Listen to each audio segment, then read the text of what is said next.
Valhalla, one of the 3 biggest hunter academies home to the most skilled hunters in the world. Every student there comes from a family that masters some kind of fighting technique, except for this guy, Kim Jong-hyuk. Instructor Lee Sang-chol announces that the admission test is starting, and this kid is about to fight Yu So-yeon, the youngest daughter of the sword god. The instructor knew this duel would be a massacre, but something caught his attention. The kid was way too calm. When the battle started, Yu So-yeon fired off a spell from a distance. The kid just smiled, and in 1 second the great sword god was on the ground, and Kim was standing. Everyone was lost. No one understood what just happened. His next duel was against Oh Se-hyuk, the youngest son of the Fist King family. His last fight was so impressive that even a TV crew showed up to film it. The big guy said that win was just luck, and that now he was about to feel the punch of a real hunter. Kim, being a man of few words, flipped him off and told him to go screw himself. Oh Se-hyuk lost it, and when the fight started he went all in. Kim dodged like it was nothing. The kid tripped the giant and took him down without even taking his hands out of his pockets. When he finally pulled his hand out, he landed a punch so hard on the Fist King's stomach that the guy went out cold instantly. Once again, this unknown kid had destroyed the heir of a hunter family without breaking a sweat. The whole academy went crazy wanting to know where this kid came from. The head of the Oh Se-hyuk family watched the fight and got curious, seeing Kim dodge a punch from a member of the Fist King family. He knew this kid had some kind of secret. The next day, the grand final arrives. The whole arena bets that this time he won't make it. His opponent this time is Choi Aron from the Choijin family, the Dao Kings, the 17-year-old girl who never lost a duel in her life. When the battle started, the two just stood there staring, waiting for the other to attack first. Kim smiled and started walking toward her. Aron activated her most powerful ability and just waited for the right moment. When he got close, she attacked at the speed of light. The problem is it wasn't enough. The kid vanished and appeared behind her like he was Goku. The moment he threw a punch at her stomach, she managed to get her sword up in time and avoid getting knocked out with one hit. Kim was surprised by how smart she was using the sword as a shield, but that was all it could do for her. The kid threw a punch so strong at the sword that the impact alone was enough to knock her out. And just like that, he becomes the champion and the #1 student of Valhalla Academy. When he walks out of the academy, a bunch of reporters show up wanting to know who he is and how he got so strong. With his usual loving personality, he tells everyone to go screw themselves. The truth no one knows is that 300 years ago he was the strongest man in the world. At the Tower of Destruction, the MC kills the boss and the tower collapses on his head. And just like that, he dies and reincarnates 300 years later in the body of a super weak kid who doesn't have a single drop of magic. The system informs him that in 5 years the Tower of Destruction will appear. Right after that, another message pops up telling him to recover his weapons and memories at Valhalla. That's why he took that admission test. Meanwhile, the top 10 are officially accepted into Valhalla, but Joo-hyuk finds the whole thing boring. He remembers the message telling him to recover his weapons and memories from room 5 on the 3rd floor. As far as he's concerned, he just needs to get in and get out. Then the entrance ceremony ends, and the students are led to a virtual battle room.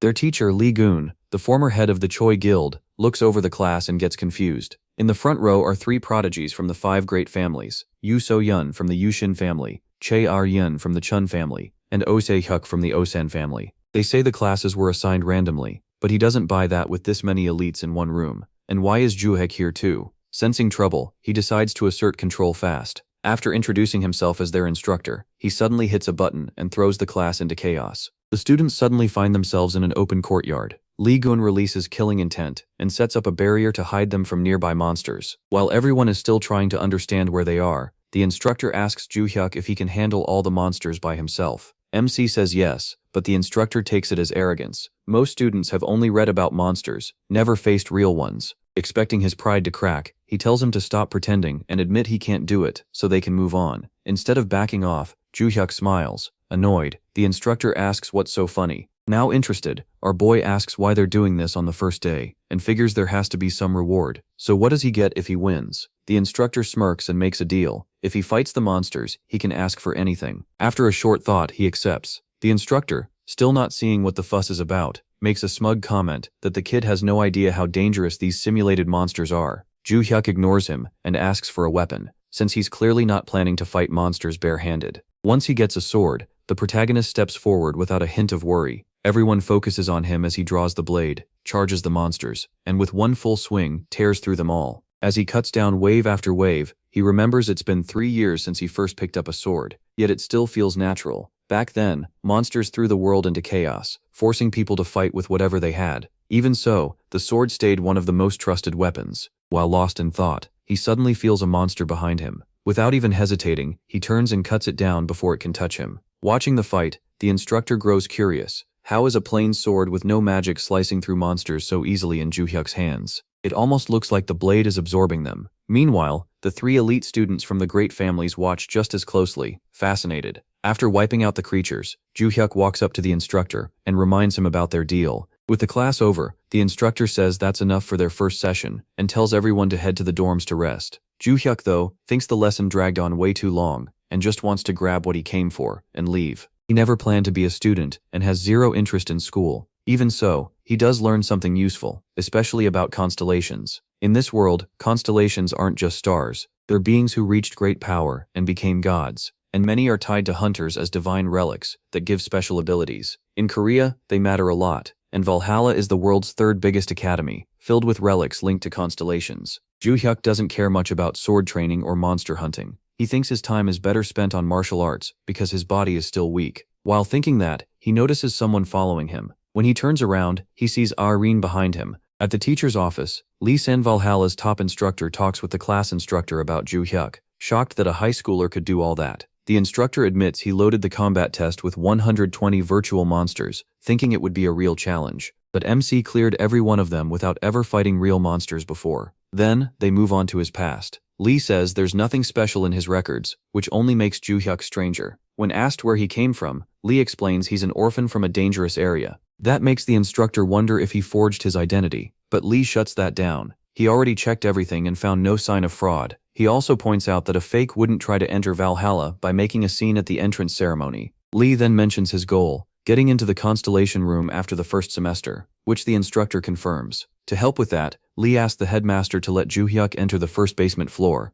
and he's taking responsibility for him. The instructor appreciates that, but he still worries about the limits on the higher levels. Lee says reaching the first floor should be easy if the protagonist acts fast. Even so, the instructor is uneasy, especially with 3 elite heirs in his class. Lee tries to calm him down by bringing up an exchange student from the Ventrick family. When the instructor hears it's Rockdale Ventrick, the one kicked out of the British Academy for misconduct, he relaxes a little, figuring his class might not be the biggest problem after all. Meanwhile, Jae-yuk turns to check who's been following him and finds Arin, the Choi family's daughter. She walks up with one request. She wants him to teach her swordsmanship. He starts to leave, but Arin won't stop. She asks again for sword training. Joo-hyuk flat out refuses, and when she asks why, he fires back, wanting to know why she's so desperate. Clearly annoyed, he tells her he has no plan to teach anyone and walks off. The next day, while sitting in class, Joo-hyuk thinks about his problem with magic and the fact that he still can't control mana. He knows fixing that is key if he wants to grow stronger. Then someone steps in front of him. It's Rockdale Ventrick, with his attendant Yulia de Felix. Joo-hyuk asks who they are, and Rockdale is stunned he doesn't know. He introduces himself as a member of the powerful Ventrick family, and gets right to it, asking if MC wants power. Most branch families live under the main line, but Ventrick is different. Their guardian constellation, the Beak Mask, gives them an edge. Unlike other great families that only rely on their constellation guardians for protection, the Ventricks made contracts with outsiders too, letting them choose members without internal fights. That move helped them rule Europe, and even branch members gained power close to the main family. Rockdale, spoiled by that status, was already thrown out of the British Academy for causing trouble. Still, he boasts that his family can cover up anything, and as a Ventrick, he always gets what he wants. After seeing Joo-hyuk at the entrance ceremony, he offers him a spot at his side and access to the Ventrick family's constellation. He turns him down, and Rockdale instantly gets mad. Before it can go any further, Lee steps in and orders Rockdale back to his seat. Rockdale complains about hearing his full name, but Lee reminds him that even the Ventrick family has to follow academy rules. Rockdale obeys, though he smugly tells Joo-hyuk they'll talk again after class. Later, on the way back to his dorm, the protagonist is annoyed that he still hasn't made progress toward the constellation room. He also remembers learning from Rockdale that guild scouts and other outsiders have been digging into his background at the academy. While trying to think, he notices someone trailing him. It's Arin again, still following him and begging for sword lessons. Fed up, he bluntly reminds her that he already said no. Elsewhere, things are getting ugly. Rockdale is having a full tantrum, smashing a lantern in rage. He can't stand that an orphan like Joo-hyuk humiliated him in front of everyone, so he orders Yulia to call Daesara right away, clearly planning revenge. When Yulia hesitates, he grabs her by the hair and questions her loyalty, even threatening to throw her out of the family. Though she denies betraying him, he slams her to the ground and demands she contact Daesara now. He tells her to inform Daesara Ventrick, a second-grade royal family member, that he wants to meet. Yulia quietly nods and obeys. Back in his dorm, Joo-hyuk sits alone, feeling over his body and admitting its limits. No talent for magic, and no great physical strength either. As he thinks, he remembers Arin following him earlier. She's basically impossible to shake. When he confronted her, he demanded to know why she kept tailing him. Arin just asked again for sword training, and Jo Hyuk, annoyed, compared her to a parrot and told her to leave him alone. Then he suddenly named his price, 10 million won per lesson, which finally made her stop talking. He said she couldn't afford him, and turned away. Then she asked for his phone. Confused, he asked why, and she said she needed it to save her number and send money more easily. The moment he looked at the screen, he froze. She had already sent 100 million won. Then she asked again if he would teach her now. Even with that huge payment, Jo Hyuk refused the money and the offer. Back in the present, he tells himself he can make money some other way, and gets ready to head out. Now set on it, he goes to search for the hidden vault. As he moves, he remembers checking the area before entering Valhalla. Most notes hidden 300 years ago are gone, but research says at least 4 should still remain, with maybe 3 somewhere in Valhalla's mountains. So he starts searching. Using his weak magic, he finds enchanted marbles that react to his mana. They lead him to the place where he buried his stash centuries ago. Digging it up is miserable, and he's irritated the whole time, regretting that he ever picked such an annoying hiding place. Still, this search was necessary because of the Tower of Destruction disaster. Back then, there was nowhere safe to store his things, so he buried his wealth underground. By dawn, he finally finds it and uncovers a chest. But there's another problem. The lock is so old that a normal key won't work. Without wasting time, he uses mana to shape a key from a piece of string. It takes careful control, but at last he hears the lock click. When the chamber opens, he finds a massive stash of treasure. Jo Hyuk smirks and jokes about whether his money missed him over the last few hundred years. At least now, money won't be a problem. Then he notices the storage stones, remembering that he filled them with magic to protect his notes. Knowing how important they are, he decides to use them. The moment he picks one up, energy pulses through it, proving it still works. He thinks about handling the stones first, but pauses while comparing the heavy gold bars to the lighter jewelry, unsure what to carry out first. Back at Valhalla, his sore muscles from all that digging make him stop when Arin comes over and sits beside him. Once again, she asks him to teach her swordsmanship. Annoyed, he asks why she won't give up, and reminds her that her family, the Choi line, is famous for swordsmanship. Even with top-tier training at home, she still wants him.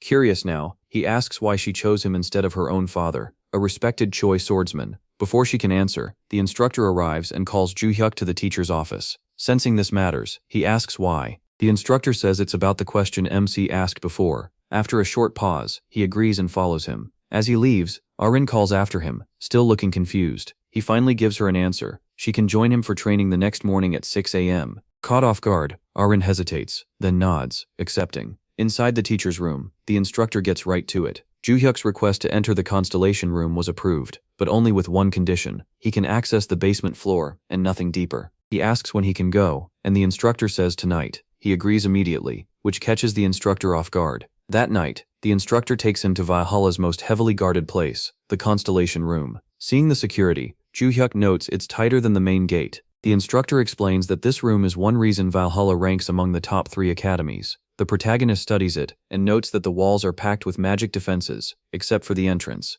Then he asks how someone could reach the second floor, joking that it might take breaking the rules. The instructor says it wouldn't make him a criminal, but he would be expelled on the spot. He also warns that MC could lose his mind before ever leaving. Confused, MC asks what he means. The answer is simple. The second floor is extremely dangerous, and raw constellation magic can drive people insane instantly. Watching him closely, the instructor asks what he's really after, and whether he's truly set on going deeper. Then, he gives him a hard limit. Come back within 30 minutes. Jo Hyuk confidently agrees and steps inside. Once in, a familiar screen appears. It tells him to recover his weapons and memories from the 5th room on the 3rd floor. He doesn't care about expulsion. His real goal is the 3rd basement floor. As he goes down, he notices the place feels far too large, with endless stairs and barely any visibility. That raises a new question. Is Valhalla hiding some kind of prison down here? The doubt grows, and he realizes he needs to learn more about the constellation room. Then, another screen appears. A message tells him he passed the requirements and will now be sent to a certain room. He barely has time to process it before a deep voice calls out to him.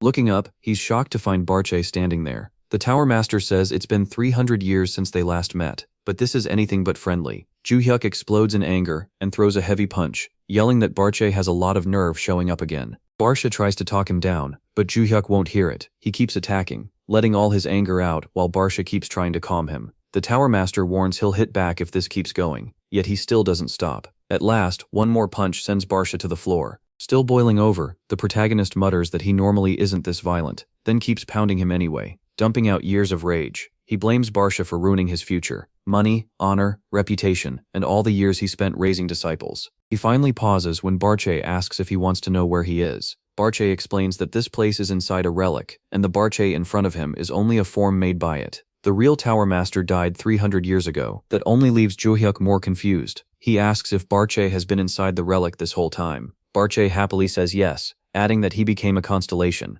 That answer just makes MC mad again, so he punches Barche one more time out of pure frustration. Outside, the instructor is still waiting. He's surprised when Juhyuk comes back up so soon. Thinking something happened, he asks if anything strange was down there, but he says no. After that, they part ways. On the walk home, Juhyuk can't stop thinking about Barche. Back in that space, he had asked if Barche was the one sending those notifications, but Barche wasn't sure either, since he'd been stuck in the relic for 300 years. Barche says he also got a message telling him to contact the reincarnated protagonist to help him recover lost memories. That message seemed to come from some unknown person. Barche wonders if that same person made Juhyuk the owner of the Tower of Destruction. When MC asks who that person was, Barche admits he doesn't know because that part of his memory is gone. Then he remembers his own notification, the one telling him to find a weapon and recover his memories. Parts of it were censored, so he couldn't read everything. Still, he never actually forgot the tower. He remembers it clearly. Barche says that since he already found the weapon, maybe the memories he got back still aren't complete. This space holds 4 village swords filled with huge power.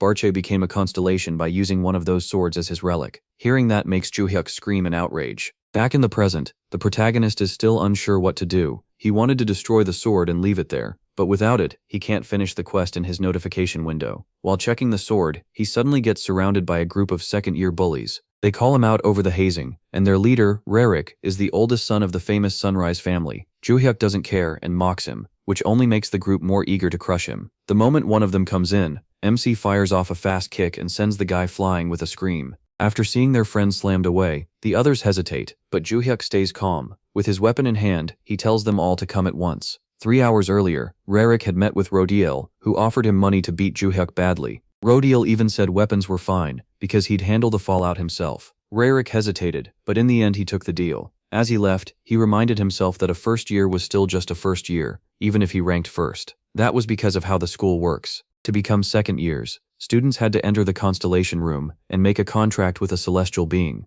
Those who succeeded gained special powers, and as one of them, Rarik was sure he could beat Juhyuk easily. Back in the present, that confidence disappears fast. Watching the protagonist beat down his group so easily, Rarik starts getting nervous. Still, the bullies keep rushing in. A big guy pulls a mana-covered knife, but before he can even act, Juhyuk smashes him right in the head. Then another one charges with a full-force swing from his staff, but MC slips past the attack and cracks him across the face in one smooth hit. Rarik can only stare as another teammate gets blasted away. By all common sense, second years should be much stronger than a first year, yet his whole group is helpless. He realizes Juhyuk is even holding back, and they're still getting wrecked. With the others already down, he calls out the few left standing, even though they're shaking in fear. That pushes Rarik over the edge. Furious, he pulls his sword and charges, but before he can strike, Juhyuk jams the sheath of his still-sheathed sword into Rarik's stomach and drops him in one hit. When Rarik blacks out, the protagonist wakes him with a slap and demands to know why they attacked. Rarik claims it was just hazing, but Juhyuk knows that's a lie and pushes for the real reason.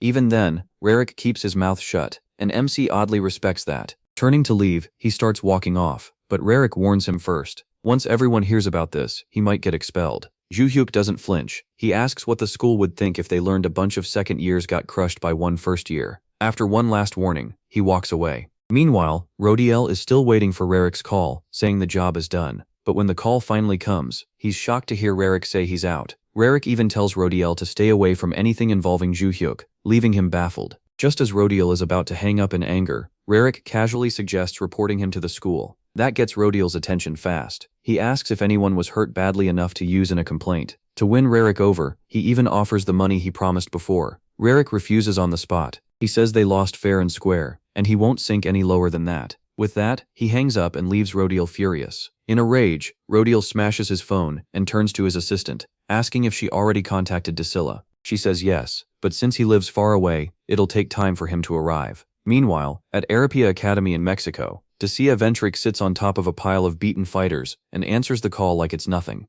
Rodiel's assistant offers him a well-paid job, take care of someone named Juhyuk. The deal excites Dacia because he's been broke ever since he got kicked out. Now, with this offer, his luck may finally turn around. The next day in Valhalla's training room, Ju-hyuk is getting ready to train when Barche suddenly speaks, startling him. The voice comes from inside the sword, and for a second he thinks Barche came out, but Barche quickly says that's not it. While stretching, the protagonist asks Barche about the sword. It used to be a prized artifact in Valhalla, yet Ju-hyuk somehow walked out with it after their talk. Barche tells him not to worry, he left a copy behind instead. When MC asks how, Barche says he's been able to make replicas ever since he became conscious. As he keeps warming up, Arin arrives, ready for the training session he promised. She's confused when he says they'll start with stamina work and tells her to stretch first. She does as told. While Ju-hyuk knows better, stamina will also help her control mana. In his eyes, the students train backward. They chase mana before building endurance. Arin has a lot of mana, but her stamina is only average. So to build her base the right way, the protagonist puts her through real conditioning.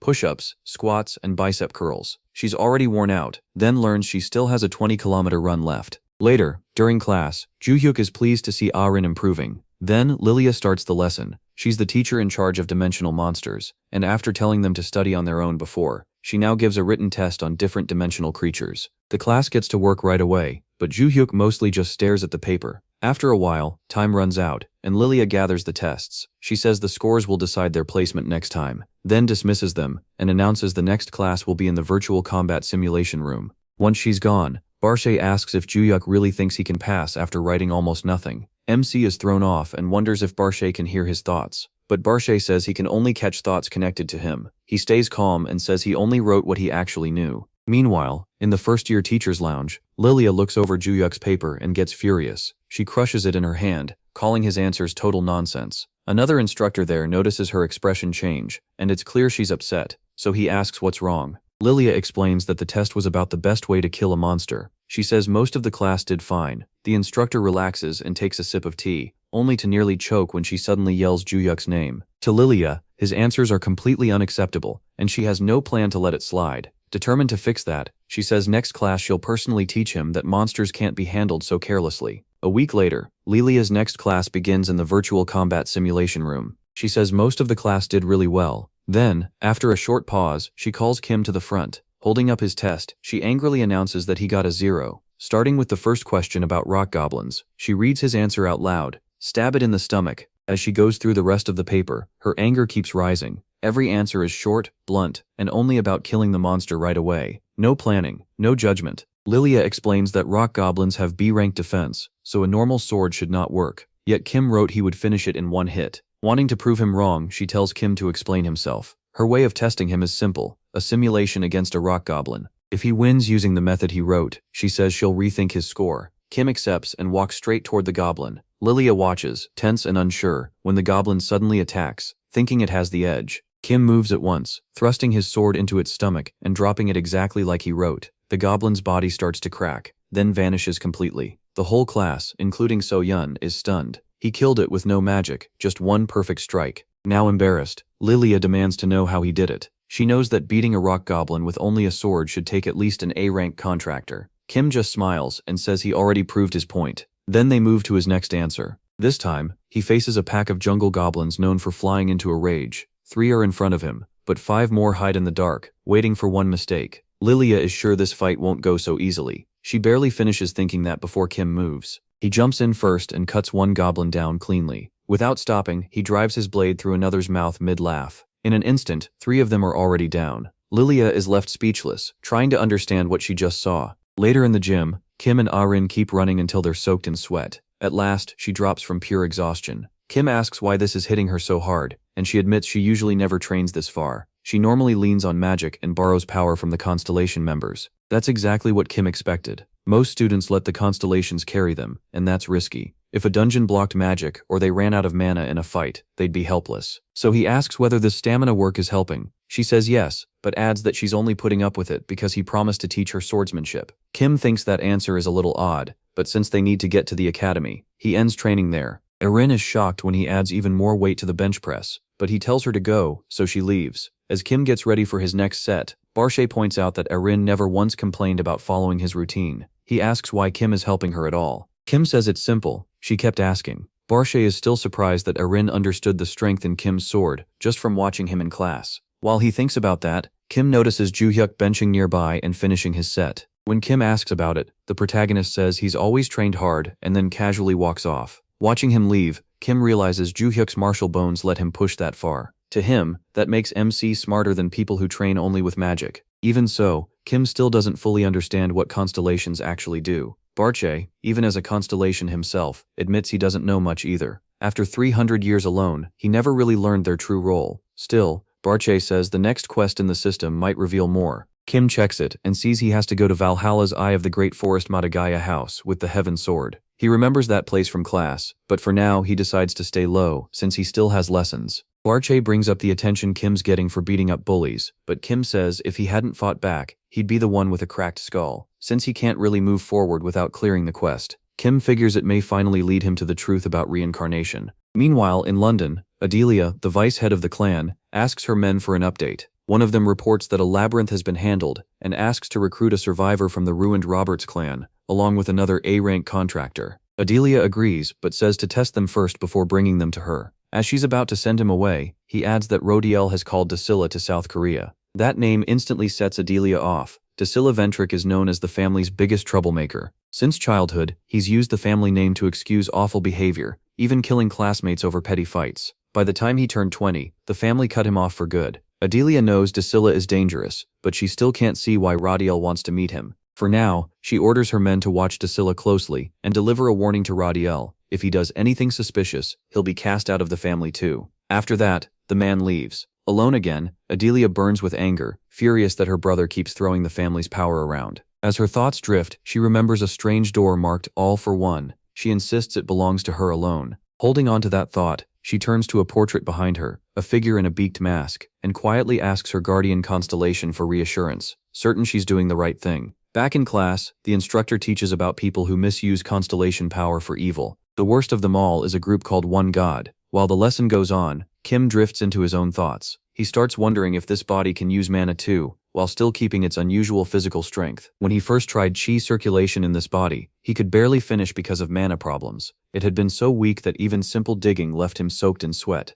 That makes him wonder if something happened to this body before he came into it. Still, he brushes it off. There's no use dwelling on it now. It's his body now. While he's thinking, So-yun quietly passes him a note. It only says, "Hey." Even that makes Kim tense up. In the next class, the instructor announces that students can leave campus for the week. That is exactly what Kim wanted to hear. He quickly turns in a leave request, writing, "going for a walk" as the reason. As he goes to submit it and talks with Barche, he hears So-yun call to him from behind. He turns, sees her hesitating, and immediately calls her out for not answering the note he sent back. She lowers her head and stays quiet, but Kim pushes, saying he's in a hurry to turn in the form. She starts stammering, clearly trying to say something, and that only annoys him more. Losing patience, he snaps and calls her a freak. The word hurts, and even though it makes her angry too, she still struggles to get the words out. At last, she tries to ask how he killed the rock goblin in the simulation, but her pride keeps getting in the way. Just as So-yun works up the nerve, Lilia suddenly steps in and asks for her. Kim is caught off guard by her sudden appearance. He's surprised for another reason too. Just days ago, she couldn't stand him.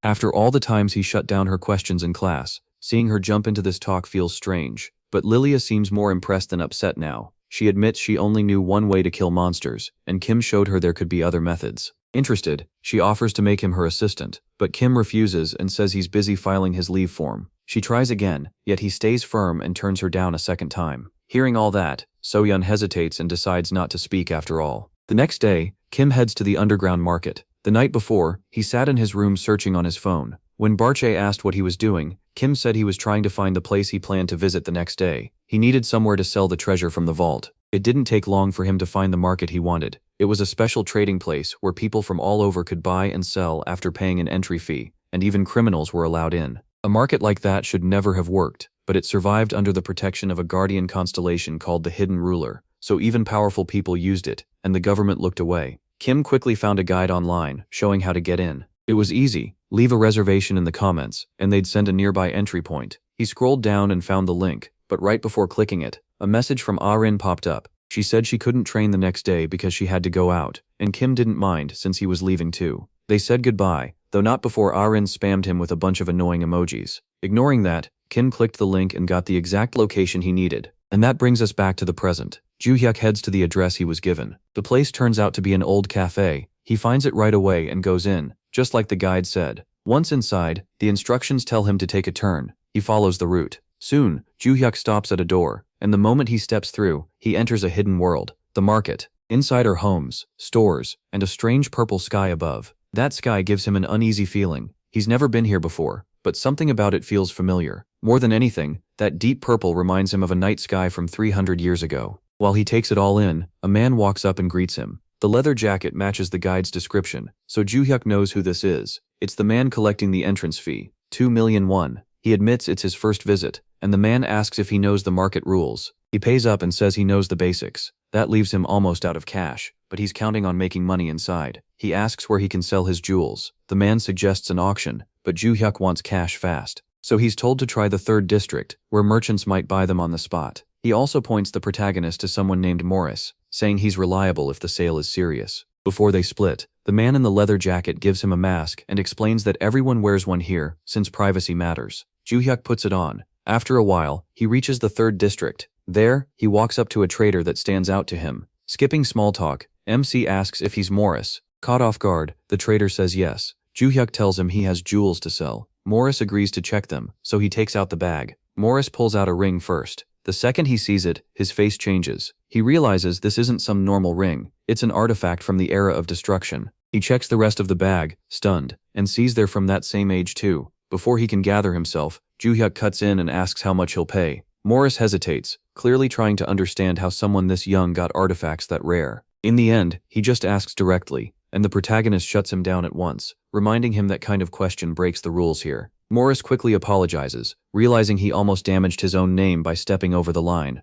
Then, to Joo-hyuk's surprise, Morris says he can't buy them at all. Artifacts from the era of destruction are far beyond what he can afford. Instead, he says the auction hall would get MC a much better price. The problem is the wait. It could take 2 or 3 weeks, depending on reservations, and he would have to come in person to register them. Disappointed, Joo-hyuk asks what they'd be worth anyway. Morris takes out his phone and uses the calculator. When he shows the number, the protagonist just stares. There are way too many zeros. That's when he realizes these artifacts are worth far more than he thought. No wonder they were kept hidden. Now getting desperate, he asks how much Morris is short if he really wanted to buy them. Morris says even if he sold everything he owned, he still wouldn't have even a fourth of the price. Then Joo-hyuk offers to sell them for that amount anyway, and Morris is completely stunned. Artifacts from the era of destruction are expensive because they're old, but that's not the only reason. After that age ended, constellations appeared, and many reacted strongly to items like these. Some people with no real power even made contracts with S-rank constellations, thanks to artifacts like this. While checking the ring, Morris notices traces of mana still left from that chaotic age.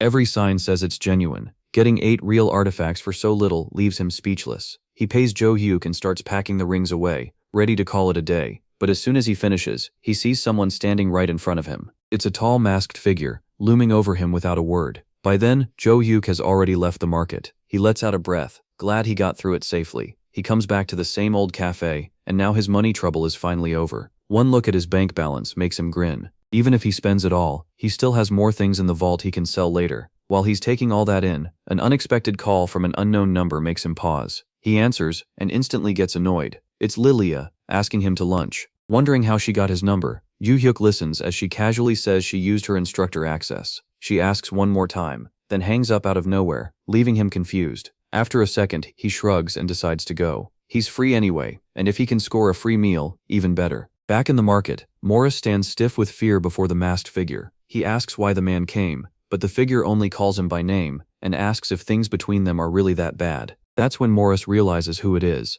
the market's owner, known as Black Cat, and the truth makes him uneasy. It's rare for the owner to approach a merchant himself, so Morris can't understand why Black Cat would take interest in him. Then Black Cat slams his hands on the table and reveals why. For the first time, Morris has filed an anonymous auction request. Morris immediately gets irritated. If Black Cat knows, then how anonymous is it really? But Black Cat explains that the market truly belongs to his constellation, not him, and as its servant, he can see whatever information his master allows. After that, Black Cat demands to see the items Morris wants to auction. Still bothered, Morris agrees, though it feels odd. Even for an artifact from the era of destruction, this much personal interest is unusual. He takes out the bag, and as Black Cat checks the contents, his reaction changes fast. The rings grab his attention at once. He mutters that they'll sell for an enormous price, leaving Morris confused. Before Morris can think it through, messages from the constellation system start flooding Black Cat. One notice says a constellation from the opposing side is now visibly shaken.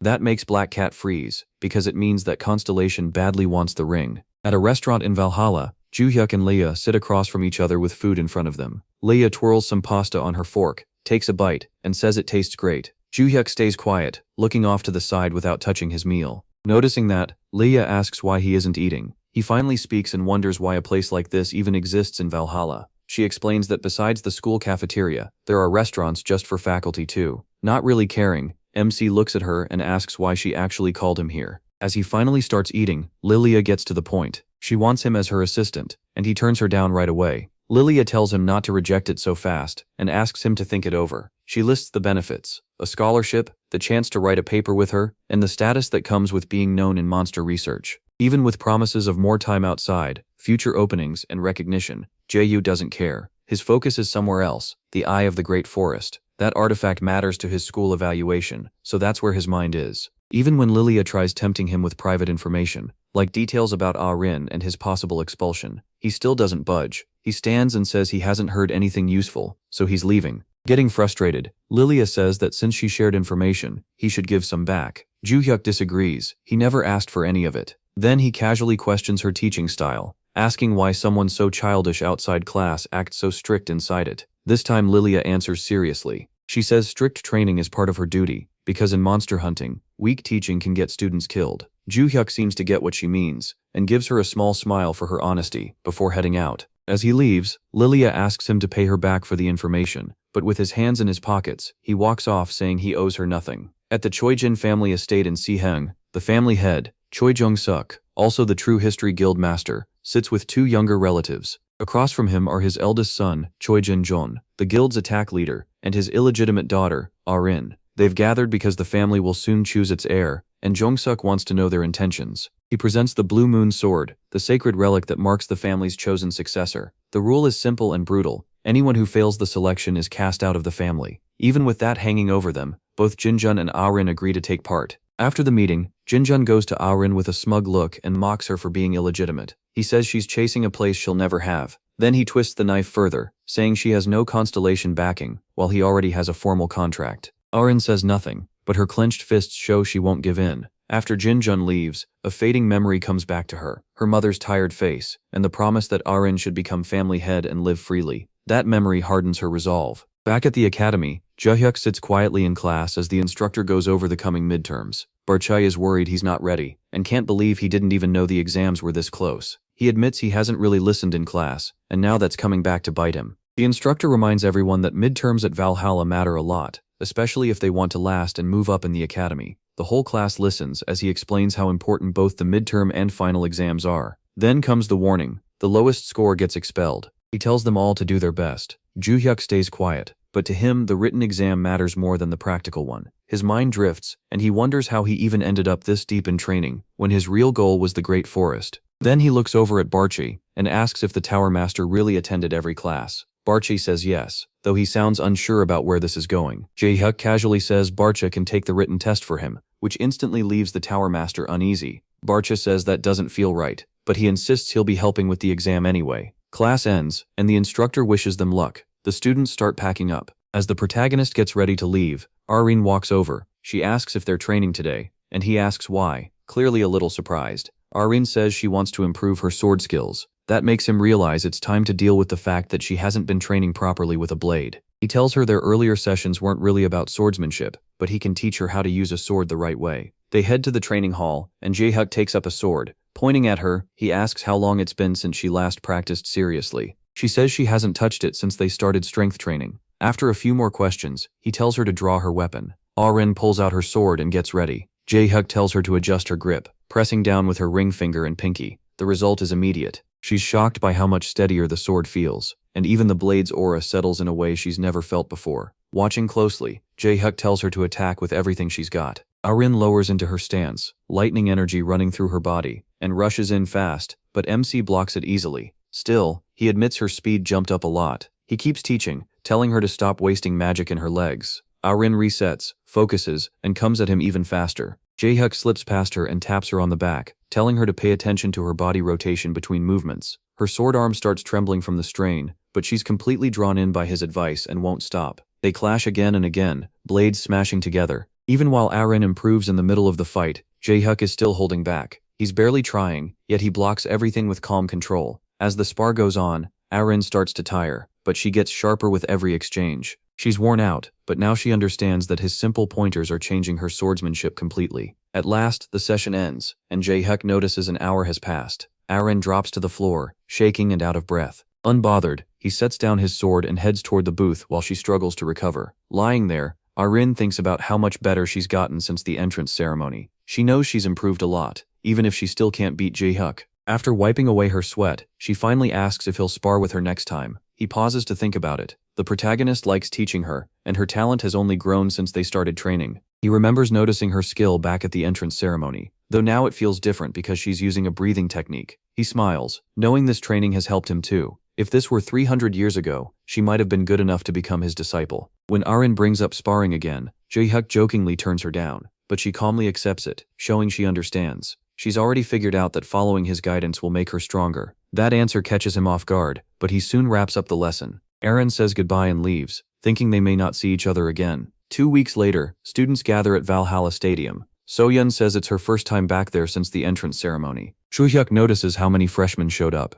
Aren stands in the crowd with quiet confidence, while MC watches with mild curiosity. Barche explains their teacher told them about this gathering 2 weeks ago, and then a loud voice calls everyone to attention. The announcement for Valhalla's midterm exam is about to begin. The students listen as the practical test is revealed, a dungeon raid. While Lee explains, the ground suddenly shakes, and he tells them they'll be entering artificial dungeons in teams. Several dungeons appear around them. They can make their own teams, with 8 being the recommended size, though the number can change. Jae-hyuk listens in silence while Lee lays out the rest. Scores will depend on each student's contribution in the raid, and a 5-hour timer appears. Lee warns them that anyone who fails to finish in time will be disqualified. So-yeon takes it in, surprised the difficulty is only rank F. Once the exam begins, students rush to make teams, calling out and trying to recruit anyone they can. Looking over her choices, So-yeon decides her group needs more damage dealers. Then she decides 6 people should still be enough, and it'll let her stand out without someone else stealing the spotlight. She's sure the team can handle it.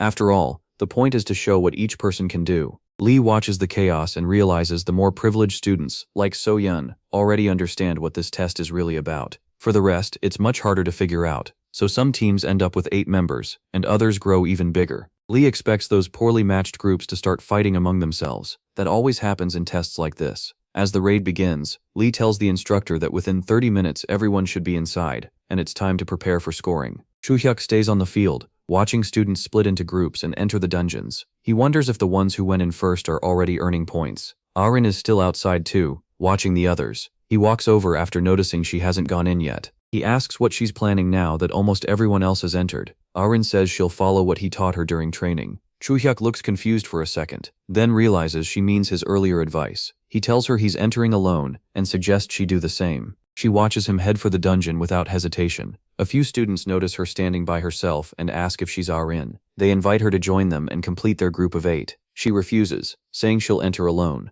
When one of them tries to stop her and warns she'll be disqualified, Aren says Jae-hyuk told her it wouldn't be hard. Then she goes in by herself and shuts the door behind her, leaving the others stunned. Soon the stadium is empty, while teachers and staff fill the observation room. As the students face monsters inside the dungeons, their scores start appearing on the screens. One student gets 2 points, another nervous girl earns 3, and someone else scores 1. Lee watches everything carefully, and the instructor quietly says it's going just as expected. The scoring is strict, but accurate. Lee, once famous for clearing dungeons in his soldier days, studies the test with a sharp eye. The instructor says Lee's huge amount of experience makes him the best person to judge dungeon raids and score them precisely. Lee keeps tracking the students closely, especially the ones from powerful families. So-yeon stands out the most. She's leading her team with impressive control. She orders the front line to hold while the others attack from the sides, guiding the group smoothly. When a troll slams into their formation, one frontliner catches the blow with a shield and creates an opening. The moment it appears, the backline attacks from range. An arrow hits the monster, and So-yeon charges in herself, finishing the distracted troll with one clean strike. The monster falls and breaks apart into particles. Watching through the screen, Lee is impressed by how smoothly she cleared the dungeon. With leadership like that, he knows So-yeon is going to rise fast. But then his attention shifts to Jae-hyuk. He remembers the protagonist easily beating So-yeon in their first fight, and now he wants to see how far he's come. Lee searches for his name in the system, but freezes when nothing shows up. The search tool, which should find any student's record, returns nothing at all. After checking further, Lee finds out Juhyuk already cleared the dungeon in 23 minutes and 32 seconds, alone, without a team. That shocks Lee, because it's an incredible result for a 17-year-old student. He pulls up the footage of MC's run, and Juhyuk looks completely focused. Sword in hand, he faces a group of charging goblins. He rushes in first and drives his blade forward hard enough to pierce 2 of them in a single strike. Before they even fall, he spins and cuts another goblin clean in half. For a second, Lee thinks the fight is already over. Then, 2 huge goblins jump in. They instantly slam their clubs down at him, but Kim stays calm and slips past both attacks. He jumps over them and takes both heads off in one move. The whole pack is gone just like that. One clean strike after another has the staff room completely speechless. Not long after, Kim reaches a giant armored golem. Lee explains it was built for the midterm and tuned for a full team of 8. The golem attacks right away, but it makes no difference. Once again, with one smooth swing, Kim cuts its head off on the spot. As it falls apart, Lee doesn't even try to act shocked anymore. Kim didn't just pass the dungeon, he crushed it. By now, first place in the midterm is pretty much his. While the other students slowly make it out of the dungeon, Kim just waits there with his hands in his pockets, totally sure of himself. After the test, the instructor checks the rankings and confirms Kim took first, with Arin, So-Yun and the others behind him. Still thinking it over, the instructor walks up to Lee with the results in hand. Neither of them expected this, and even Lee looks impressed by how firmly Kim took first. Truthfully, he never thought the kid would dominate this badly, especially while clearing dungeons alone and without a scratch. After a pause, Lee says that if Kim keeps growing like this, he could enter Korea's scene and take back the title of strongest contractor. The instructor casually asks if he means the strongest contractor in the whole world.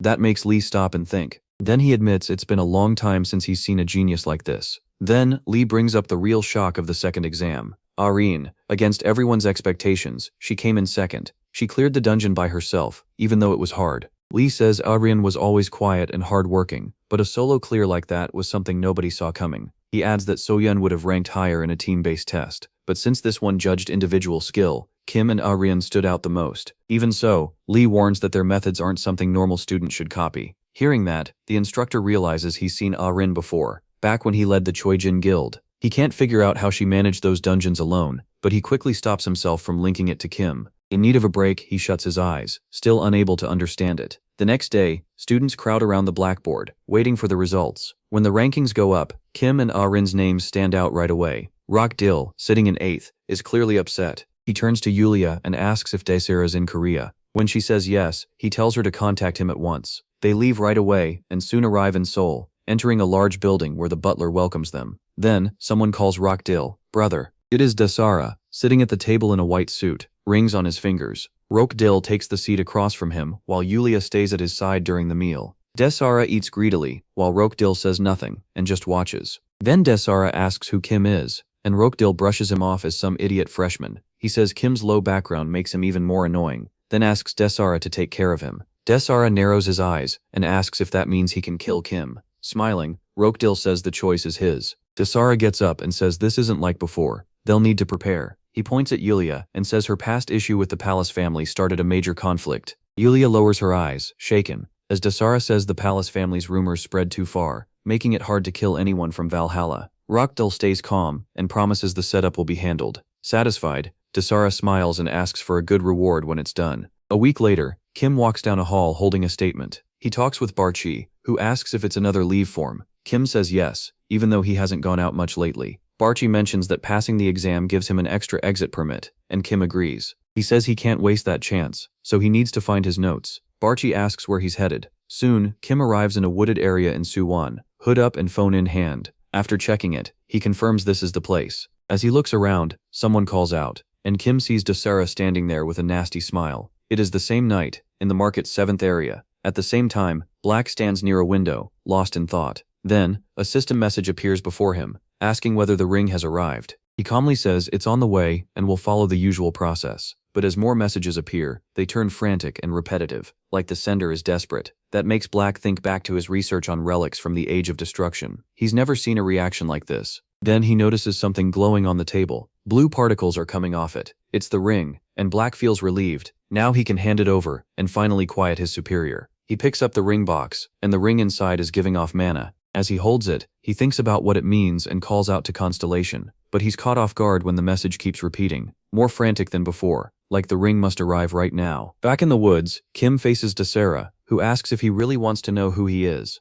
After a short pause, Kim guesses he wants something from him. Desera confirms it. Otherwise, why come all the way out here to find him? Kim stays calm and guesses the real reason. He came to kill him. Smiling, Desera admits Kim caught on fast. Kim tosses aside his bag and pulls off his hood, saying he figured this out days ago. Desera's face hardens. Stretching his hands, he calls Kim an idiot, then clenches his fists and says Valhalla's top-ranked student shouldn't be this foolish. With that, he throws a heavy punch, but Kim dodges by barely leaning aside. After it misses, the hit leaves a deep crack in a nearby tree. Still smiling, Desera looks at him and says that if he hadn't dodged, he would have died. Kim just grins and says the punch was too slow. At the same time, he judges the fight, deciding Desera is around Oh-se-hyuk's level, maybe even stronger, and too dangerous to take head-on with his current body. So Kim picks a simple plan. He turns and runs. Desera is confused at first, then smiles, thinking it's the smart choice, since staying would mean losing. He moves to stop Kim, but Kim suddenly stops, turns and waves him over. He mocks Desera for not thinking, then rushes in before he can react. Before Desera can respond, Kim drives a hard punch straight into his face and sends him flying several meters.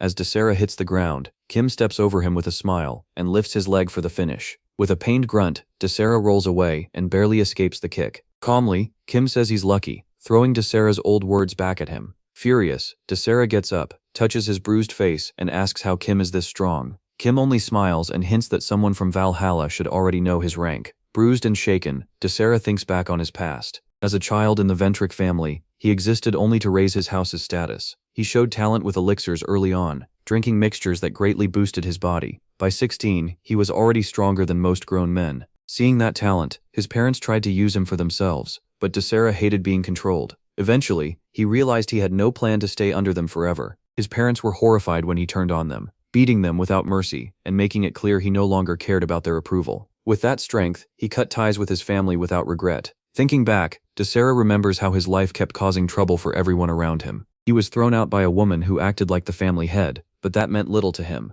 Since money could solve most things, he only grew bolder after breaking free. He remembers meeting Rockdill for money, yet Kim ended up interesting him far more. Kim's rise to first place in the Valhalla entrance exam, and his name as the lunatic who drives off every guild guide, caught Desera's attention. He thought Kim might be fun to deal with, but when they finally met, he ended up confused and beaten. Now Kim stands in front of him, hands in his pockets, not bothered at all when Desera asks what he uses to get so strong. Kim laughs, shutting down the idea that he needs elixirs. He mocks Desera for thinking that way, and realizes his strength came from those drinks as a child. Desera is stunned that Kim got this strong with no outside help. Kim confidently says his power comes from training, not magic drugs. The boy then grins and says Desera should compare himself to Oh-se-hyuk, which instantly makes Desera mad. In a burst of rage, he draws his sword, even though he knows he isn't supposed to. He still summons a dark purple blade packed with evil magic. Kim watches it carefully, sensing how dangerous it is. Desera starts boasting that his power is rising fast, but before he can attack, Kim is already in front of him.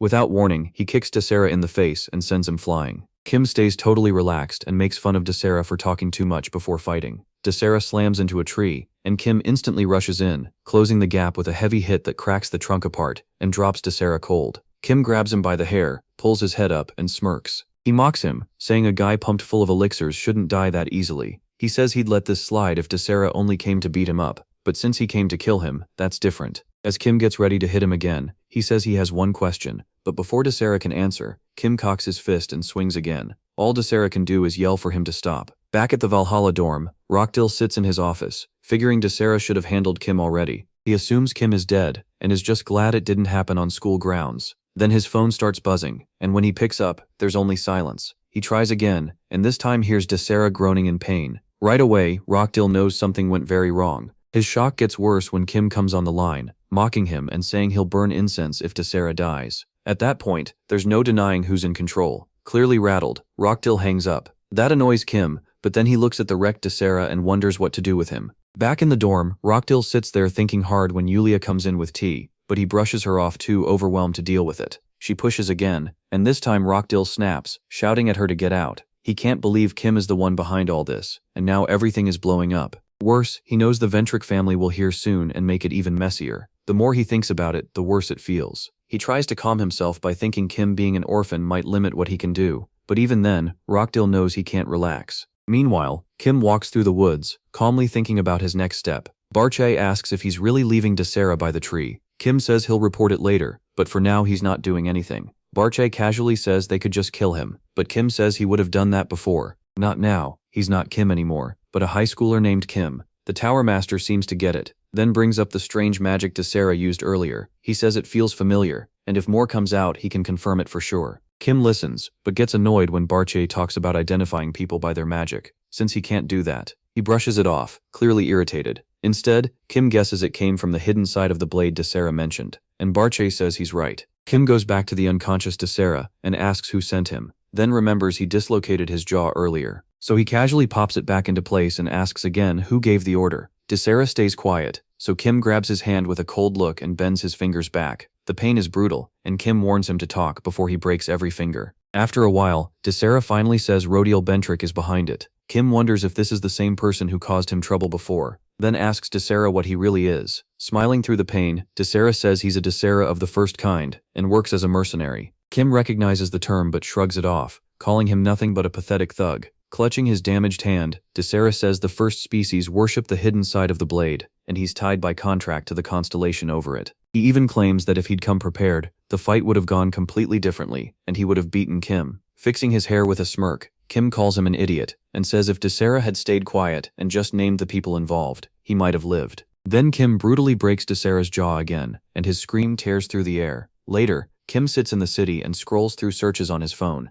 He reads that the first species are a group of evil people who worship the hidden side of the blade, and notices everyone he contacts treats them like just another villain group. Annoyed, Kim wonders how he's supposed to deal with Rodiel still causing problems. Then he starts typing, deciding to handle this the modern way. He uploads recordings of Desera's confession online, including the part about his tie to the first species. At the same time, Lilia gets a call from Kim. She asks if he's finally ready to work with her as her assistant, but he turns that down and asks if she knows any reporters. The next day, the news breaks. A Valhalla student was targeted in an assassination attempt, tied to the Ventrick family. The report says a first-year student was attacked during a walk by a member of an evil group, but fought back and won. It also says the student handed over recorded proof, clearing up the case. The story shows Desera in custody and points to the attacker being from the Ventrick family. Thanks to the student's evidence, the whole thing starts coming into focus. That first year also turned the attacker over to Valhalla. He even recorded the man's confession after forcing the truth out of him. In it, Desera says Rocktil Ventrick,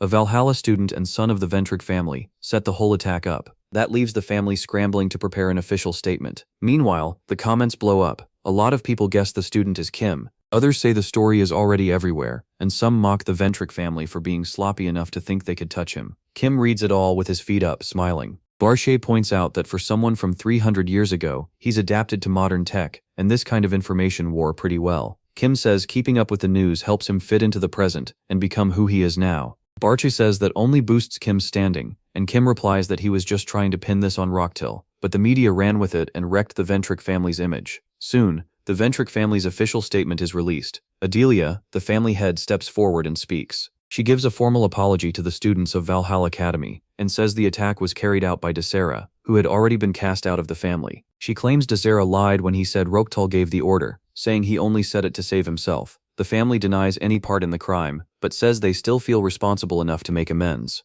Adelia also announces that she will personally apologize to the victim. She adds that even if Rocktil Ventrick wasn't directly involved, the family will bring him home from Valhalla for a strict internal investigation. She says the family itself will also be investigated to remove any doubt. After that, Adelia leaves without taking questions, making everyone wonder what kind of apology the victim will get. Meanwhile, a shaken Rocktil watches Adelia's statement on his phone. Not long after, his father calls and orders him to return to England right away. Terrified, Rocktil agrees, trembling as everything crashes down around him. The next day, a video of Desera's statement saying the Ventrick family did nothing wrong and that he alone is guilty passes 2 million views. While walking through the city, Kim sees the video and is confused by how things have changed. He feels irritated with the Ventrick family and their endless stupidity. Even with an apology promised, the whole thing feels awkward to him. Later, at Valhalla, Kim meets Lilia in a cafe, and she jokes that maybe this is a date. Kim doesn't bite, and again turns down her offer to be her assistant, but he does thank her for connecting him with a reporter who turned out to be useful.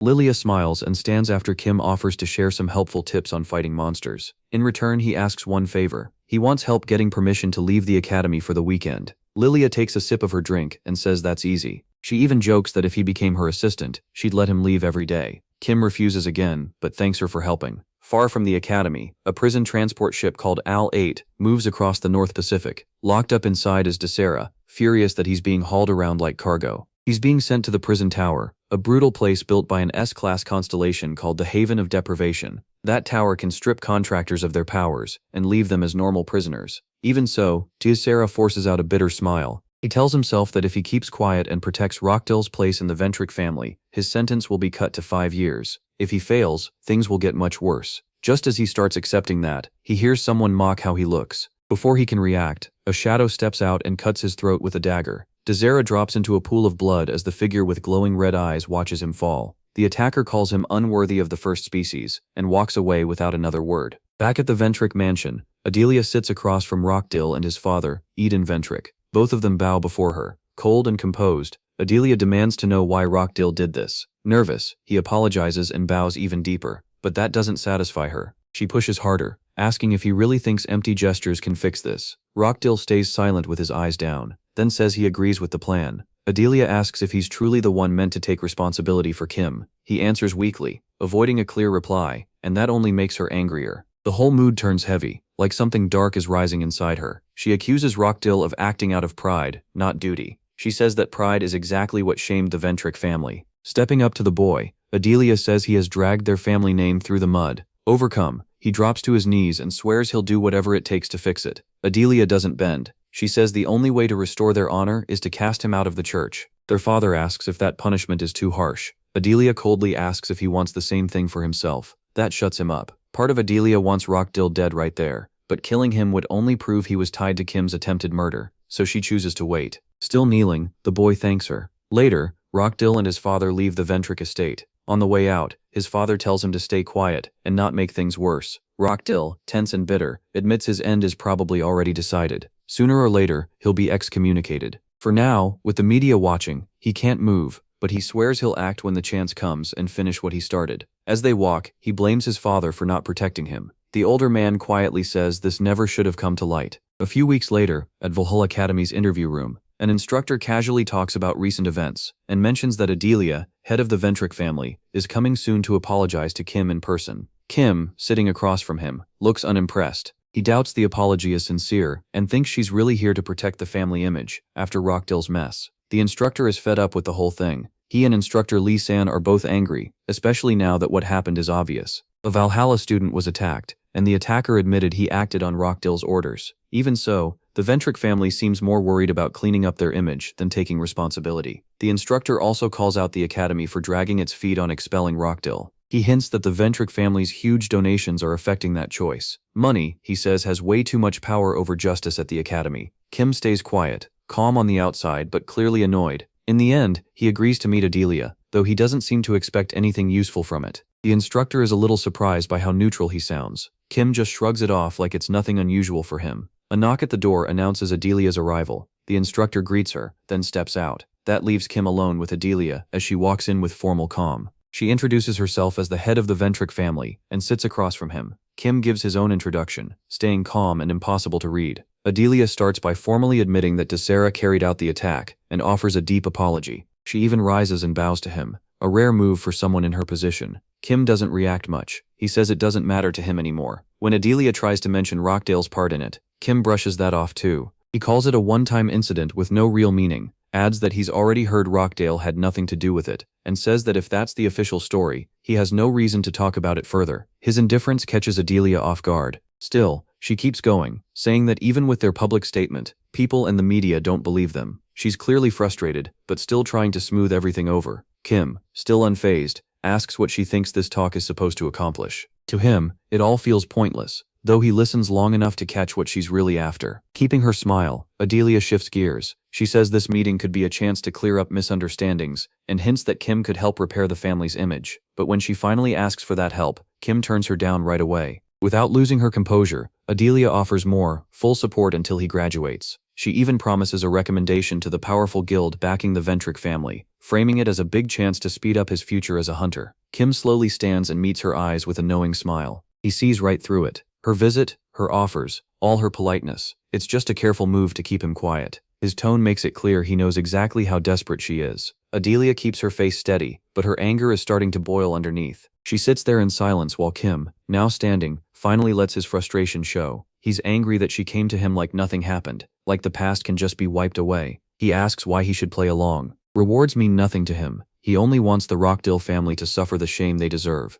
That hits a nerve. Her calm finally breaks. She glares at him, calls him scum, and demands to know who he thinks he is to talk to her that way. Her eyes flare, and power starts rising from her body. Kim just watches with a smile, completely unbothered. Even as her energy fills the room, Adelia says she came to the academy only to make things easier for him, and all she got back was what she sees as arrogance. In her anger, she says she should just kill him. Kim keeps smiling, not scared at all. She gives him one last chance, but he makes it clear he wants no part of it. When she asks what he means, Kim throws her own words back at her. The Ventric family supposedly had nothing to do with the attack, yet now she's ready to pour resources into him just to protect that lie, and at the same time she's threatening to kill him. That leaves her speechless. Kim mocks her for hesitating, saying if she's going to do something, then do it. But even then, she still couldn't beat him. Adelia's fury keeps burning under the surface. Then she suddenly turns for the door and tells him he'll regret this. Kim stays seated and smiles again, seeing her threats for what they are, empty. Meanwhile, Barche, who has been watching in silence, hesitates. He never meant to step in, but now he's not sure staying out of it is the right call. Kim turns to him and coldly says the people he hates most are the ones who demand worship while controlling everyone else.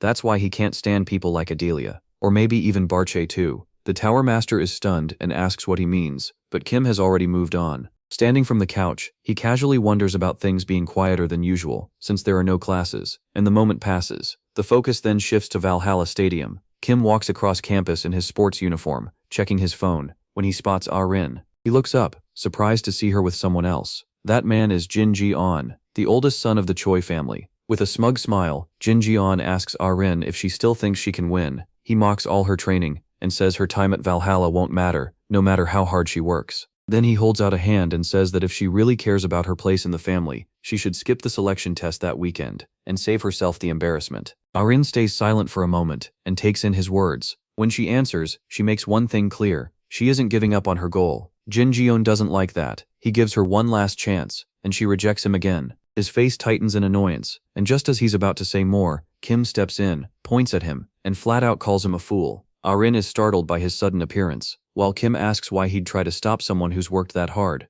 Jin Ji-on, confused and angry, demands to know who Kim is, and dismisses him as some nobody. He throws an insult at the boy, but Kim doesn't care. Kim fires back that status means nothing to him, and tells Jin Ji-on to leave the academy if he thinks he's so important. Then he asks Arin if she agrees. To his surprise, she nods. Now even more annoyed, Jin Ji-on tells her they'll settle this at the test and leaves. Arin thanks Kim for stepping in. He casually tells her it's no big deal, and suggests they go practice. Still a little shaken, Arin thinks back to what he asked earlier. She wants to answer in a different way, but holds it in. Then, when Kim asks how she would have answered, she jokes that she would have told him exactly what she thought once the talk was over. Kim is amused, and realizes Arin is more unpredictable than he thought. The two head to the gym, and Kim suggests they train together. Arin agrees. She says they'll be training over the weekend too, but Kim explains he'll be away on business, so they decide to push themselves as much as they can now. A few days later, Kim walks through the mountains with a shovel, eyes on his phone. Barche asks if he's back to look for notes again, and Kim says yes. As he pushes through the brush, he listens to Barche, who brings up all the relics already found in the vault. Kim says he knows, but he's after any notes that might still be left. He thinks one of them could hold something incredible. When they overcome the limits he had as Kim Hyu-no, he adds that if he'd found it 300 years earlier, things might have gone very differently. At the same time, reporters gather at the Choi Jin family mansion for the selection test.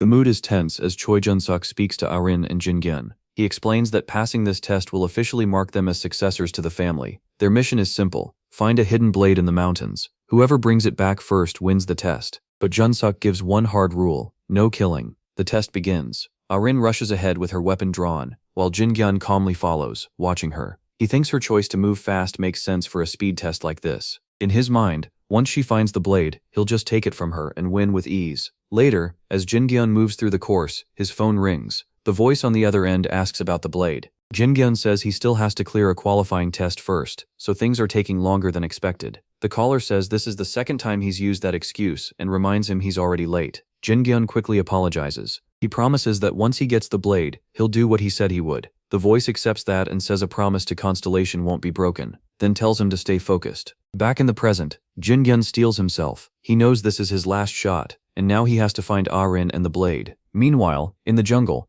Arin crouches low to the ground. She feels a faint trace of the blade's magic under her, and realizes she needs even sharper focus to pinpoint it. After a brief pause, she reaches out and figures it'll take about 15 minutes to locate the sword. Then she senses something close by, and turns at once, wondering if it's the blade's mark. As she gets ready to draw her sword, she sees Jin-gyun watching her. He smiles and asks if she tracked the blade with magic footprints, then wants to know who taught her that. Gripping her sword, Arin thinks back to Kim teaching her. She remembers asking him about magic during training. He'd casually assumed she already knew the basics, since she'd mastered thunder and understood core magic control. During practice, Kim told her to work on controlling magic at short range. She didn't get how, so she asked him to explain. Noticing her confusion, he said she should have already learned it from her teacher, but she stayed silent. So he simply said it wasn't a big deal. She only knew how to borrow constellation power and pull in magic energy. Arin admitted that was true. Even though Kim wasn't great at this himself, he told her to loosen her body and gently spread magic through her fingertips. Arin closed her eyes and focused, trying to gather and control her mana. Kim told her to let it move slowly through her body and feel the magic in the air. Then she suddenly sensed a hot red aura near Kim. The shock made her open her eyes. She gasped, trying to make sense of it, and Kim asked if she'd felt anything. Arin nodded, and said she could see the magic around him now. Kim explained that this was one way to sense magic, even tiny traces leaking from a body. With practice, she'd be able to feel leftovers in the air or on the ground too. Holding a wooden sword, Arin nodded. She understood that steady practice would make those traces easier to detect. Kim added that once she could see the magic in objects, she'd start sensing it too, and eventually tell one trace from another, like the kind left by weapons. If she kept training, those traces would become clear enough for her to track on her own. Arin smiles and says she gets it now. Back in the present, her attention snaps to Jin-gyun, who walks toward her with a cold, angry stare and asks about Kim. He says Kim is the same guy he's seen with her outside the Valhalla training hall. Even if Kim looks ordinary, Jin-gyun already knows he's talented. That much is obvious to him. Anger flashes in Arin's eyes. She fires back that Kim is way stronger than him, and demands to know why he came. Jin-gyun closes his eyes and smiles. Then he draws his weapon, purple mana crackling around it, and swings at her, saying that's exactly why he's here. But the clash catches him off guard. Her sword stops his, and he can't understand why she's overpowering him.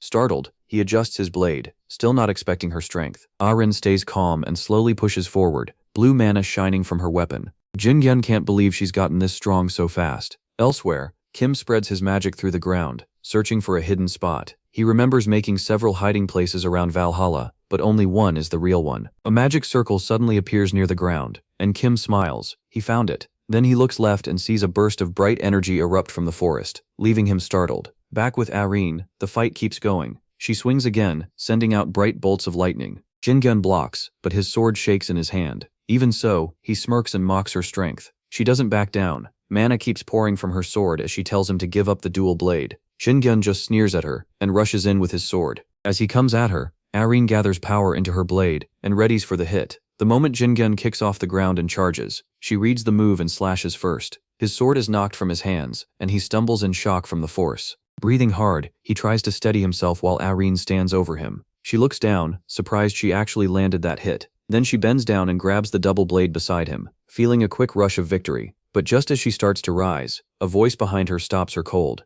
Jin-gyun is standing there again, his sword in hand and glowing with dangerous purple energy. Grinning, he asks if she really thought beating him would be that easy. Still trying to understand what just happened, Arin stares at him in disbelief. With a smug smile, Jin-gyun points his sword at her and asks what she thinks she just saw. She swings at once, but misses as he ducks under the blade. In the same motion, he sweeps his sword out in a brutal strike, leaving a bright purple trail. Arin is blasted backward and crashes to the ground. Dazed, Jin-gyun watches her from above and mocks her, asking if she'll get up, then saying everyone would be better off if she stayed down and gave up. Trembling and coughing, Arin looks at the bleeding wound in her stomach. She clutches it in pain while Jin-gyun warns that if she stands, she'll die. Struggling to lift a hand, Arin asks through the pain if his contract is with an evil constellation. With a twisted grin, Jin-gyun says he's the leader of the Jinsa Guild and made a contract with a top-ranked constellation to keep his place. Then he reveals he's on the side of the devotees, one of the 3 most dangerous evil groups in the world. Arin asks why he'd ever join them. Is their power really worth more than living a normal life? Jin-gyun says the power, the strength, and the freedom from emotional ties were too tempting. He adds that even deviation itself has a pull. Still shaken, Arin listens. Jin-gyun crouches beside her and tells his story. He joined the Jinsa Guild when he was only 12, and was always expected to become the perfect son for his family, even though that was never what he wanted. Still, he says he has no regrets. Then he talks about the moment everything changed, when he met a devotee. That man reached out to him and said joining the devotees would satisfy the desires he'd kept buried.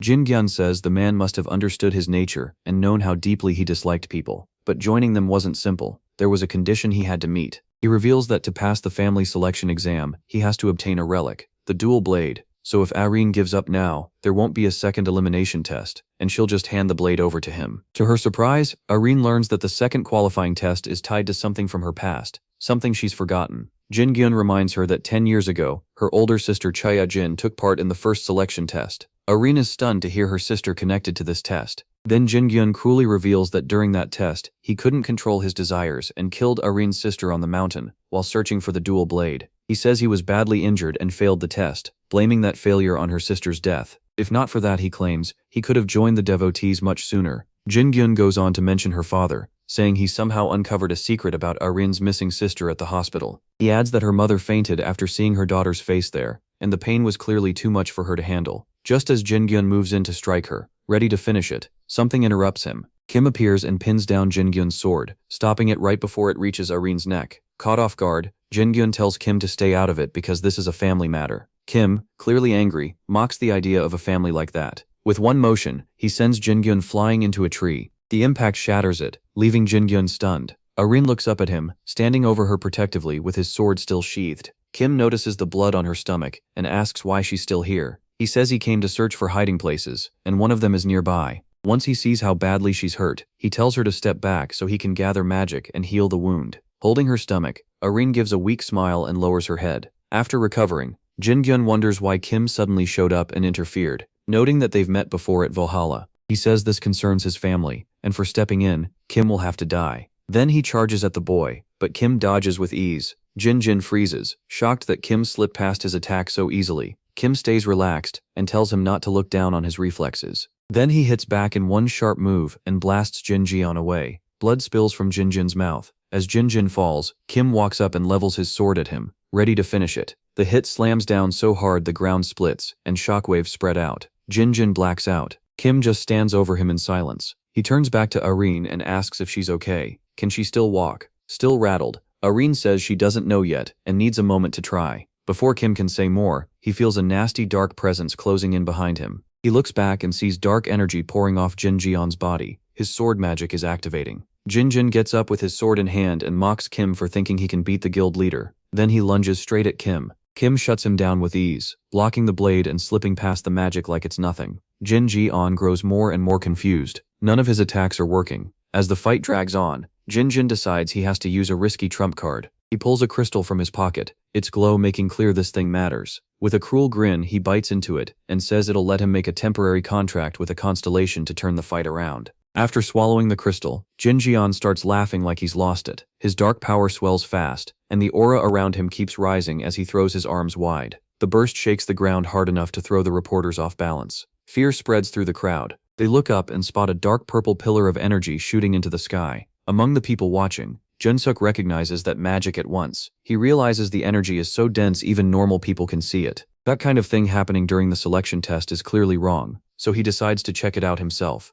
Facing Kim, Jin Jian smiles. He says the power burst comes from the temporary contract he just made with a constellation. That dark energy calls forth a dragon, proof of his new strength, and he's sure Kim is dead now. The dragon appears, all fangs and force. Its special eye activates to scan the area, but the second it meets Kim's fierce red aura, the creature jerks back in fear and shuts that power off. Jin Jin can't understand why the dragon is reacting like that. Then the constellation tells him the dragon rejected the sacred relic summon and ended the contract. Now terrified, the dragon is trying to run. Still stunned, Jin Jian watches its power disappear and the contract fall apart. Kim doesn't even flinch. He calmly rests his sword against himself and smiles. Then he lifts the blade and smashes Jin Jin away with one clean strike. The blow knocks Jin Jin out cold. He drops to the ground. Elsewhere, Han, the leader of the devotees, watches in silence, stunned by how badly this turned out. A system message appears. The dragon, now rejecting the contract, wants to leave the mortal world, making Jinggun's mess even worse.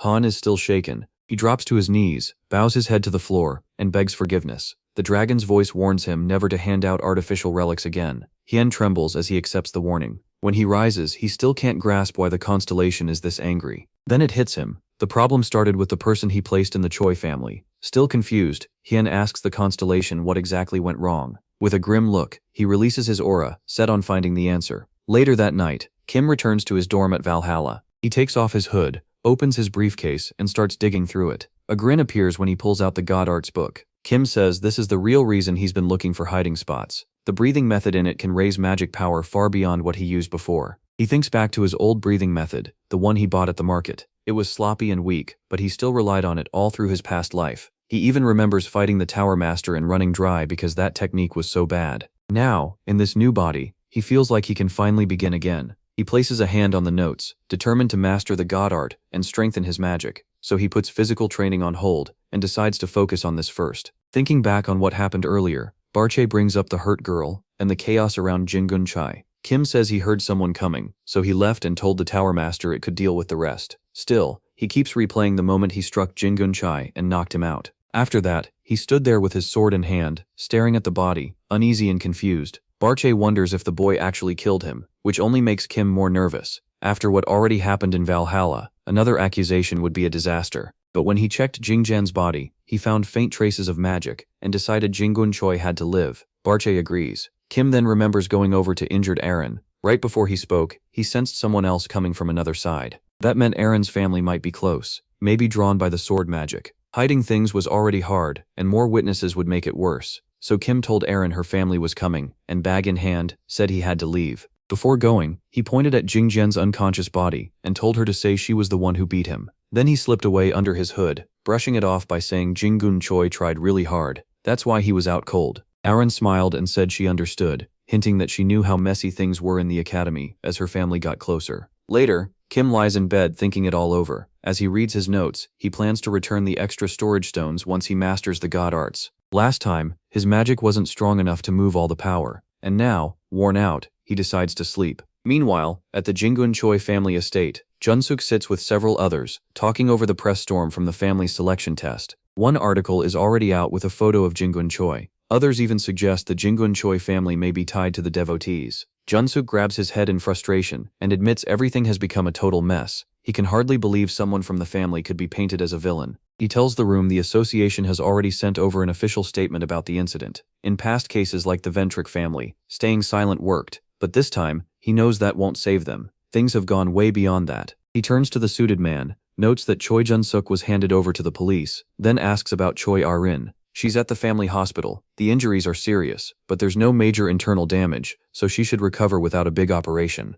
Junsuk lets out a breath, clearly exhausted, and accepts the report. Another man says Ah-rin is getting heavy media attention. She's being praised as a genius from Valhalla who beat a devotee, and people are already comparing her to Juhyuk. Public opinion is shifting fast, and even with the tragedy, she's being treated like a hero. Junsuk admits fighting her own brother is a messy story, but right now the narrative favors her. With the selection round over, Choi Ah-rin is now being pushed as the family's future head, and these dramatic articles may help lock that in. Even so, Junsuk still doubts the story. Ah-rin beating Jinjin alone doesn't sound right. He remembers finding her badly hurt beside her unconscious brother, Jingun Choi. She said she only fought back because her brother attacked her with dark magic. Junsuk had sensed strong magic in the mountains, but how she overpowered Jingun Choi is still a mystery. At the time, other men helped Choi Ah-rin stand, and all she said was that she used techniques Kim taught her. Later, Junsuk reads an article about Kim, including how he openly flipped off guild officers, something that only adds to his growing reputation. Meanwhile, back at Valhalla, Kim settles at his desk. Then he notices someone sitting quietly across from him, Choi Ah-rin. He's stunned. He thought she was still in the hospital, yet here she is, calm like nothing happened. After a moment, she looks back and catches him staring. Once Choi Ah-rin realizes he's watching, she smiles and gives him a small wave. The students behind Kim instantly start buzzing, wondering if she really waved at them. One even jokes that seeing something like that must have been a dream. Kim's mind drifts to a moment back home. He was at his desk with a book in one hand and a white flame glowing in the other, when his phone started buzzing non-stop. It was Choi Ah-rin, saying doctors ordered her to stop training for a while. After how badly she was bleeding, Kim isn't surprised. He texts back that he'll be busy with his own stuff for a few days and wants to rest. But Choi Ah-rin keeps going, spamming him with emojis until he gets annoyed. Then Barche cuts in and says there's something important he needs to hear. The Tower Master brings up the black magic they ran into before. Curious, Kim asks what Barche remembers about it. Barche says it isn't simple forgetfulness. Something feels like it's actively sealing those memories away. Still thinking it over, the Tower Master guesses that block might break if a second hidden condition on the mysterious board is met, though he's not sure. Kim checks the board. One condition seems tied to a dagger, but it's still hard to read. What really bothers him is the mention of the Eye of the Great Forest, supposedly just a training test for knowledge, yet it feels like much more than that.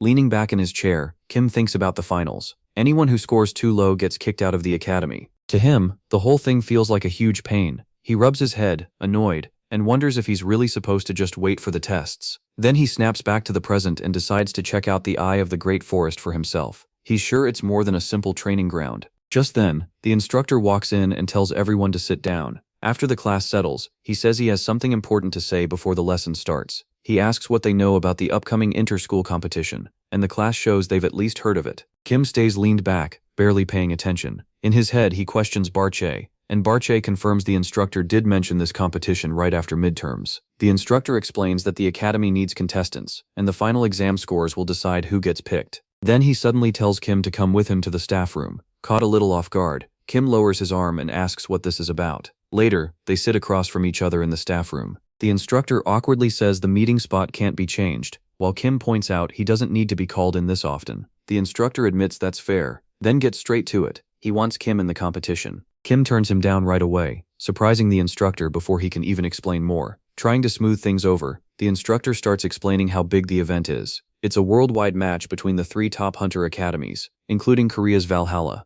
China's White Lotus is the second one, and the third is America's Heroes. Each school sends a few talented first years. The event includes hard trials like duels, maze runs, and survival challenges, and the students with the best practice exam scores get chosen. Kim answers with a yawn, looking completely bored. Now worried, the instructor reminds him that the winners get scholarships and enough money to live on for life. Kim still doesn't care. That changes when the instructor brings up the Eye of the Great Forest. The name hits instantly, and Kim's eyes sharpen with interest. The instructor says the last stage of the competition takes place inside the eye, which also serves as the final exam site. Clear it, and you automatically pass the exam. He adds that if Kim says no, he'll have to take the regular final like everyone else. That settles it. Kim grins and finally agrees to join the inter-school competition. Far from the academy, the story shifts to the United Kingdom. There, Adelia Bentrick asks her subordinates about the progress of a secret operation. They bow and report that things are going smoothly, but they need 1 more month to finish preparing. Adelia gives a calm order to keep going.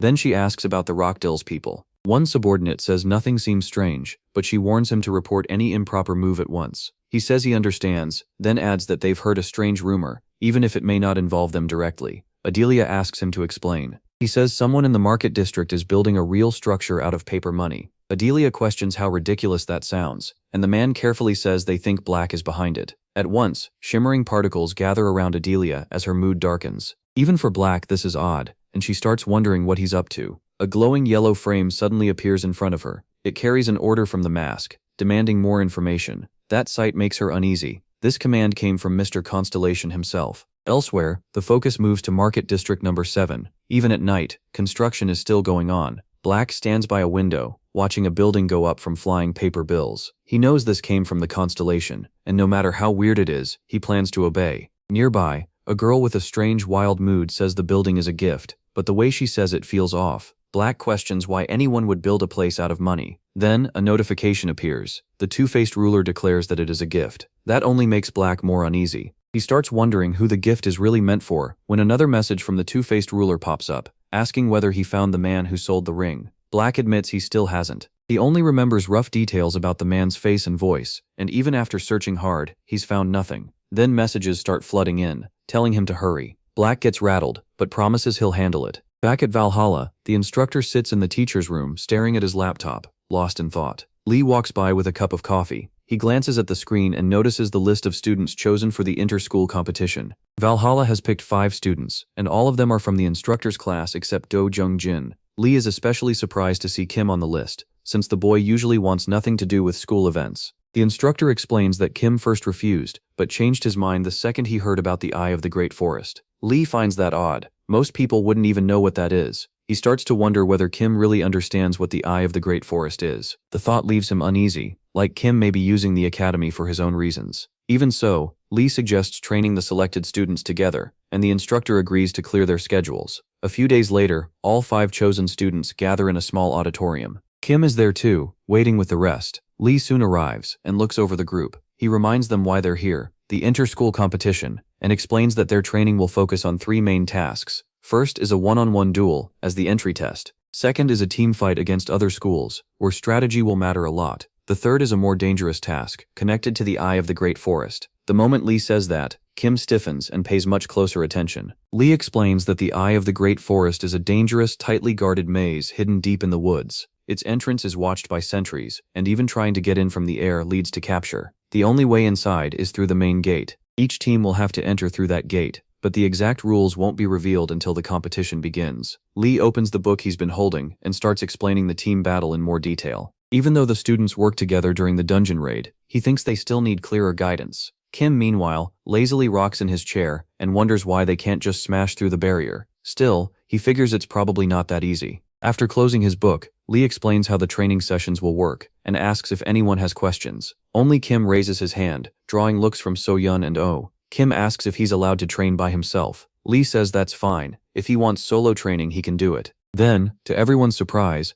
Agrin asks to train alone too. Lee is clearly thrown off, but he allows it and asks if anyone else wants the same. No one answers. With that, the meeting ends. The others start leaving, but Kim and Agrin stay in their seats. Kim thinks about the skill he needs to master before the competition. With Mana helping him, he believes he can improve, but he knows every bit of time left has to go into training. Agrin breaks into his thoughts and calls out to him. He turns, a little surprised. She asks if she should go to the group training after all, and he answers with his own question. Why ask him if she already chose to train alone? She lowers her eyes and hesitates, and Kim reminds her that she already said she can't train too hard. Her mind jumps back to a talk with the instructor. After reading about her condition, he worried about her recovery, but still asked whether she wanted to join the competition. Sitting on a couch, Arin asked one thing first. Would Kim be there? The instructor, surprised, told her he'd heard Kim was joining. That was enough for Arin. She said she'd participate too, even though the instructor objected because she was still recovering. But she smiled with confidence and said she'd be fine, leaving him no choice but to accept it. Back in the present,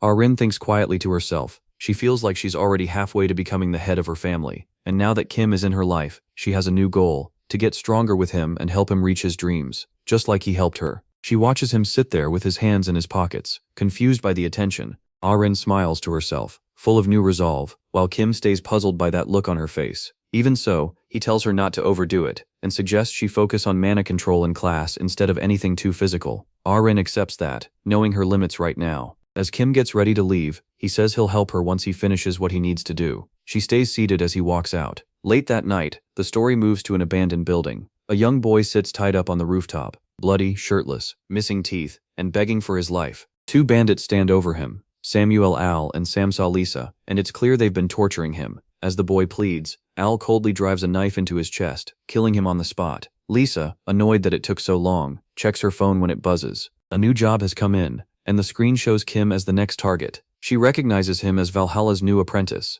Al, still holding the bloody knife, asks why the target is just a student. Lisa figures the client must be paying a lot. As they leave the corpse behind, they talk about the job like it's nothing. Lisa says the hit is set for the inter-school competition next month. Al asks why they don't kill Kim now. Lisa says the academy's guards and barriers make that almost impossible, so the competition is their best shot. It helps that the event will be held outside the school, at the Eye of the Great Forest. Their client says the students will enter a strange maze deep in the forest on day 3, making it the perfect ambush spot. Al asks what it means that no instructors will be inside. Lisa says only a few guards will stay at the maze entrance, plus 1 flying observer drone. Everyone else, including the instructors, will watch from a control room. Al confidently says another teammate, Alia, will go into the maze first, and they'll follow after her. Once they step out of the building, Lisa reminds him this mission comes first. Al nods. He already knows the deadline. A month passes, and the first day of the inter-school competition begins. The stands are packed, and the whole place is buzzing with excitement. In the crowd, Rockdill sits tense beside his assistant. He remembers a phone call from a few days earlier at home. During that call, he spoke to his father, Eden Ventrick. Rockdill told him the money had arrived, and he used it to hire assassins to kill Kim. Eden is horrified and begs his son to stop. Rockdill doesn't budge. He says his father has no control over him anymore, and he'll deal with this his own way. Hearing that the killers are the infamous trio makes Eden even more afraid, but Rockdill ignores the warning and sticks to the plan. Now back in the stands, he sits in silence, thinking about that deal. He knows he shouldn't be here, but he stays, waiting for Kim's name. A little later, he rises and tells Yulia it's time to leave. She goes with him. At the podium, a white-haired man with a mustache speaks into the mic. He introduces himself as Shim Duk-won, chairman of the Valhalla board. Then he welcomes the crowd and starts presenting the schools. First is China's White Lotus, a 5-person team that includes a girl carrying a katana. Next comes the USA team, standing proudly before the crowd. Then Shim calls the final team, Valhalla, representing Korea, and led by Kim. Shim explains the tournament will last 3 days, with day 1 starting in individual sparring. After all 3 teams gather before the stage, the students are told to return to their waiting rooms until the match list is ready. Only Lee stays behind. He watches the teams in silence, arms crossed. His gaze lingers briefly until Jack Rover, the USA team's lead instructor, walks over and jokes that it's been a while. Lee answers with a crack about Jack always finishing third, and Jack fires back that Valhalla doesn't always win either. Lee quietly admits that's true.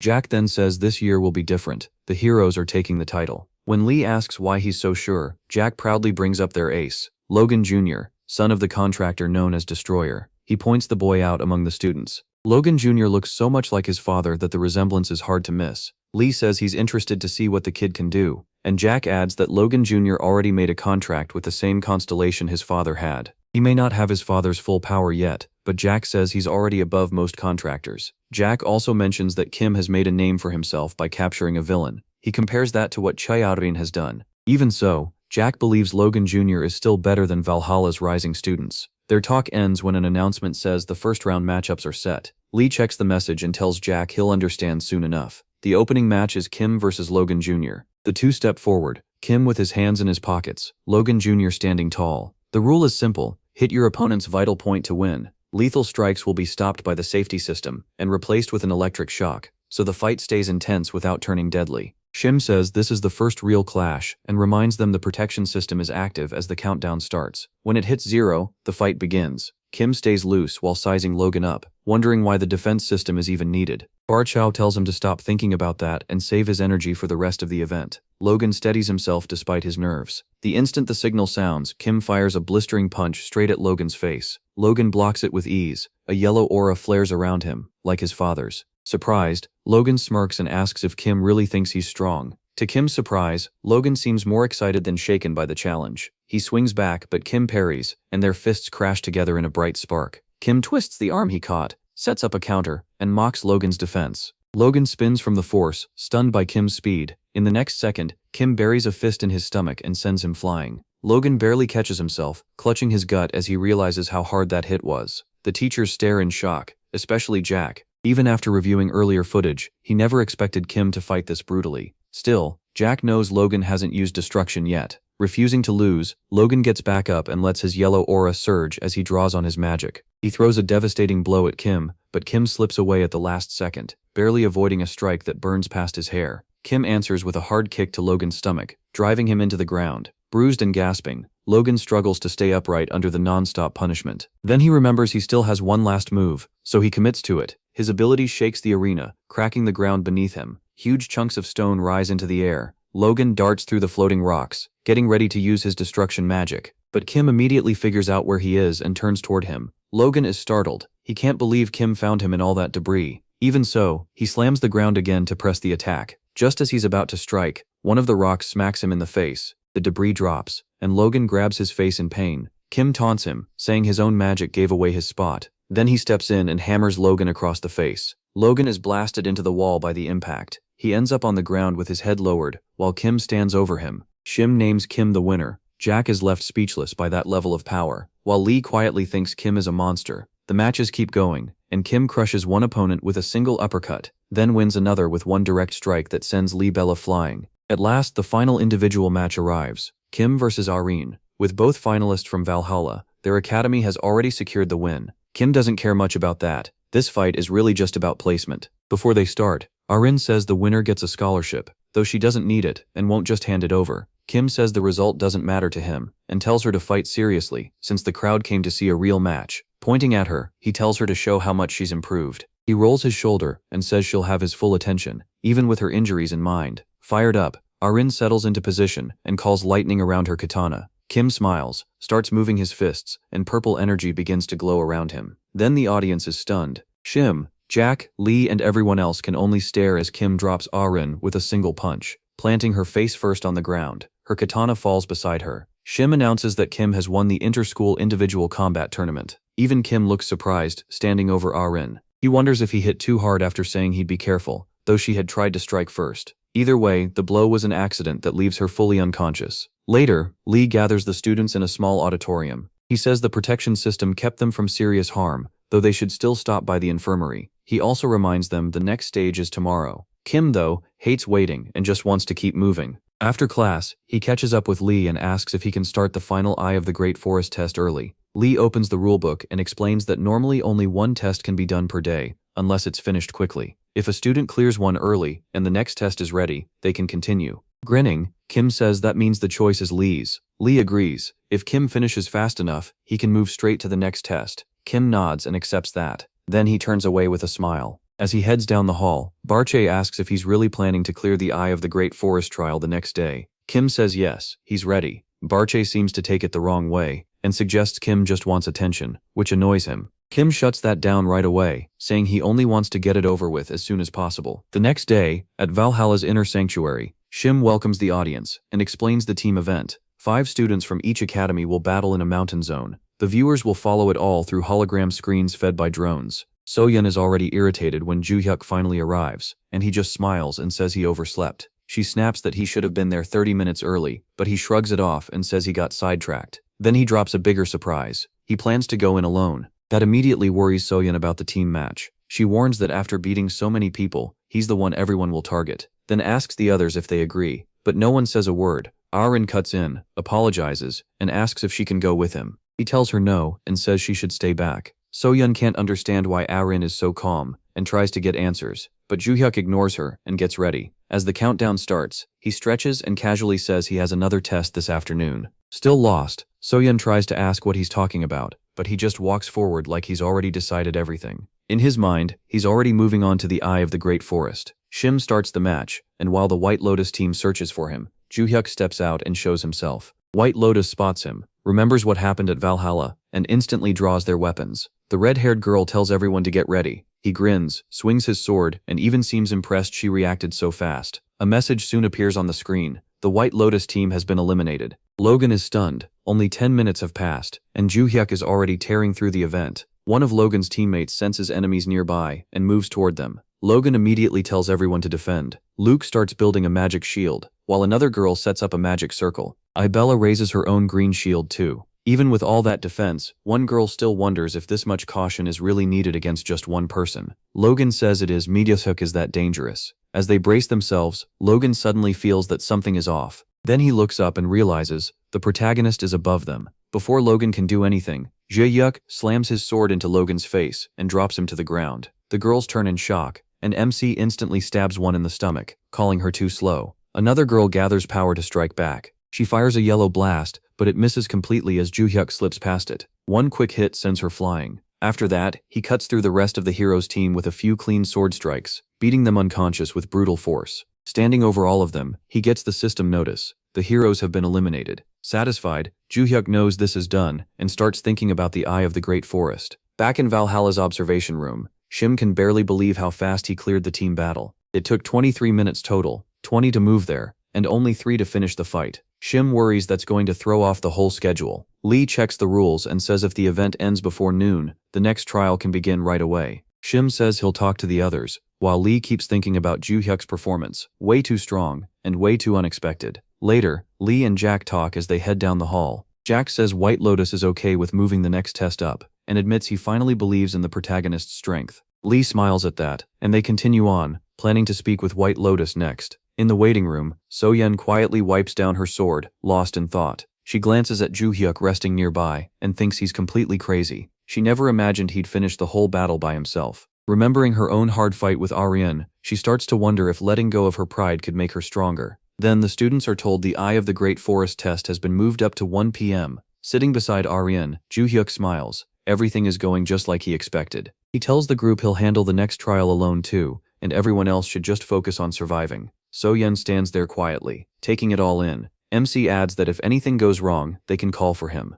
As Soyeon thinks over his plan to enter the maze alone, She remembers they already won the last 2 events, but they still can't afford to slip. The maze is supposed to be a survival test, and from what she knows, it's mostly thick plants and weaker monsters, not instant danger. Joo-hyuk notices she's thinking hard and teasingly asks if she wants to say something, using another nickname for her. Annoyed, So-yeon demands to know why he keeps doing that, and he says her reaction proves his point. Arin, sitting nearby, quietly thinks the nickname is kind of cute. Soon, everyone gathers at the entrance to the Eye of the Great Forest. Shim lifts the mic and announces the final event, Survival in the Labyrinth. The viewers watching through hologram screens are told what makes this maze special. Shim explains that the forest maze is full of non-stop rain and harsh conditions, so the real test is how well students adapt. The monsters inside are low level, which means survival and endurance matter more than combat. Their condition will be checked after 5 hours to judge how well they held up. While everyone else listens carefully, Joo-hyuk just yawns. Shim makes it clear that teams are not allowed to fight each other, then starts the test. The maze opens, and the teams head inside. Back at Valhalla, in an abandoned warehouse, Al and Lisa watch a masked person walk in.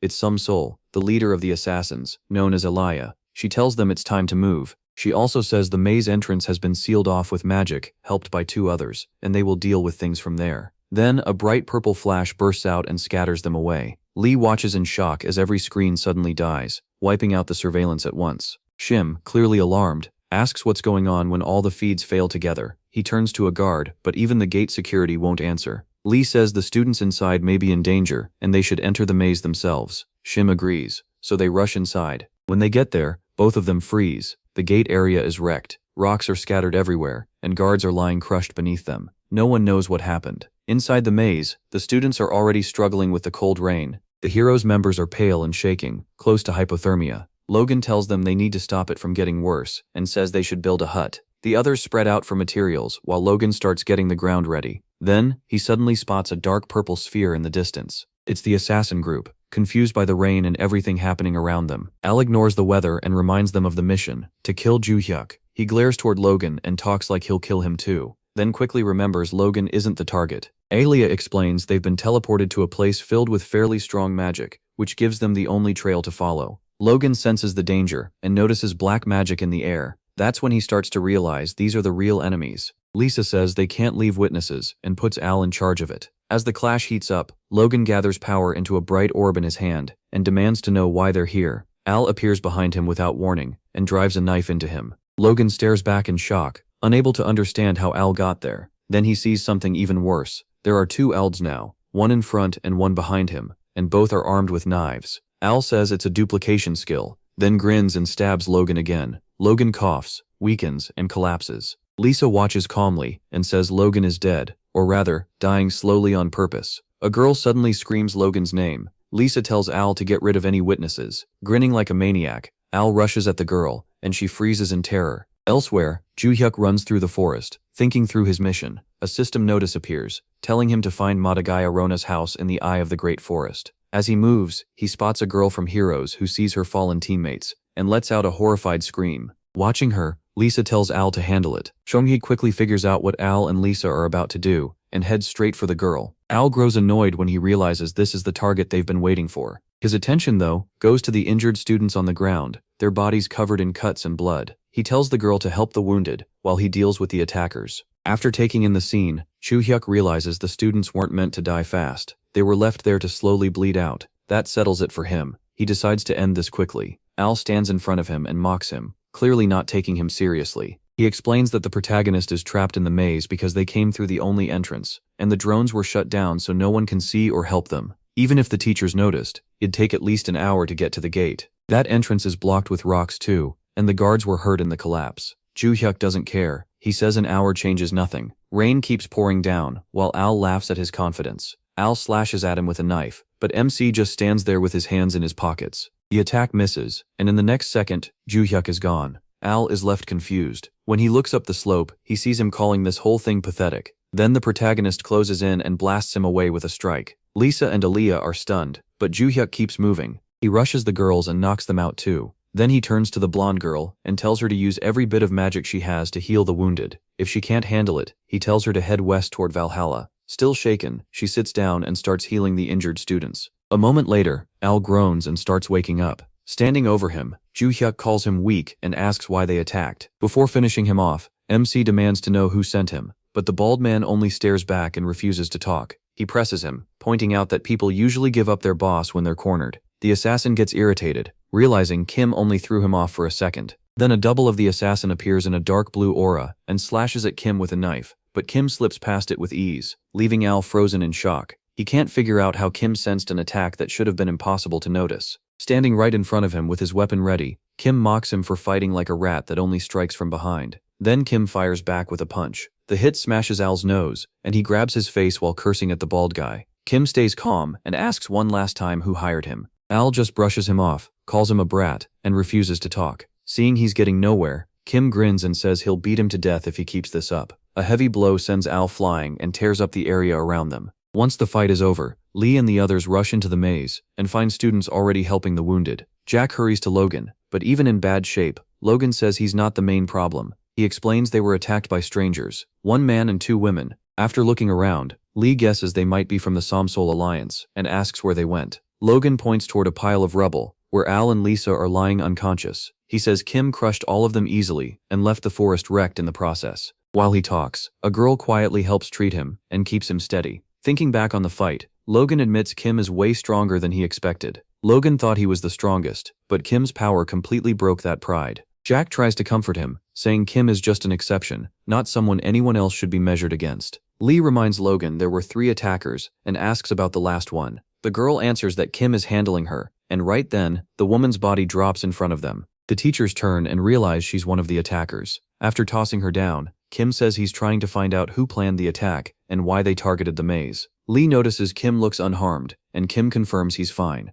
With a small smile, Lee says they'll go over everything once they're back at the academy, and Kim agrees. He adds that the teachers can handle the injured and send them to the hospital, while the Valhalla students should find White Lotus and report what happened. As rain keeps falling over the maze, a teacher announces the competition is over. Later, that evening, Kim drops onto his dorm bed, worn out from everything that happened, and thinks about how rough the day was. He closes his eyes, knowing he burned through a huge amount of mana. A system message pops up about the Eye of the Great Forest, Mandagaialona's house, and the need for a sword. Kim takes a blue sphere from his pocket, satisfied that he finished the task, and thinks back to beating the assassin team. Alaya, still scared and shaken, complained about her headache, and Kim walked up and asked what her ability was. At first, she didn't get what he meant, but Kim guessed she was from the Samsal squad, pointing out there were 2 fighters and 1 support. From that, he figured Aliyah was the support. That clearly caught her off guard, so he pressed her again about her power, but she wouldn't answer. Instead, her space warping ability started to gather around her. Kim stepped in and shut it down, which left Aliyah stunned. She couldn't understand how he stopped her skill. Once Kim realized her power let her create and move through space, he knew his guess was right. He told her that if she helped him, nothing bad would happen to her, wearing a wild grin as he said it. Back in bed, Kim thinks it over and realizes Aliyah's ability is what let him get the sphere. He remembers promising that if she helped, he wouldn't expose her or hand her over, but he broke that promise and knocked her out anyway. He justifies it by reminding himself she never told him who hired them. If she had answered, he thinks he would have let her go. Lying there, Kim considers what it means that someone from the Somsal Alliance was behind the attack. He starts thinking about Rockdill and wonders if his family has begun messing with his plans.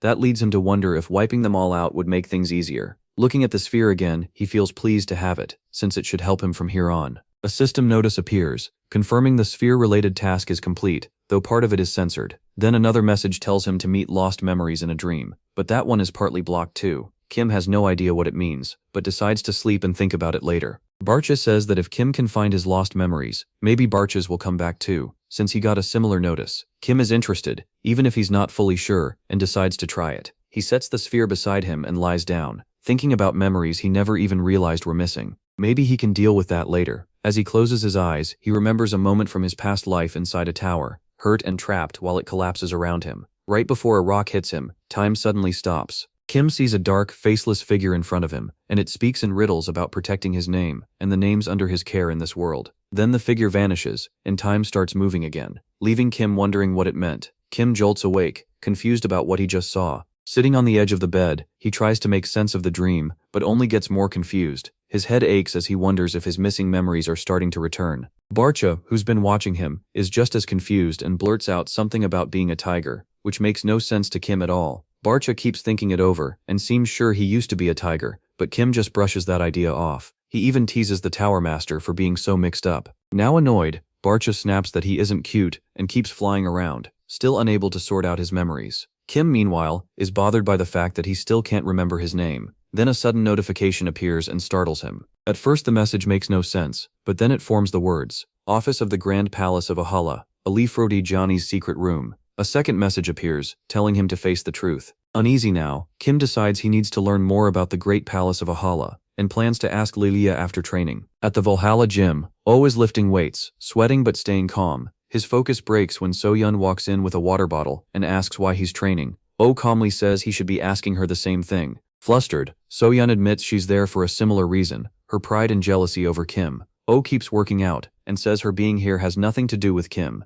So-yeon blushes, then looks down in frustration. Seeing that reaction, Oh points out she's probably upset because she lost to Ah-dun earlier. Now clearly bothered, So-yeon silently admits he's right, as she remembers that fight. So-yeon attacked first, swinging her katana fast and clean. She kept up the pressure, but Ah-dun blocked every strike. Not giving up, So-yeon poured mana into her blade and fired a strong horizontal slash of pink energy. Ah-rin answered with one swing and cut straight through it, sending out a huge blue trail and cleanly breaking So-yeon's attack. Frustrated, So-yeon grabbed her katana with both hands and tried to cut through Ah-rin's magic instead. 3 streams of mana flew toward Ah-rin, but she charged her blade with magic and erased all 3 with one strike. So-yeon was stunned. She couldn't understand how one swing stopped such a strong attack. Before she could recover, Ah-rin rushed in and landed a grazing slash across So-yeon's vital area, sending her back and winning the match. Later, So-yeon reflects on how much Ah-rin has improved since they last met. She realizes that growth came from Kim's training. So-yeon focused only on magic and sword skills, but Ah-rin also added strength training, something So-yeon's family never taught her. She sees that as the reason Ah-rin improved so fast. Oh, still lifting nearby, says that if So-yeon wants the same kind of progress, she should probably ask Kim for help. Feeling pressed, So-yeon decides to take that advice and go to Kim. She approaches him while he's wiping sweat off his face and tries to ask for training, but before she can finish, Lee cuts in and asks if Kim is busy. So-yeon listens in surprise, as Lee says someone is waiting to see him. He adds that this may be the only chance to meet them for a long time. Embarrassed and stuck, So-yeon can only wait as everything suddenly changes. Curious, Kim follows Lee down the hall and leaves her behind, standing there red-faced and confused. Then Kim calls back to her, using his old nickname, Pipsqueak. So-yeon lights up and turns right away. Without stopping, Kim tells her that if she wants to train with them, she should ask Ah-rin about their daily routine. If she keeps up with it, he might teach her himself. After her own training, Ah-rin walks over and offers to explain everything. Meanwhile, Kim and Lee continue down the hall. Kim asks who came to see him, and Lee hints that he probably already knows as he leads him to a small hall. Inside, Kim finds Rockdill barely alive, dried out and weak from dehydration. Rockdill drops to his knees and begs for help. Behind him, Yulia stands in silence. Kim turns to Lee in surprise and asks what happened, but Lee snaps at him not to act clueless. Rockdill already tried to kill him twice. Lee then asks how the news spread so fast, only to answer it himself. Everywhere he looks, people are talking about Valhalla and attacks on students. Kim just stares for a moment, realizing that was bound to happen.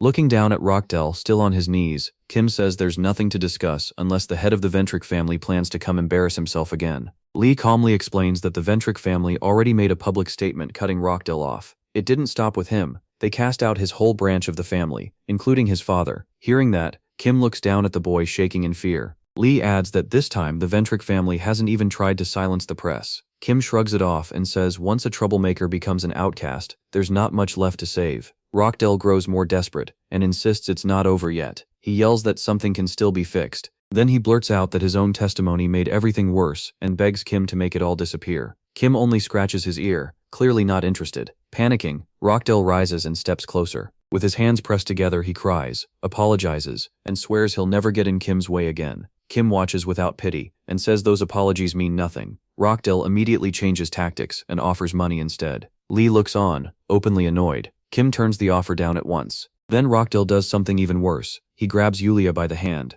Pointing to her, he offers her to Kim. He says she's an English heir from the Palace family and claims taking her would raise Kim's status. Disgusted, Kim asks if Rockdill really sees people like objects. Rockdill only smirks and says she belongs to him. He shows the spell around her neck, marking her as his property. The red writing circling it is a magic seal, and Rockdill grips Yulia by the neck like he's showing off merchandise. Lee recognizes the spell right away. It's a brutal seal, almost impossible to remove, and it forces total obedience. Just seeing it makes his blood boil. Rockdill seems to enjoy how scared she is. Lee can't understand how anyone could do that to a person. Kim, calm but cold, says men like this existed long ago too. people who branded humans like animals and sold them off. Without another word, he steps up to Yulia, gathers mana, and grabs the seal at her neck. Then he tears it off by force, crushing the magic in his hand. Yulia wavers, dizzy and close to collapsing, but as the curse fades, she grabs her neck in relief. Rockdell is left staring in total shock. Kim casually asks Lee if he's allowed to punch him now. Rockdell freezes, eyes wide with fear. Lee finally answers that as an instructor, he should stop Valhalla students from fighting. But since Rockdell has lost his family name and may still be dangerous, this time he'll look away. Sweating and crying, Rockdell can only stand there as Kim walks up. Kim puts a hand on his shoulder and reminds him what Lee just said. Before Rockdell can react, Kim throws a brutal punch that sends him flying. Rockdell slams to the floor, wrecked and dazed. Yulia watches in silence while Lee turns away. By sunset, Kim is already gone. He walks with his eyes shut while Barche floats beside him. The Tower Master says Rockdell has never been closer to death, and he's never seen Kim this angry. Kim coldly replies that if this were 300 years ago, he would have crushed Rockdell's skull without hesitation. Seeing that seal on Yulia, like she was cattle, hit a nerve, because it reminded him of his own past. Lost in thought, he suddenly hears someone call his name. It's Yulia, out of breath from chasing after him. Once she finally stops, she bows and thanks him. Earlier, she was too shocked to even speak. Kim tells her not to worry about it, and just live freely from now on. That makes Yulia break down in tears. She trembles as she wipes her face, while Kim keeps walking. The next day after class, Kim and Lilia sit at a cafe on Valhalla campus. While eating pudding, Lilia casually mentions that the Grand Palace of Alala is in China. She explains that the palace is a maze controlled by the White Lotus Association. That catches Kim's attention because it's the same group from the last competition, and he's not happy about dealing with them again. Getting into a maze like that without permission is illegal now. Kim briefly thinks about just smashing the maze apart, but drops the idea since he doesn't want trouble with the academy. So he asks Lilia if there's any legal way in. She hints that becoming a student there may be one of the only real options, and starts to say more, but suddenly cuts herself off and covers her mouth. A second later, she accuses Kim of wanting answers without giving anything back, and demands 3 facts about him first. When he starts to leave, she quickly gives up and says she'll tell him anyway. Lilia leans in and reveals that an international world tournament will be held at the Grand Palace in the 2nd semester. Kim is surprised none of the instructors mentioned it. Smugly, Lilia says she has her own source, and this isn't some small regional event. Unlike normal school matches between countries like Korea, China, and the US, this one brings in schools from all over the world. The scale of it only annoys Kim more. Waiting until next semester sounds unbearable to him, so he asks if there's any way to get in earlier. With a sly grin, Lilia says he can help her with one small job for today, and if he does, she might help more later. That's how they end up in North London, in Tottenham, standing outside the World Monster Research Society. Even with the nice weather, Kim is clearly annoyed. The trip was long, and this was the destination. Lilia laughs it off, saying they're only here for the weekend, then casually adds she got permission to stay until Monday. Kim jokes that she's definitely abusing her power as a teacher. She only smiles and lets it slide. Soon, Kim is put in front of a simulated giant boar with a sword in hand. Several staff members watch and record the test. The boar charges, and he smashes its head with one strike, making it vanish. It's just a digital simulation. Kim gets annoyed, remembering Lilia said this would be simple and mostly paperwork. Instead, he's stuck killing monster after monster in test runs. An hour later, he drops onto a couch exhausted. The 3 monsters she promised turned into more than 10. Lilia claims she didn't expect that either. Still catching his breath, Kim admits the whole place feels off. What bothers him most is how everyone stared at Lilia when they arrived, like her presence upset them. So he asks if she knows these people. Lilia goes quiet for a moment before admitting she does, at least a little. She says they still follow old monster hunting traditions, and hate anything that challenges their beliefs. Her research shook up the way they see things, and they never forgave her for it. Kim asks why people in a modern age still cling to old ways, and insist on weapons like swords.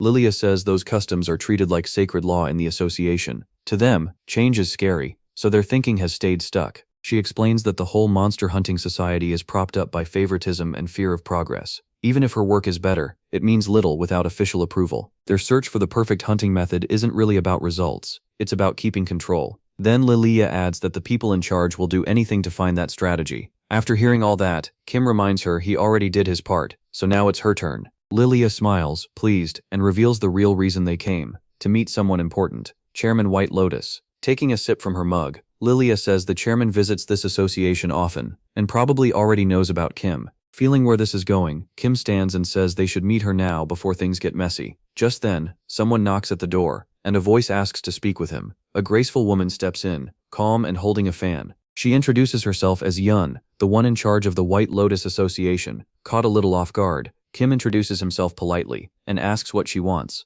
To his surprise, she asks if he can deal with someone for them. Lilia, clearly confused, stays quiet for a second before excusing herself, sensing the talk just got serious. Once Lilia leaves, the chairwoman formally explains that she leads the White Lotus Association and belongs to the powerful Soul family. She begins talking about a prodigy from her clan, someone who rose after the era of, and says this girl surpassed veteran contractors by age 13, even beating members of her own family's Ceylon guild. Her power is so destructive that not even the family head could control her. She shut herself away in the Salo family's private training hall, saying there was nothing left to learn outside. When Kim asks if that's the person she wants him to handle, she says yes. Still unsure, Kim asks why someone that powerful would need his help. After all, the chairwoman herself is clearly strong. Her aura leaks through even with concealment magic. She smiles and admits she's impressed he noticed. She finally explains, the girl may be terrifyingly strong, but she fights with pure physical skill. And like Ju Hyuk, she's also 17. So this isn't only about power, it's about finding someone with the same kind of drive, skill, and age. That's why the chairwoman wants him to be the one who beats her. He leans back with his hands behind his neck, showing he gets it, but asks why she thinks he'd say yes. Sul-hyun calmly says she wouldn't ask for help without offering something back, then starts talking about payment. Ju Hyuk stops her right away. He doesn't want money. What he wants is help getting to one specific place. Sul-hyun taps her fan, curious where he means. Soon, they're outside the White Lotus Association in China. The protagonist admits he didn't expect to get there on a private jet. Sul-hyun smiles and says that's because he made it clear he didn't have much time.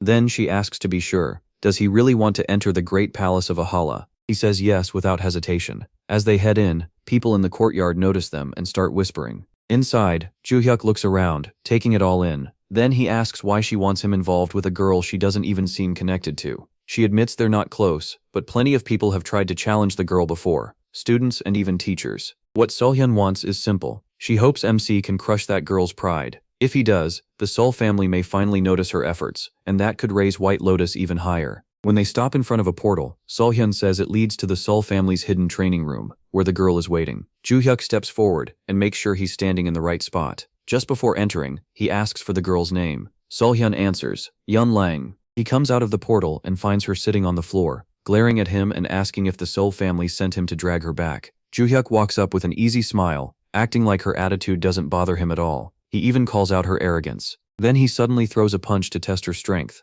To his surprise, she catches it with no trouble. She instantly pushes mana into her hand and slams him in the stomach, sending force blasting out behind him. Her eyes burn with anger, blaming him for looking down on her. Ju Hyuk says nothing and only raises his eyes with a calm smile. A split second later, the fight explodes. He grabs her arm and swings for her face, but she barely slips away, and it's clear that dodge took effort. Ju Hyuk follows with a strike to her arm, and this one clearly hurts. She stumbles back and demands to know who he is. He just motions for her to come again, casually saying he's only a 17-year-old student who judged her wrong. With no good opening, she backs off to rethink her approach. Ju Hyuk doesn't let her. He rushes in right away, and this time, his fist drives straight into her stomach. She goes flying back, clutching the hit in pain. But he notices something impressive. At the last instant, she shifted her stance and softened the damage. Even some of his old disciples couldn't control their bodies that well. That makes him respect her even more. As she steadies herself, her face changes from pure frustration to real focus. She can't believe someone her age can stand against her like this. Then she smiles, resets her stance, and gets ready for another round.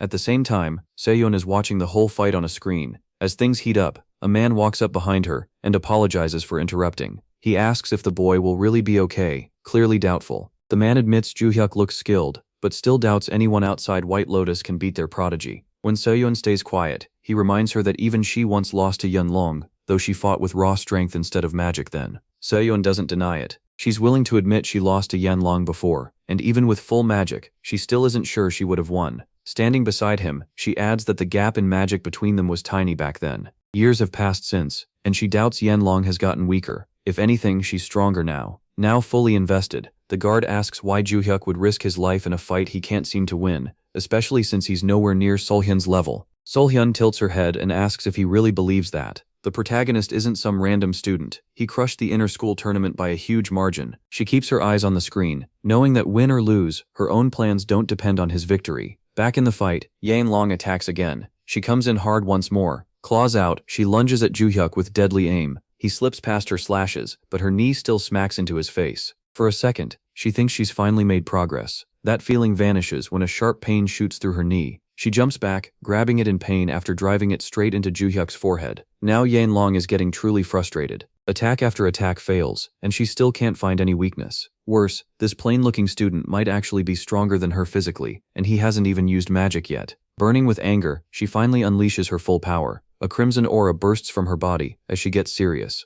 MC answers with a smirk. Blue energy flares around him, and his eyes shine with power. She rushes him at blinding speed, pouring all her mana into one crushing strike. Flames wrap around her fist as it races toward his face, just 1 inch away, and for a moment she thinks she finally got him. But Juhyuk simply tilts his head and avoids it at the very last second. Still bent forward, he thanks her for the warm-up, then tells her the warm-up is over. His glowing fist slams into her stomach with brutal force, bursting with impact. Yahello's eyes go pale from shock and pain as the air leaves her lungs. All she can whisper is the truth. He's a monster. Juhyuk stands over Yahello, calm as ever. Even Solhyun and the guard can barely hide their shock. He drags her over by the scruff, beaten and unconscious, and drops her in front of them, saying it was a fair fight. Solhyun can hardly believe he really won, and quietly asks if he's hurt. Juhyuk says he's fine, though he can't say the same for Yahello. When he tosses her aside, the girl groans awake and holds her aching head. The second she sees Solhyun, her expression darkens, and her anger rises again.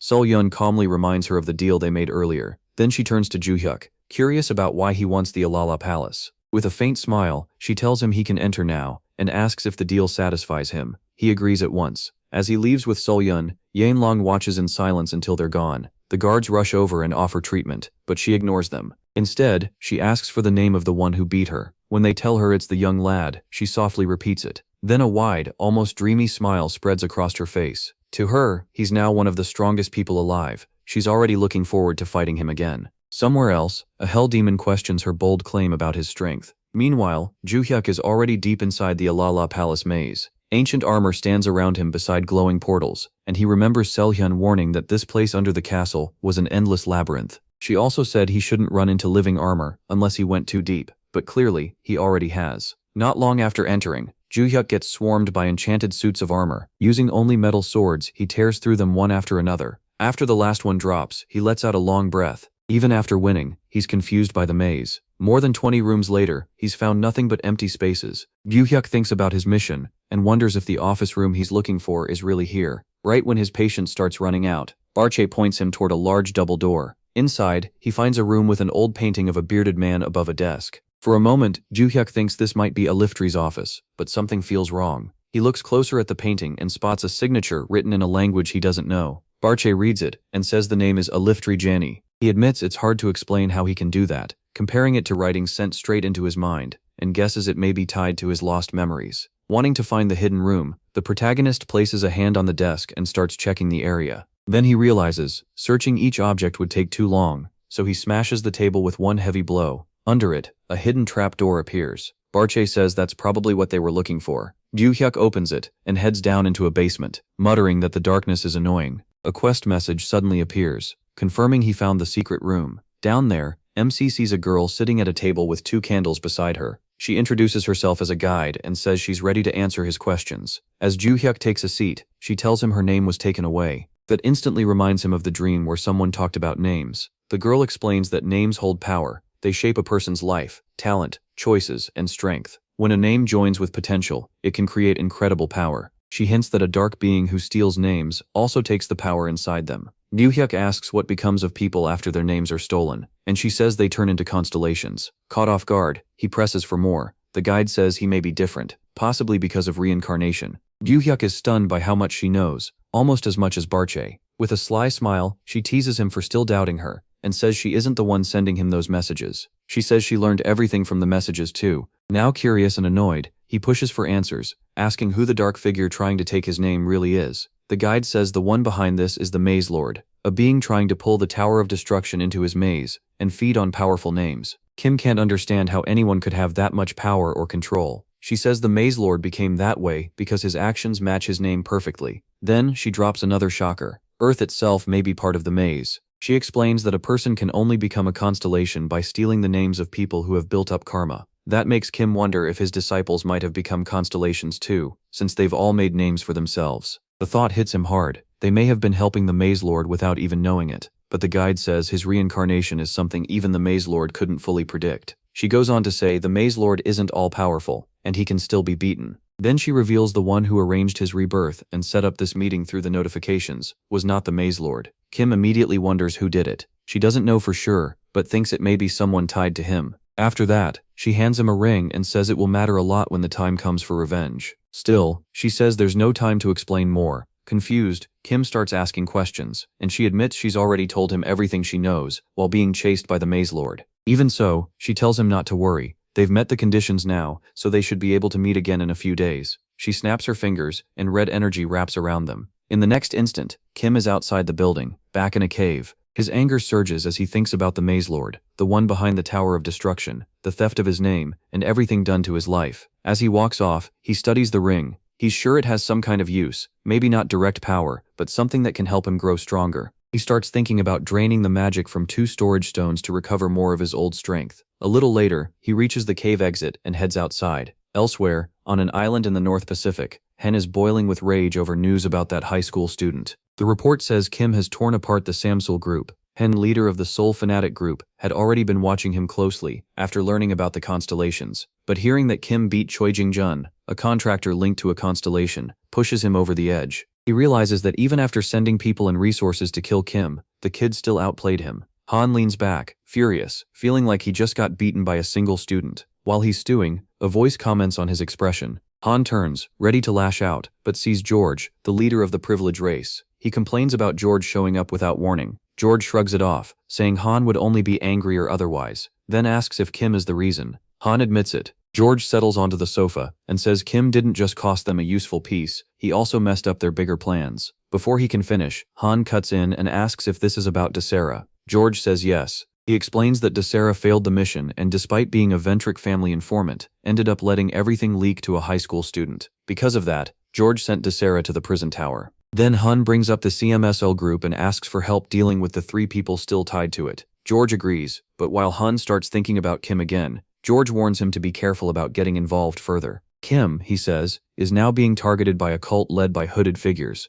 and they're bad news. That makes Han ask what kind of people they really are. George turns serious and says the cult has no real rules or morals. Worse, they're unpredictable and more dangerous than they look. He adds that they're also the ones who dealt with Logan's squad. Han feels a bit relieved hearing that, since he already knew about it. Both men understand the same thing. If they get in the cult's way, they'll become targets too. Still angry, Han realizes all he can do for now is wait, and he lets out a bitter laugh. Meanwhile, Kim ends up surrounded by hooded figures staring him down. He asks what they want, mocking them for either being fearless or completely crazy to corner him on campus. The leader in front stays silent, making the moment even tenser. The story then jumps back to an earlier meeting, when the hooded man Deacon spoke with Adelia, head of the Ventric family. He tells her he's ready. Adelia answers with a faint smile, hinting they should have been prepared sooner. Deacon apologizes and says Kim is too dangerous to face without careful planning. He explains that they have contractors who can make subspaces, and every team member was picked by the Ventric family to keep the press from finding out.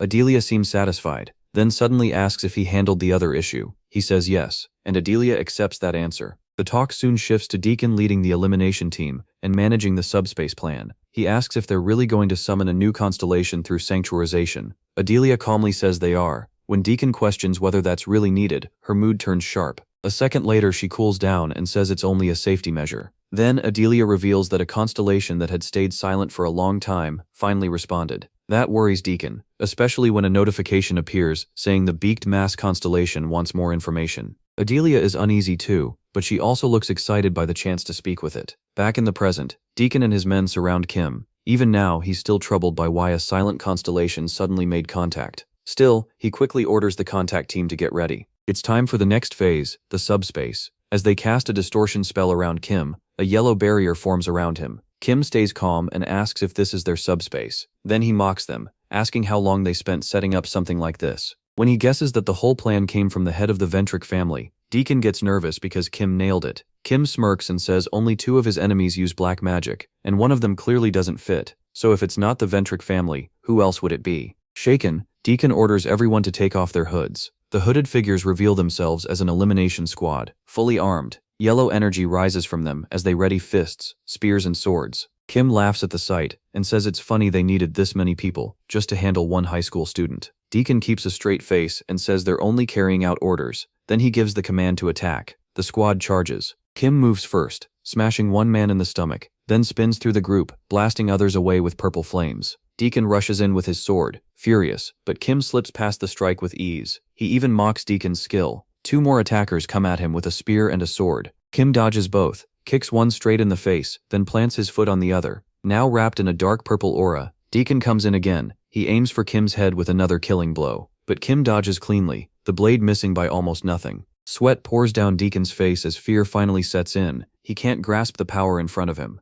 Panicking, he throws out another slash, and Kim ducks it again. Fed up with how long this is taking, Kim taunts them, saying they're starting to wear him out. With a small grin, he lifts his weapon and slams with the back of the sword, unleashing a burst of force. Deacon crashes to the ground, blood running from his mouth. His thoughts spiral. He knows now he came into this fight unprepared. As Deacon drops, Kim stands over the field with a grin, weapon still in hand. Then someone appears behind him. Adelia, head of the Ventric family. She says nothing, just looks down at Deacon. Seeing how badly the elimination team was crushed, despite their strength, she realizes something is wrong and decides to move herself. Adelia draws a golden dagger glowing with power. In a cold voice, she tells Kim he should feel honored to see the Ventric family's sacred relic before he dies. Kim only smirks and mocks her, asking if she even knows what honor means. Adelia lunges with the dagger, but right then, something unexpected happens. A storage crystal near Deacon starts to shake. It turns bright gold. The people holding the other crystals stare in shock as all of them begin changing at once.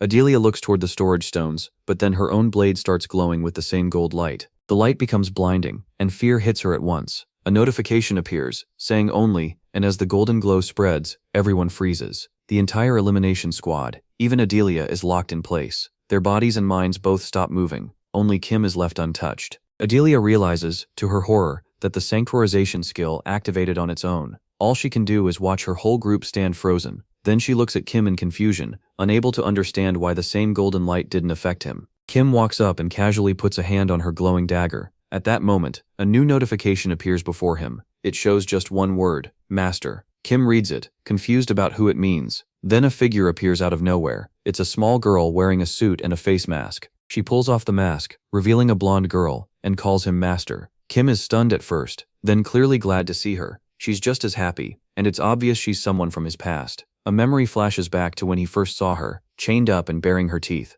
Back then, Kim had joked that she should take a look at herself. She answered with a fierce glare, and snapped that he shouldn't act like he knew her. Kim stayed calm and told her that maybe he didn't know everything, but he did know a few things about her. He told her he'd been a prisoner too, sold by a trafficker, and forced to live as a slave. The girl was stunned as Kim talked about being kidnapped and chained up when he was young. Then he asked if she wanted freedom, but she only looked at him with hate. She grabbed the chain on her neck and snapped, yelling that freedom meant nothing, while that thing was still on her. After calming down, she told him to go. She didn't know how he found her, and warned that the trafficker would be back soon. Kim just smiled and said the chain could be removed in two ways, if the owner died, or if the owner released it. He also warned that death didn't always work. That caught her off guard, and she listened closely as he kept going. He explained that her former owner was already dead. Hearing that, she asked if that meant she could never be free. Kim smiled and said he could give her a chance. He grabbed the collar around her neck. Using his blue magic, he controlled the limiter's magic, and slowly broke the chain apart. She stared in shock as the collar fell apart,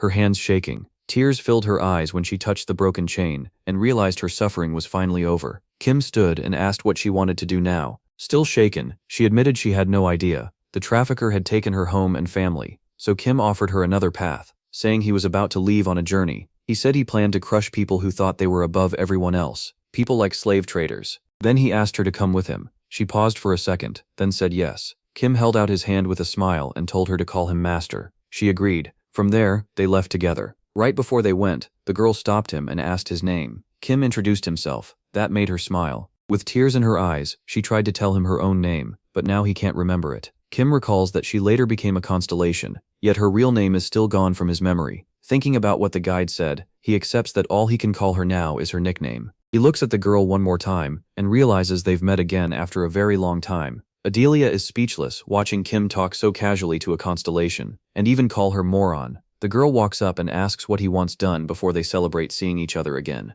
Without hesitation, Moron takes the dagger from Adelia. That alone terrifies Adelia, since a constellation just touched her family's relic. Moron raises the dagger and does something that makes Adelia lose control of her body and drop with empty eyes. The others collapse too, While Moron still holds the dagger, she looks back at Kim and asks what to do with them, maybe even whether she should kill them, but Kim has another plan. The next day, the instructor sits frozen in front of his laptop. He can hardly believe the notice. The Ventric family is sponsoring Valhalla Academy. On top of that, Kim has a personal sponsorship worth 5 billion. The number is so huge the instructor can barely process it. Lee walks in with coffee and says the timing is suspicious. A donation this big now has to be covering something up. When the instructor asks if this is tied to Rockdill, Lee shuts that down right away. He explains that after Desera attacked Kim, they tried to buy his silence. But even after disowning Rockdill, the Ventric family still had to draw a line somewhere. Even so, they never really made a serious move to cut themselves off from Rockdill. Still trying to make sense of it, the instructor wonders why the Ventric family would send such a huge offer to his side when Kim might not even take it. He figures Kim will probably refuse, which would put them in an awkward spot.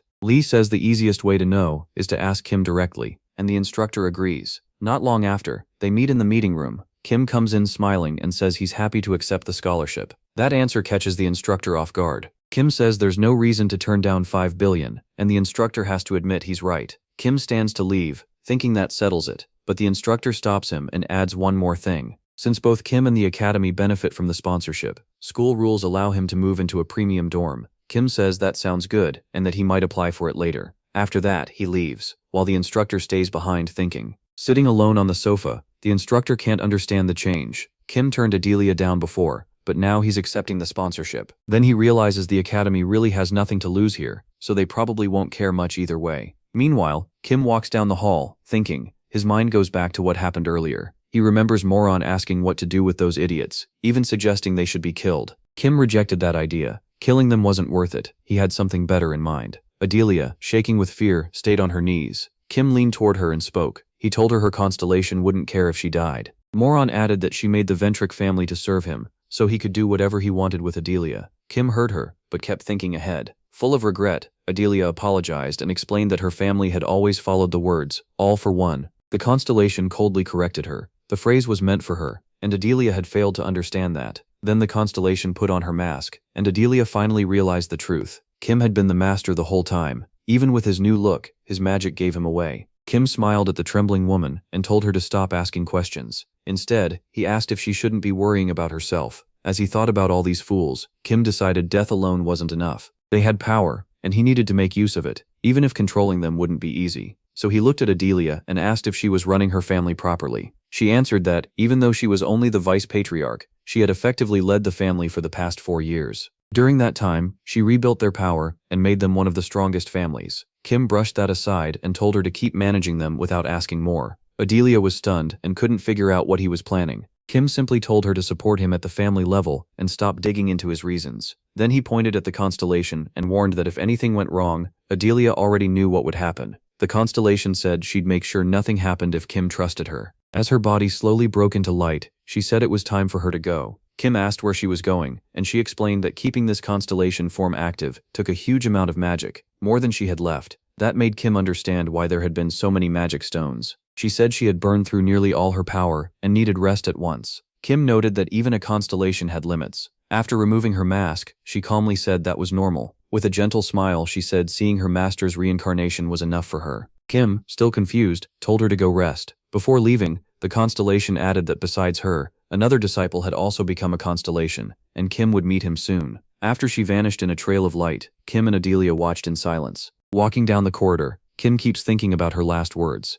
Another one of his students became a constellation. He expected something like that, but it still feels hard to grasp. For a moment he wonders if maybe all of his students rose to that level. He thinks back to meeting 2 constellations already, Barchi and Moron. Meeting the Tower Master was unavoidable because of the notification, but running into Moron was pure chance. As he keeps moving, he realizes there may be too many constellations now to bother meeting all of them. Then he notices Barche has been quiet ever since their first meeting. Barche says he'd been thinking hard, which is why he stayed silent. He also reveals that his mind blacks out whenever he enters the secret room. Interested, Kim asks if he's sure that's what happens. The Tower Master says yes. To him, it felt like Kim had already left the room the moment he entered. Even so, the missing memories came back afterward. That surprises Kim, so he asks another question. Does Barche remember how weak he used to be back then? Barche looks confused at first, then says he remembers learning what a name is, something he should have known already. He explains that the Maze Lord, the same being who appears when rocks fall on him, is the one who gave him the name Barche. Kim walks into the classroom and sits down, still sorting through all of this. He starts to suspect that the one who stole his real name and handed it to Barche is the Maze Lord the guide mentioned. The Tower Master confirms it, saying that Lord also gave him the power to control the Tower of Destruction. Kim wonders how that kind of power changes a person, and glances aside, thinking. Barche says he hasn't become wildly violent, but when he acts as the tower's owner, that influence slowly pulls him back toward his original self. Kim asks how the Lord can give and take names, but Barche admits he has no idea. Kim thinks it over and comes up with a theory. If the world itself is a maze, then the Lord may be able to hand out and remove names however he wants. Barche wants an explanation. He asks what Kim means by calling the world a maze, and why he kept something that important to himself. Outside Valhalla Academy, Kim heads to class, still deep in thought, while Barche catches up and asks if that maze theory is true. Kim says yes, even if it's a harsh truth. He thinks back to Guide's warning, and realizes their chance to strike back is gone for now. All they can do is wait. The next day, while Kim is eating in the cafeteria, he suddenly gets pulled into the room where Guide appears. He's caught off guard and has no clue why he was brought there. Then she asks what the tray is, and that instantly gets on Kim's nerves. He snaps that it's just a food tray, annoyed that she dragged him here 2 days early and ruined his lunch. Guide watches him sit down at the table. Then she asks if he brought the ring. Kim takes it out to show her he has it. While he looks it over, Guide smiles and says it's finally time to use it. Kim studies the ring and points out that it doesn't seem to boost his power at all, so he asks how it's supposed to help against their enemy. Guide says it's easy, he just has to wear it and go into the maze. Still holding the ring, Kim asks if he really has to enter one. He says there shouldn't be any natural mazes left, and Guide agrees, but she warns that the Maze Lord will make new ones soon. When that happens, it becomes a dungeon break, or a disaster. Monsters will pour out and throw the nearby area into chaos. Kim remembers how, in his past life, those outbreaks made the whole world dangerous and destroyed everything in reach. This time, though, life has been much calmer, so he asks when and where the next maze will appear. Guide tells him it'll happen in about 3 months, most likely in Korea. She's still judging the size, but she's sure of the location.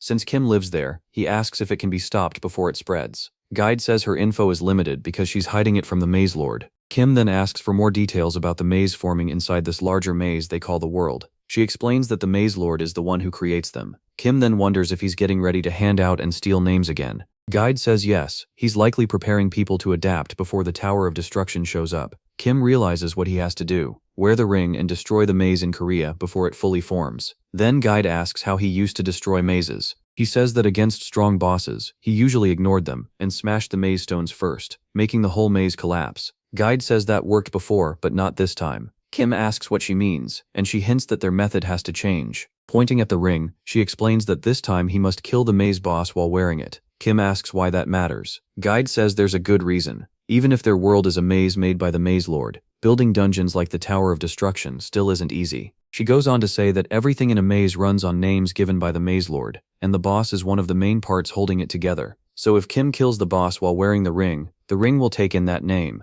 That's how their counterattack begins. Kim looks at the ring and asks how much one stolen name can really help. Guide says the Maze Lord probably won't notice a single missing name. Right now, he's focused on getting people ready for the Tower of Destruction. But the real goal isn't just taking one name. It's also clearing the maze fast by killing the boss. If the Maze Lord catches on, he'll erase the maze before it fully adapts. Then, he may react by spreading many more names and causing chaos across the world. And that would give them the best chance to absorb a huge number of names and turn them into strength. Kim asks if those absorbed names really become power. Guide says yes, and adds that using that power won't hurt innocent people. She explains that when someone loses a name to the Maze Lord, they either become a constellation or stay tied to that name and can't be reborn. But if Kim absorbs those names, that limit on the victims will be removed. She assures him that only he will know, since he'll be the one controlling the moment the name is taken. Kim listens closely, then puts the ring on, and asks with a small smile if all they can do now is wait for the dungeon break. Guide says yes for now, and promises to tell him the exact date and place later. Kim then asks if killing the boss and breaking the maze will be enough. She lifts a hand as if about to snap and explains that destroying the maze will kill the monsters still inside, but any that already escaped will survive. That means he'll need a team to hunt them down afterward. Then she snaps, and bright light fills the room. A moment later, Kim is back in the cafeteria, thrown off by the sudden return. He checks around and realizes it's already evening. Annoyed, he curses, thinking Guide sent him back without any proper warning. As he thinks about needing a team, he remembers how he always fought beside his disciples before his reincarnation. Doing all this alone would take too long. He starts considering training his students again, but then, he spots someone standing ahead. It's Yen Lang. She walks up and says she spent time thinking about why she lost to him. Now she admits the truth. Kim was simply much stronger, so her defeat was unavoidable. Kim barely reacts and asks if it really took her this long to figure that out. Yahello says people who shine with talent and never taste defeat are rare, especially once they're adults. Kim corrects her right away. She's got it wrong. He didn't get this strong from talent alone. He worked for it and trained without stopping. This time, Yahello seems to understand. Thinking back on their fight, she admits her real problem was lack of experience. She clenches her fist and says that battle made her stronger.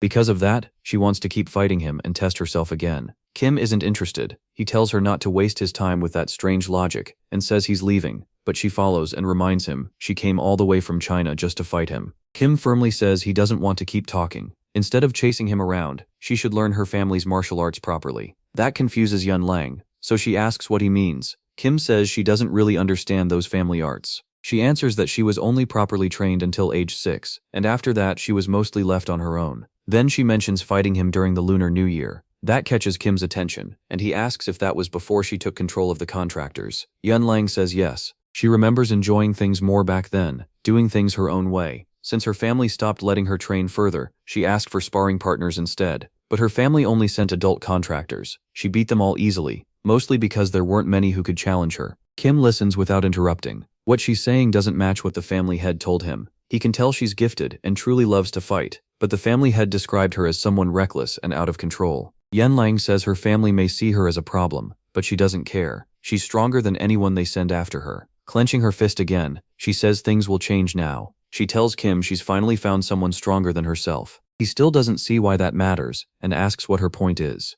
Yahello smiles and says fighting him will help her grow stronger without depending on her family. Kim tells her he never agreed to that. Even so, Yahello keeps pressing him and begs for another fight. Her stubbornness starts to feel strange to Kim. If she were really such an outcast, she should have been locked away in the White Lotus Palace, yet he was told to bring her out. After thinking it over, he wonders if keeping Yahello in the White Lotus Palace might actually be safer than letting her run around, especially if the stories about her are true. Between that and her non-stop pestering, he finally gives in. She lights up at once. Kim tells her to follow him to the gym, where they'll settle it. At the gym, the members are shocked to see their master arrive with an unfamiliar girl. Arin notices first, rushes over, and demands to know who she is. Kim casually says Yahello is just a crazy girl he met at the White Lotus. Someone who came all this way just to challenge him. That answer leaves Arin stunned. Kim adds that he's only going along with it this one time. But Arin is already burning with jealousy, seeing how far this girl went just to train with him. As the two start bickering, So-yeon watches from the side,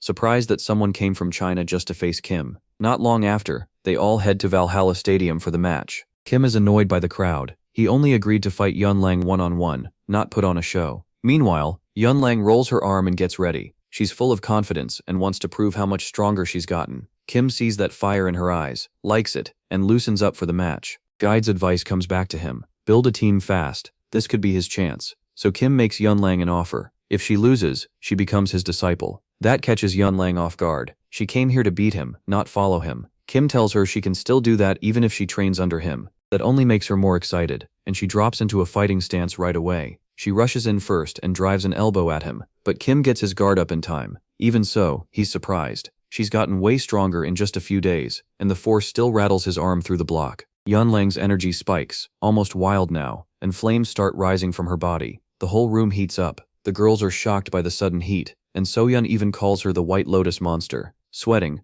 Arin realizes Yahello's mana is now even denser than Kim's. Pulling all her mana together, Yahello charges him again. She knows one clean hit could end it. Even a blocked blow would still hit like a truck, but she's suddenly thrown off when Kim copies her exact stance and braces for the attack. That only fires her up more, so she goes all in. Their fists crash together in a burst of flames, but to her shock, even after pouring everything into it, she's the one getting pushed back. She stares at Kim, stunned. He feels way stronger than the last time they fought. As that sinks in, Kim jumps up and says that from here on, every block will be followed by a counter. His next strike slams in, and she barely blocks it. Then Kim snaps out a kick and sends her to the floor. He grins, loving the fight and the fact that he just picked up another disciple. A little later, Yahello wakes up after Kim's last hit knocked her out. The moment she opens her eyes, she realizes she's lost to him again. Kim casually says she's tougher than he thought. He figured she'd stay out until tomorrow. Still dazed, Yahello can't tell if that's praise or an insult. Then he reminds her of the deal. If she lost, she'd become his disciple. She wanted a rematch with pure physical strength, but admits it probably wouldn't change anything. So she accepts it and agrees to become his disciple.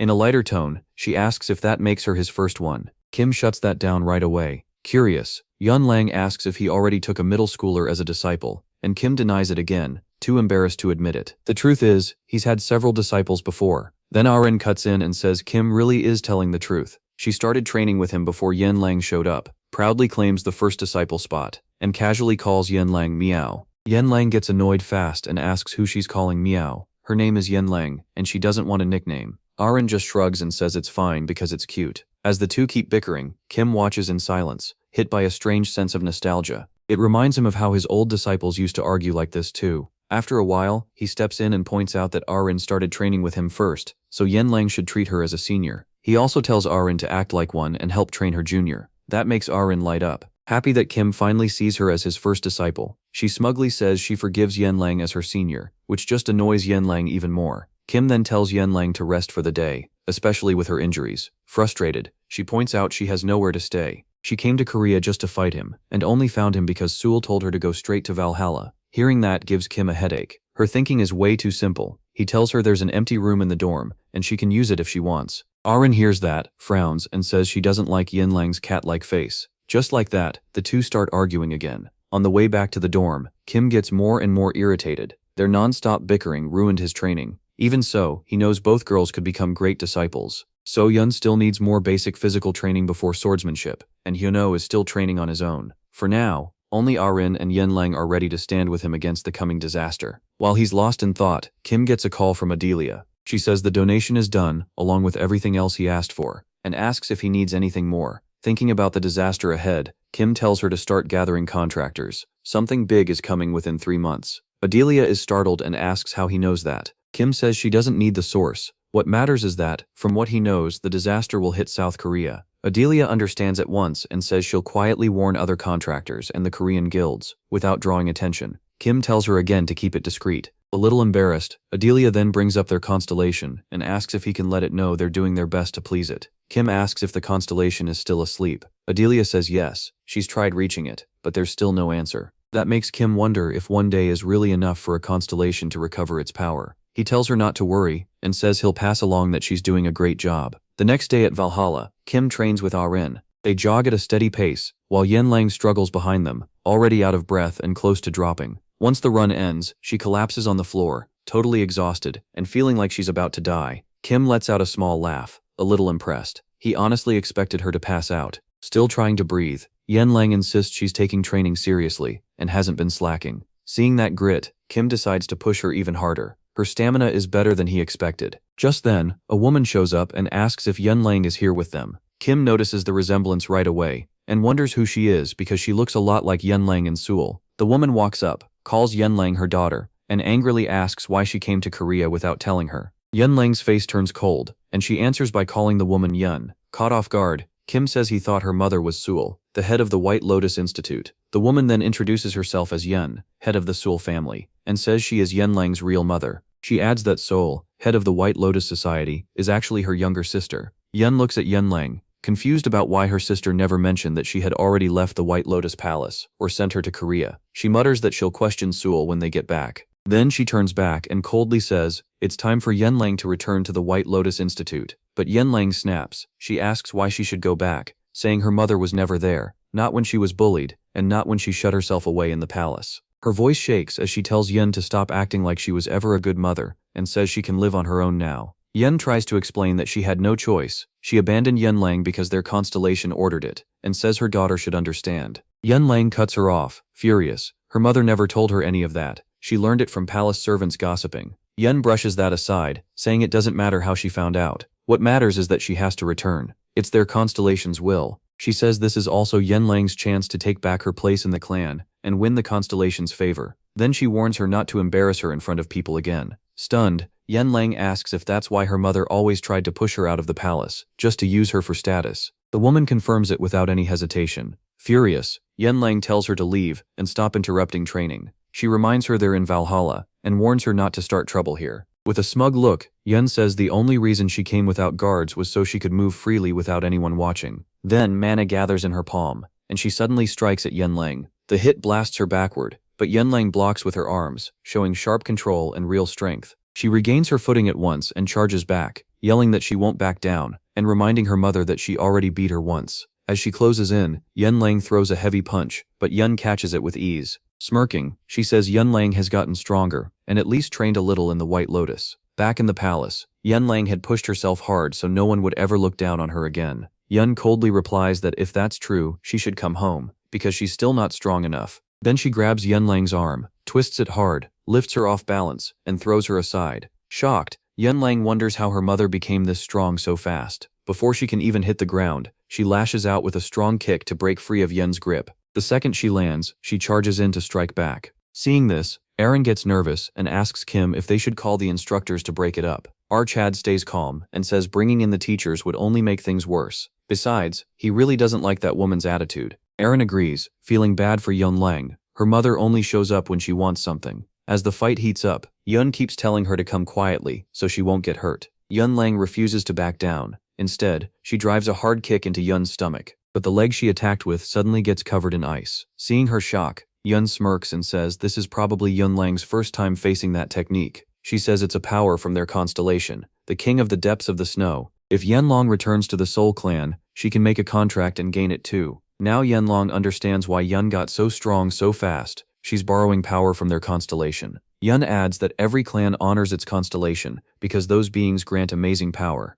Then, with a cold stare, she asks one last time if the girl will return to the Soul Clan on her own. Yunlang still refuses. That sets Yun off, and she rushes in, appearing right before her. She decides to crush her daughter's arm to force an answer, but before she can, Kim steps in and stops her. Angry, he asks if she really means to break her own daughter's arm. Yun coldly tells him it's none of his concern. This is a family matter, and she'll discipline her child however she wants. Those words hit Kim hard. They sound just like something he once said in his past life, right before everything fell apart. At the same time, Yun is wondering how Kim blocked her attack. Not only did her freezing power fail on him, he even managed to hurt her with power backed by their constellation. Kim quickly tells Aaron to help Yunlang and pull her out of there. But Yunlang cuts in and says she wants to fight too. This is her family matter. Kim says he gets that, but in her current state, when she can barely feel her legs, he's not going to stand there and watch someone tear his disciple's arm off. As her master, he has to step in. Yunlang can't argue with that, and she's quietly moved by how firmly he stands by her. Yun scoffs, asking how a mere student like Kim can call himself Yunlang's master. She wonders if her showing up made him act this way,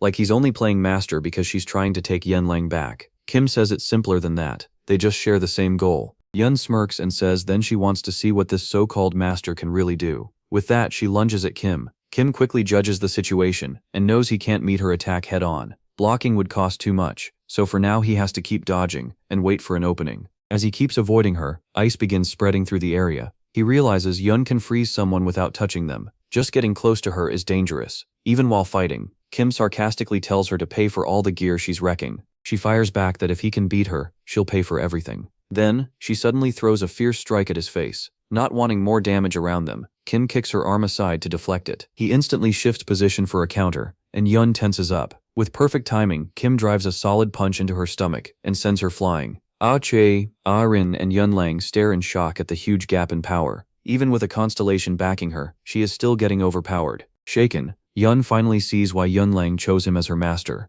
Even so, she insists she'll take the girl back to the Soul Clan no matter what. She says it's their constellation's command, and even if she fails today, other clan members will come for Yunlang soon. Hearing that, Yunlang finally bursts out and asks if any of them have ever cared how she feels. Yun answers without emotion. The constellation's will comes first. That's their only real law, and the reason their clan exists. Those words shake Yunlang. Once again, she's being pushed into hurting someone from her own clan. Frustrated and overwhelmed, she drops to the ground and begs them to leave her alone. Even Kim is getting fed up with her mother's cruel words. He steps forward and asks Yun what it would take to meet their constellation face to face, catching her completely off guard. Kim has already decided this constellation won't stop unless someone teaches it a lesson. In disbelief, Yun asks if he really plans to confront the constellation itself. She explains that summoning one takes a massive amount of mana for sanctuarization, and no sane person would burn that many storage stones just to ruin themselves. Kim calmly says there is another way. He just has to touch their sacred artifact and enter the mental realm. That surprises Yun.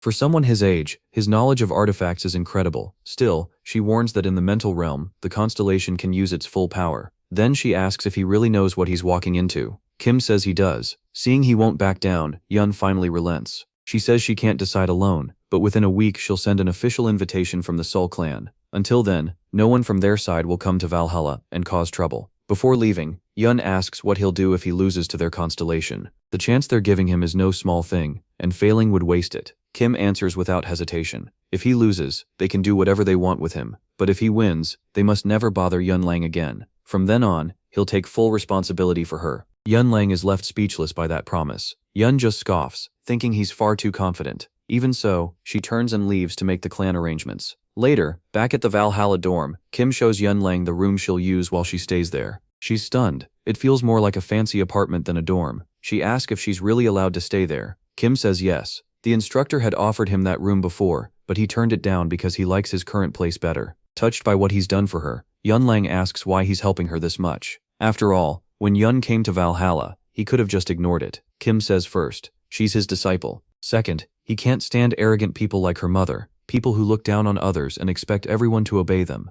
Then he asks Yun Lang if maybe he's gone too far with what he's done. Caught off guard, she says she's just not used to people caring about her, and she wanted to thank him. Kim smiles at that. Then he jokes that her gratitude might disappear once the real training starts. Before he leaves, he says he wants to learn more about their constellation. Yun Lang admits she doesn't know much. All she knows is that it uses ice powers, and since she rarely stayed with the Soul Clan, she never learned more. She adds that she's heard the constellation normally doesn't interfere in clan matters, so barely anyone knows about it. That confuses Kim. He asks if the order to bring her back really came from the constellation. Yun Lang is confused too. She's never had any link to it, and she's the only one in the clan who never received its blessing. With so much still unclear, Kim decides he'll ask the constellation himself when they meet. He tells her goodnight and says to rest and recover. She'll be his guide when they head to the Selah clan. Back in his room, he contacts Adelia. He says he needs a favor, and mentions that he just fought the head of the Selah clan. Adelia is stunned, and immediately asks how that happened. Kim explains that the clash started because the woman's daughter is staying at Valhalla. He also tells her not to worry, saying he'll cover the damage and broken equipment from the fight.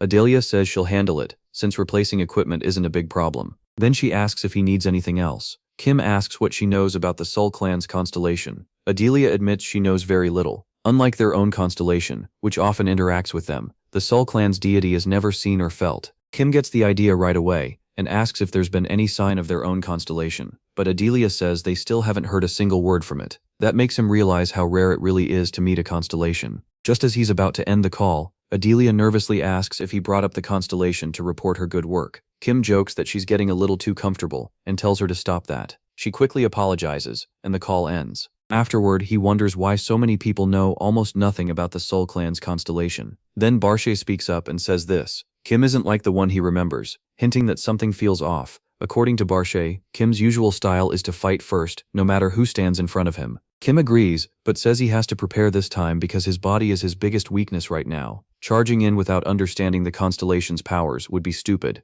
especially when the fight will happen in the mental realm, where the other side has the advantage. Kim suddenly wonders why Barsh is so weak in the mental realm. By all rights, he should be able to use his full power there, like the other constellations. Before he can think more about it, Barsh cuts in with advice. If the fight happens in the mental realm, physical power won't matter. What counts there is mental and spiritual strength, not brute force. Kim gets annoyed and shoots back that power is power to him. Barshay tells him that's true for most people, but not for him, so he needs to remember the difference. That answer settles him down. He nods, saying he gets it now. So there's only one thing left to do, beat that constellation into the ground. A week later, they arrive at the Soul Clan. Yen greets Kim with a teasing look. She says she figured he ran off. Kim answers that he's more reliable than she thinks, then gets straight to the point and asks to hold the sacred relic. With a smirk, Yun tells him to come with her. Soon after, they step into a chamber where snow falls from above. She heads to the other side, takes out a box, and opens it to reveal the relic. Grinning, she says she might make him her servant if he loses. Kim shrugs it off and tells her to stop talking and hand over the gloves. As soon as she gives them to him, he grabs hold and instantly appears before a man seated like a ruler. The man studies him and demands to know who he is. Kim calmly says he'll answer after the man goes first. The man realizes this is the one threatening his clan, and his eyes sharpen. Kim just smiles and mocks him, saying they should start with introductions. But the man coldly says names only matter if Kim survives the next attack. Without warning, he fires a barrage of ice from a distance. None of it lands. The constellation is impressed. Kim dodged every shot with skill no normal jump could explain. He's clearly boosting himself with mana. When the constellation tries to introduce himself, he realizes he can't remember his real name in this mental realm, so he says Kim may call him the King of the Deep Snow. His followers, though, call him Nan Shin. The one who feared him called him Sul. So together, he became known as the God of Sul. Kim answers flatly and gives his own name, Kim Ju-hyuk. As he readies another attack, the constellation says he'll remember that name. Huge ice pillars burst up and seal off every escape route. He attacks again at once, hurling Kim toward the water. Kim swings a punch into the air, sending a storm of sharp ice spikes right back at him. With no better choice, Kim draws his favorite sword. In one flash, he cuts through the ice and sends the shards back at the constellation.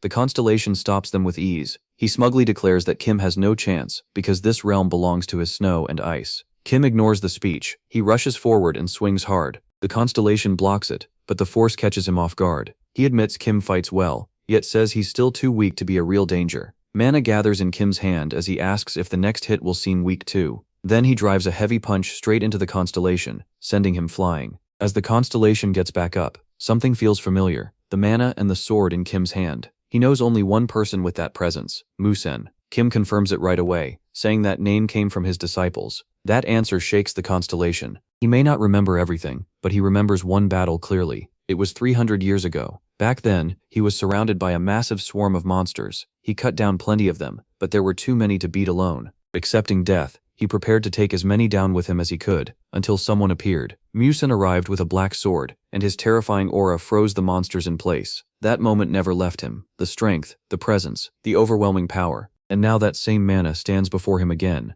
only in another body. Dragged back to the present, the constellation is still stunned when Kim asks if he still wants to fight. The constellation smiles and admits he once wished to face Musen. Now that the chance is here, he won't let it slip away. He vows to fight with everything he has. While the clash goes on in the mental realm, Yen Lang waits for Kim to come back. Still, she feels uneasy. The other clan members keep looking down on her, and it makes her feel like she doesn't belong. If not for Kim, she never would have come back. She has no wish to stay here. While she's lost in thought, her siblings suddenly approach. They're Sol Yurin and Sol Pei. Seeing them, she assumes they're here to pick another fight. Instead, Pei says they heard she finally left White Lotus Palace and wanted to see her. And even if they had wanted trouble, they know they couldn't beat her. That catches Yen Lang off guard. If they only came to look, she asks, why not hide by the door like the other idiots? Yurin then reveals the real reason. They came to apologize. After their last clash, Yen Lang shut herself away in White Lotus Palace, so they never got the chance. They regret what they said and how they treated her. Still wary, the young lady says they're only being nice now because they're scared. Yurin admits the timing is strange, then explains that their mother had forbidden them from speaking to her. She had even ordered that Yen Lang be removed from future training. That stuns Yen Lang. She always thought their treatment came from jealousy. Pei admits jealousy was part of it. She envied Yen Lang's huge talent, but she was also proud to share the same clan with someone that gifted. Yurin adds that their mother secretly told them to leave her out of training, believing she would be a threat to their road to becoming clan head. No matter what support Pei and Yurin got, the elders would still choose her first. So like most of the clan, they were forced to obey their mother. But their mother made one big mistake. She assumed they wanted to become the next clan head. In truth, they never did, and maybe they never should. Yen Lang is confused and asks what Yurin really means. Before she can explain, Seol arrives and says she'll answer for them. Meanwhile, Kim's fight with the constellation keeps raging. The constellation fires a storm of ice shards, but Kim slips past them all. Closing the distance, he jumps up to strike, but the constellation unleashes another wave of ice. Kim breaks through it without trouble. He charges again, saying weak attacks like that won't stop him. The constellation answers with something stronger, a blast fiercer than before, but even that fails. Kim dodges it with ease. The constellation is shocked. Now he sees why this young man is called a martial arts god. He thought his earlier hit would have badly hurt Kim, but Kim is nearly untouched. Kim, though, doesn't care about the praise. What matters to him is how much power the constellation still has. He starts to wonder why he never heard of someone this strong before. Maybe his training changed how he judges strength, or maybe this opponent is stronger now than he used to be. That thought makes him smile. If they'd met earlier, it would have been amazing. The constellation can't read that smile, and wonders what Kim is thinking. Then, for the first time in this fight, Kim draws his sword. He admits the constellation is strong, and even gives him rare praise. The constellation is thrilled. Not wanting to disappoint, he covers his fist in thick ice, making it swell larger. He throws everything into one huge punch to break past Kim's limits, but Kim answers with a faster, cleaner, deadlier strike. His blow lands before the punch can reach him. The moment it passes through, the constellation knows he's lost, even after claiming he was close to surpassing Kim.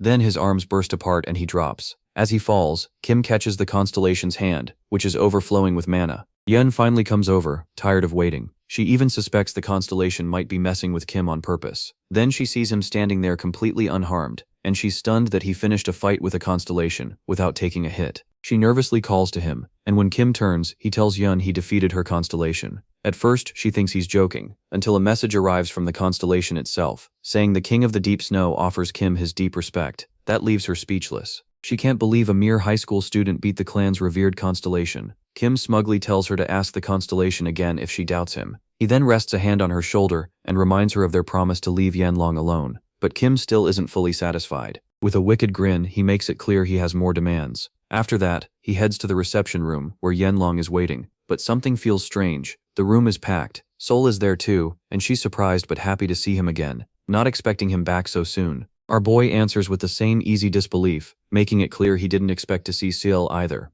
Yanlang asks if he's done what he came for, and Kim says yes, adding that he'll explain everything once they're back in Valhalla. He jokes that if he stays much longer, he might punch the people glaring at him from behind. As they walk together, Yanlang is surprised Kim came back so fast and figures he must have lost. She already knew this fight would be rough. Kim had no constellation blessing, so he had to win with his own power. Nervous, she asks what punishment Yun gave him for losing. Kim says Yun wanted to make him serve the clan. That stuns Yanlong. Does that mean he'll be tied to her family too? Kim says he still doesn't know. Still, what really interests him is how long he can keep messing with her. That comment hits Yanlong hard, and guilt starts to sink in. She remembers her siblings and Sol warning her that her mother never planned to give up control of the clan. Yun wanted power from a young age. Once Sol saw that, she gave up her own chance to lead, but leading was never enough for Yun. What she really wanted was to keep power until the day she died. Later, pressure from the elders pushed her into having children, but she never saw them as heirs, only as dangers to her throne, so she kept them under tight control. To stop rebellion,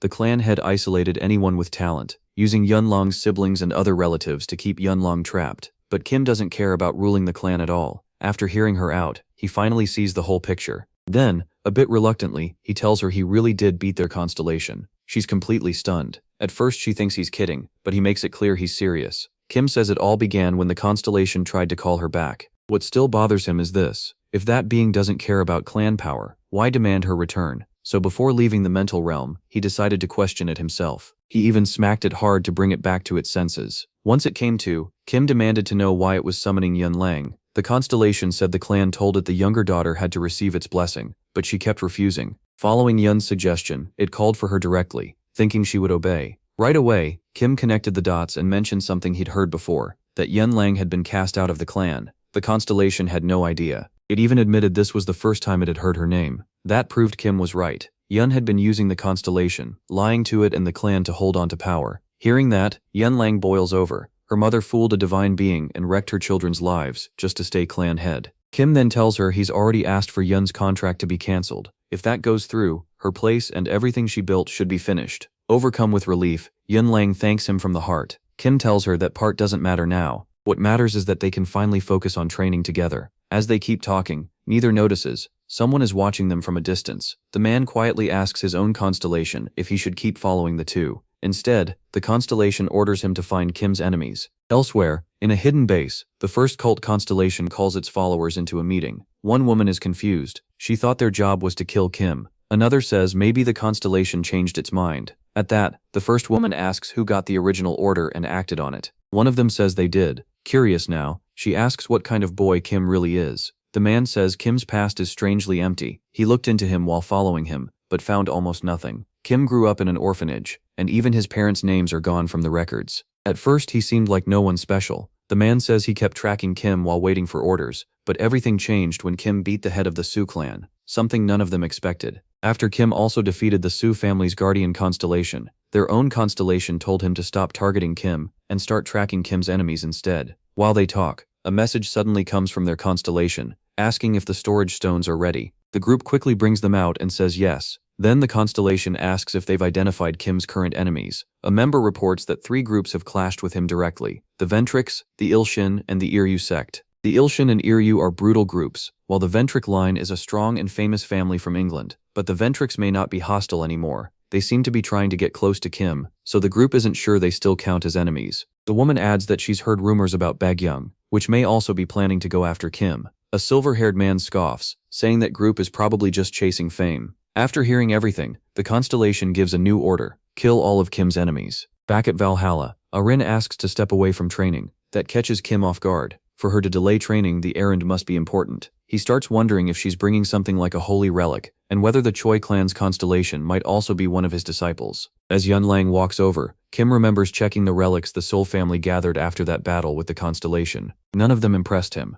With disaster coming and the Tower of Destruction set to return, he knows he still needs more disciples if he wants to be ready. Then, someone suddenly calls out, asking if he's Kim. It's Black Cat from the market. He walks up, serious, and says they need to talk. Once they're outside, Kim looks annoyed and asks what's going on. The market normally doesn't care who its customers are. Showing up at his school could hurt that reputation. Seeing his mood shift, Black Cat tells him to calm down. He isn't here to interfere, just to deliver a letter. It comes from the true ruler of the market, a constellation called the Ruler Behind the Scenes. Black Cat says if Kim can read it and answer it, he should come to the market. He also reveals others got the same invitation. His constellation is looking for someone who can understand the writing. Even Black Cat can't read it himself. So if Kim can figure it out, he should head to the market right away. The constellation will be waiting. After Black Cat leaves, Kim opens the letter at once, while Barsh keeps yapping beside him. As he reads it, he smiles. He has to go to the market, because the hidden symbols are in a script he created. That night, while walking alone, Kim gets stopped by Barshay, who asks how he keeps leaving school so easily.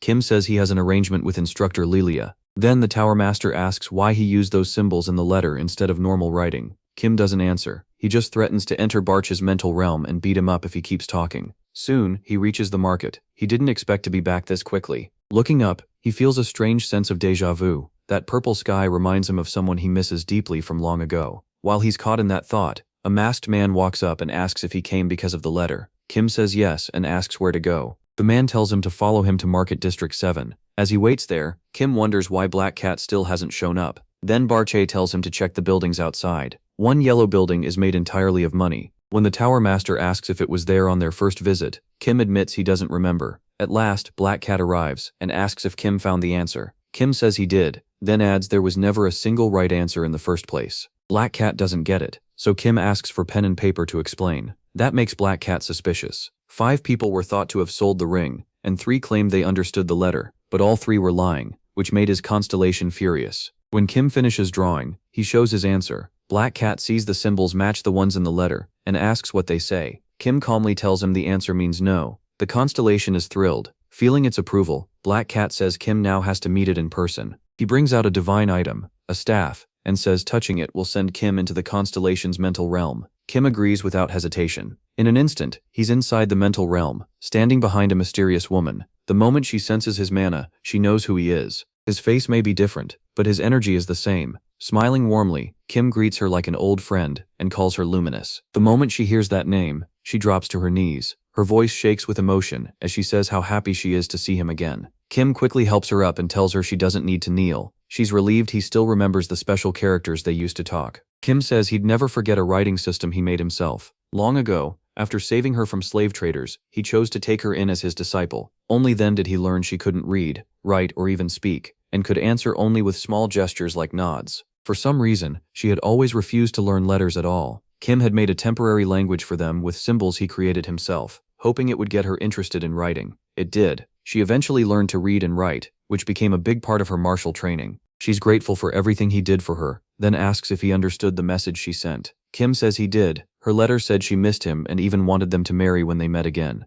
That was why his answer was simply no. He tells her he can't think about that right now. The world is close to falling apart again, just like 1,000 years ago. So marriage isn't even on his list. That answer clearly hurts her, and she quietly says this may not be the right time for that talk. Trying to move on, she asks if he noticed the building made entirely of money. Kim remembers Barshay pointing it out earlier, and says yes, he saw it. She proudly says she had that giant money building made for him, and wants him to live there. Kim turns it down right away. Her mood changes at once. Now uneasy, she asks why he refused. Kim starts to wonder if being apart has damaged her mental state. This clingy, unstable side of hers is exactly why he gave her the nickname Luminous. To pull her out of it, he flicks her forehead, the same thing he used to do when she got stuck in her own thoughts. It works. She calms down and asks again why he doesn't want the gift, saying she built it because he once dreamed of living in a building of money as tall as a mountain. Kim can't even remember saying that, but she insists it happened during their training days. Apparently, he once joked that if peace ever came, he'd live on a mountain of cash. She took that joke seriously and held onto it for years, hoping to make it real for him. Then she brings up another promise he made while they were still on a mission, back when that dream was still far away.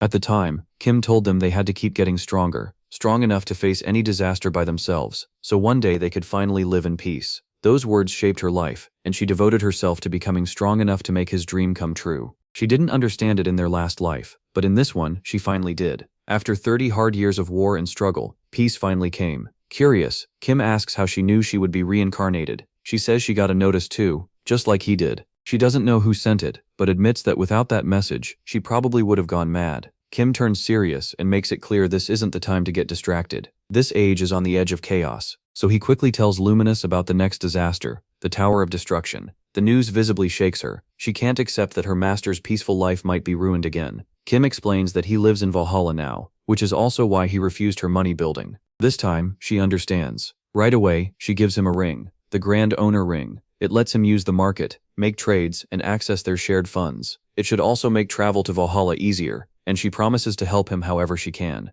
Kim is thankful, though he notes to himself that he keeps ending up with more rings. Then he politely leaves. After he goes, Luminous contacts Black Cat and asks if he'd already left. Black Cat is puzzled that she calls Kim he, but says yes, he's back at the school in Valhalla. Then Luminous sends another message. She's thinking about buying all of Valhalla. Now even more curious, Black Cat starts wondering who Kim really is and how someone so young could matter this much to their constellation. In the end, Black Cat just asks Luminous directly what Kim is to her. She answers with one strange line. Kim is the sky. Somewhere much darker, a man smashes someone's face into a wall, leaving everyone nearby terrified. It's Logan Signal, Destroyer, the One. Furious over the attempt on Logan Jr.'s life during a school match, he stormed the Ilshin hideout. One heavy punch sends a blast through the whole hideout. His message is simple, he's here to wipe them out. That single hit kills several Ilshin members on the spot. As Logan keeps tearing through them, members of the first cult watch from the shadows. They had planned to take care of Ilshin themselves, but after seeing Logan's rampage, they decide to let him finish it. At the same time, Ilshin leader Han finds himself in a dark, unknown place, confused about how he got there. He remembers hearing about the attack just before he was suddenly pulled away. Then a voice comes from the darkness, commenting on how loudly his heart is beating. A sharp pain hits his chest, his heart has been pierced, and the sudden attack leaves him stunned. After the stab, his heart is drawn into the first cult's constellation, Tugway. The being tells him he isn't dead yet, they're inside its space, and it hasn't allowed him to die. As he writhes in pain, Han slowly realizes he's in the constellation's mental realm. Feeling the mana around him and seeing the mask it wears, he quietly wonders if this being belongs to the first cult. The constellation confirms it immediately. Han then realizes this thing knows much more than he expected. While chaos breaks out outside, Han desperately asks why they're being attacked. The constellation says it isn't behind the attack. It's the One, the man who found out they tried to kill his son. That answer fills Han with rage. Then the constellation adds that even if the One hadn't shown up, they still would have been destroyed. Their end was the same either way. Han can't understand it. They both wanted Kim dead, so why are they the ones being punished? The constellation says it first thought Kim was the right target too, but now its goal has changed. It hunts those who call themselves the strongest while ignoring everyone else's voices. It only kills people who dare claim that title, like the last fool who kept boasting about power he didn't deserve. Han is baffled, and thinks to himself that he never claimed to be the strongest. The constellation agrees, but says their real mistake was hurting the one person who actually does deserve that title. Han still doesn't fully understand, but instinct tells him one thing. If he stays here, he dies. So he brings out his divine artifact, pouring all his power into one desperate attack to break free. The blast shakes the whole realm, but when the light clears, he sees he only hit the ground. The constellation has vanished. He looks around, confused, trying to find it. Then it suddenly appears behind him. It says the person it meant, the one truly worthy of being called the strongest, is its master, and Han has no right to touch him. It promises he won't die peacefully. Then Tugway strikes again, driving a second brutal stab into Han's chest as his screams fill the void. The next morning in the Valhalla dorm, Kim gets shocking news. The whole Ilshin group, along with the faction called IRU, has been found dead in their hideout. Barsh can't believe it. Two rival groups vanished at the same time. Kim had planned to deal with them after leaving Valhalla, but someone beat him to it. That leads Barsh to ask if he plans to graduate from Valhalla. Kim thinks it over and says he only joined because of a message from the notification window. Now that it's done, he has no real reason to stay. Even so, he decides to remain at Valhalla until the coming disaster is over. In Chairman Shim's office, Shim sits there confused, trying to figure out who this visitor is and what he wants. Black Cat doesn't bother with small talk. He flatly says he wants to buy the school. Shim is stunned and immediately refuses. He says there's no way he'll hand his academy over to someone tied to such a shady place. Black Cat stays calm and snaps his fingers, bringing out a box packed with money. Shim quickly says he can't be bought. Then he explains why the school exists. Back when he was still a hunter, Korea was vulnerable to labyrinths and the monsters coming from them. Police could handle human crime, but monsters were a different problem. So the government had to rely on guilds and hunters to fight them. Later, it created a monster response unit made of contractors, but since selection was random, many of them were even worse than guild hunters. Seeing that, Shim decided Korea needed a real academy, one that could train contractors and hunters to compete with the best in the world. Now that dream is real. The academy has raised countless talented people who work as top hunters and in many other important roles, making it one of the finest schools anywhere. Shim stands by that mission and asks if Black Cat truly understands what this academy is built on. Black Cat doesn't really respond to that. He just says he won't change the school's purpose, only the owner. The rules, he claims, will stay the same. Even then, Shim isn't sure he can trust him. So in response, Black Cat shows him another box of money, quietly testing his resolve.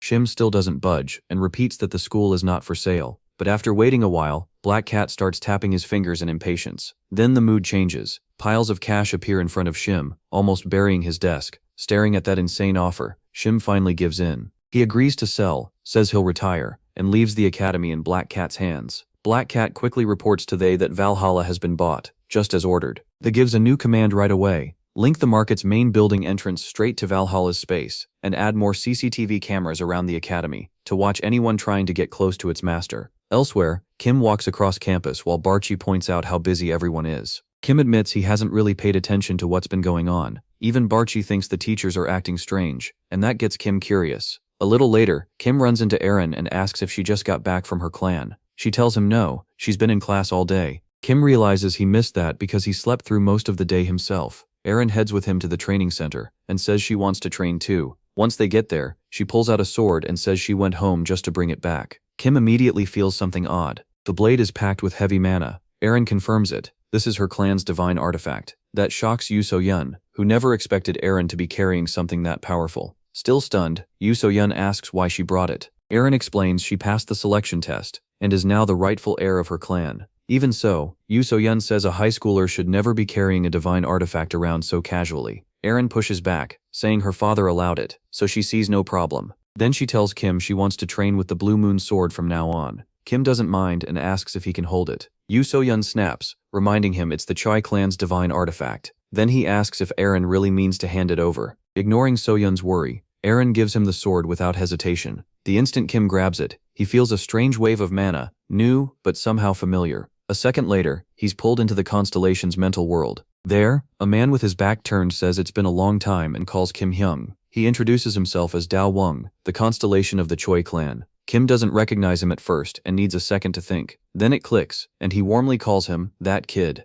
Now much older, the constellation says that name doesn't fit anymore. He's grown up. He wonders if he ever told Kim his real name. Kim laughs a little and says no, he only ever pointed a sword at him. The constellation says he'd like to tell him now, but after becoming a constellation, he can't even remember his own name. Kim shrugs and says, then kid works just fine. Kim thinks about how much he's changed. He remembers him from 10 years ago, a little boy with a sword, demanding a duel. Curious, Kim asks what that duel really meant, and why he wanted to fight so badly. The child had answered with total confidence. Kim was the oldest and strongest, so he was the best opponent. Then cheekily called him old man. A disciple, confused by the whole thing, asked if she should just kill the kid, but Kim told her to settle down. Then he asked the brat for the real reason he wanted to fight. The boy gave a heartbreaking answer. When monsters attacked his family, everyone died because none of them knew how to use a sword. After that, he swore to create a sword style anyone could learn, no matter their age, so no one else would go through the same thing. So he asked to fight Kim, with Kim using his strongest move. Kim, impressed, asked how a kid who could barely hold a sword thought he was going to make such a great technique. He added one condition. He'd only fight if the kid called him Hyung or older. The boy agreed right away, and Kim rushed him, saying he wouldn't go easy just because he was young. After that, they fought once every week, with the kid constantly bothering him. The constellation jokes that if Kim had let him win even once, he might have stopped chasing him around. Kim smiles and says that would have ruined the whole point of making a sword technique. Even after losing again and again, the constellation says he's grateful, because in the end, he really did create his own sword art. Kim asks if that technique is the invincible iron body, or whatever it's called. The constellation says yes. Kim says that if he'd been his only disciple, he could have taught him a lot more. The constellation answers that it wasn't about not wanting that. If he learned from Kim, the techniques would stop feeling like his own. Kim realizes maybe that's why he could never become his disciple, and he's impressed by how bold he's become. Now Kim understands why Arin's sword style felt so familiar. The constellation explains that after becoming one, he started teaching all his contractors his blade art.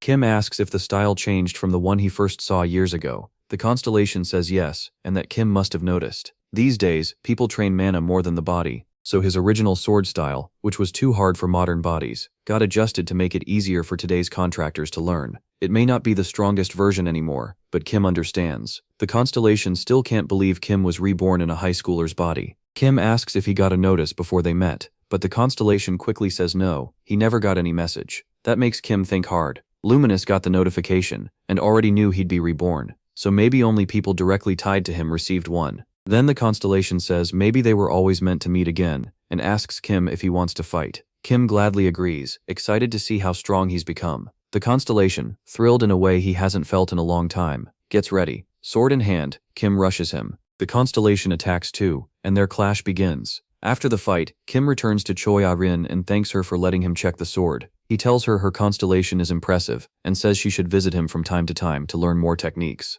Back in the mental world, the constellation is left sprawled in a huge crater made by Kim's blow, completely shocked by Kim's overwhelming strength. In Seoul, Korea, Seoul is called in by the elders and asks why they wanted to see her. The old woman explains that the clan head seat is empty, so they need to talk about who should take it. One elder wants Seoul to lead, but the old woman reminds them that by clan law, the head of the institution can't also rule the clan. She asks Seoul if she already has someone in mind, and makes it clear it can't be someone like Yun, who used both the clan and the constellation for selfish reasons. Seoul answers firmly that she already chose someone fit to become the next clan head, Yen Lang. Back at the training center, Choi Ah-rin and Yang Lung get ready for their match. Kim reminds Choi Ah-rin what he said before, use as little mana as possible, and fight with her body first. He also warns that her sword is a holy relic, and she must not fully draw it, or someone could get seriously hurt. Yen Lang doesn't seem bothered at all. Kim warns her again, if she tries to stop that sword with her bare hands, it'll end badly. Kim also spots Yoo So-yeon nearby, and asks why she's there. She says she just wants to watch, but really, she's here to see how Yen Lang handles this fight. She still remembers how badly that girl beat her last time. Now she wants to see what Choi Ah-rin can do to win. Even with Kim's training and a divine artifact, Yoo So-yeon still isn't sure that'll be enough. She warns Yen Lang to listen to Kim and not force the sword out, but Yen Lang bursts forward and attacks without waiting. Enrin quickly steadies herself and catches the sword. When blade and fists crash together, a strong wave of wind tears through the training center. Enrin drives her back with sheer force through the blade, then jumps in with a knee strike that Yen Lang barely avoids. Right after that, Enrin releases a mana slash that nearly clips her. The attack slams into the wall, and Yen Lang's eyes lock onto it. She realizes that if it had landed, the damage would have been huge. It's obvious now, Choi Ah-rin has gotten much stronger. Even so, Yen Lang charges again, knowing she still hasn't figured out all of Ah-rin's power. No matter what, she refuses to lose. She throws a heavy punch and sends Choi Ah-rin reeling back. Yen Lang starts noticing that Ah-rin's power and movement are nothing like before. This isn't the same girl she fought in the past. While she's thinking that over, she misses the fact that Choi Ah-rin has already closed in. That leaves her almost caught by a sudden strike. She dodges at the last second, but still takes a light cut and clearly doesn't handle it well. Choi Ah-rin teases her for dodging nicely, while Yen Lang, annoyed, tells herself she definitely didn't mean to get hit. But she's starting to see the problem. Choi Ah-rin keeps stopping every attack. Her strength has limits, and if this keeps up, she'll lose. So Yen Lang decides to take the next hit head-on, and counter right after. When Choi Ah-rin rushes in and swings, Yen Lang dashes forward, planning to tank the blow on purpose. That sudden move throws Ah-rin off. She never saw a tactic like that coming. At the same time, Yen Lang throws a heavy punch. It sends Ah-rin flying back. Ah-rin slams into the ground, but grabs her weapon right away, ready to keep going. Before they can continue, Kim steps in and stops the match. He tells them to get healed if they're badly hurt. After that, he'll give his thoughts on the fight. Privately, he's satisfied. Ah-rin has grown a lot since making a contract with Kim's constellation. Her power rose fast. Then Kim notices the young lady took a pretty hard hit and quickly checks on her. She says she's okay, but inside, she knows she almost got badly hurt. She only avoided the worst by moving closer along the sword's path. The tip carries the most force, so getting hit there would have been terrible. Luckily, the blow landed closer to the guard, where it's weaker. She starts wondering if Ah-rin's new power comes only from the divine artifact. That makes her think of her own artifact. Now she wonders if she'll soon need, or get the chance to use it too. When it's over, Kim says they've done enough and should rest for now. A few days later, he enters the guide's mental realm. There, she says she finally knows exactly where the disaster will happen. Kim immediately tenses up and asks where. The guide tells him it'll hit a city called Sejong. When he asks when, she says within 3 weeks. That shocks him. Before, they thought it would happen within 3 months, so this narrows it down to the final 3 weeks. They also go back over their plan to clear the labyrinth as fast as possible. Still, Kim worries about monsters getting out once he enters it. The guide reminds him she already told him to make a team, then asks if he's found people he can trust. Kim thinks about possible allies, but bringing them all together feels like it might cause even more trouble. He suggests placing contractors around the area to protect it, and the guide agrees. Still, she stresses that beating the labyrinth boss is his job alone. Kim confirms that, by their plan, he only has to wear the ring while killing the boss. The guide says that's right. Then she gives him a one-use teleport crystal. She explains that if he pours mana into it, it'll instantly bring him to her location, but only once. Kim wonders why she can't just call him over like usual. She says she can, but there are limits to what she can sense from inside her realm. On top of that, she plans to watch the labyrinth boss closely when the disaster begins, so she tells him to leave as soon as he finishes the labyrinth. After that, they part and agree to meet again in 3 weeks. On the way back, Kim starts mapping out his next move. First, he'll contact Adelia and place contractors from her family nearby. Since the job seems doable, he even thinks about bringing his new disciples along. Because it will happen on a weekend, 3 weeks later, Kim decides to ask for permission to leave the academy. He calls instructor Lilia for approval, but when she answers, she says she's in serious trouble. Kim asks what happened. Lilia hesitates, then admits she was fired from Valhalla. Kim stays calm and says he expected that. That reaction catches Lilia off guard, and she asks why he's taking it so lightly. Kim says her getting dismissed actually makes sense to him. She's stunned and quickly argues back. Even if she may have seemed careless with Kim, she's always done her job well. Her grades are great, and she even turns in extra monster research papers. That makes Kim stop and think. Firing an instructor in the middle of a semester feels odd, especially with break coming soon. Lilia adds that she knows the school leadership changed suddenly, but she's still shocked by how fast she was pushed out. Kim is stunned to hear the academy already changed chairman. Lilia explains that the change was kept hidden from the students, so word wouldn't spread. Now Kim starts to wonder if Lilia's firing and the chairman's swap are connected. Worried about losing his freedom to leave campus now that Lilia is gone, Kim heads straight to the chairman's office to find out what's going on. On the way there, he gets a message from Yen Lang. She says she was removed from Valhalla too. That confuses Kim even more, and he starts wondering why both of them were suddenly kicked out. Now he knows he needs answers from the chairman himself. When Kim arrives, he's met by Black. He asks if Black is really the academy's new chairman. Black says he's only the outside president. The real chairman is the constellation he serves. Kim then asks if Yan Lang and Lilia were removed because of Luminous. Black confirms it, explaining that Luminous sent notice, saying both women were trying to flirt with her master. She even wanted Arin kicked out too. Kim cuts him off and says that has to stop. They're being punished because of him, and he doesn't want that. Black replies that his constellation already accepted Kim's request. When Kim asks why Luminous bought Valhalla, Black says he was just following orders. They bought it after Kim turned down the offer to live in a building made of money. Luminous figured that if she bought Valhalla, Kim would have no choice but to move into her building.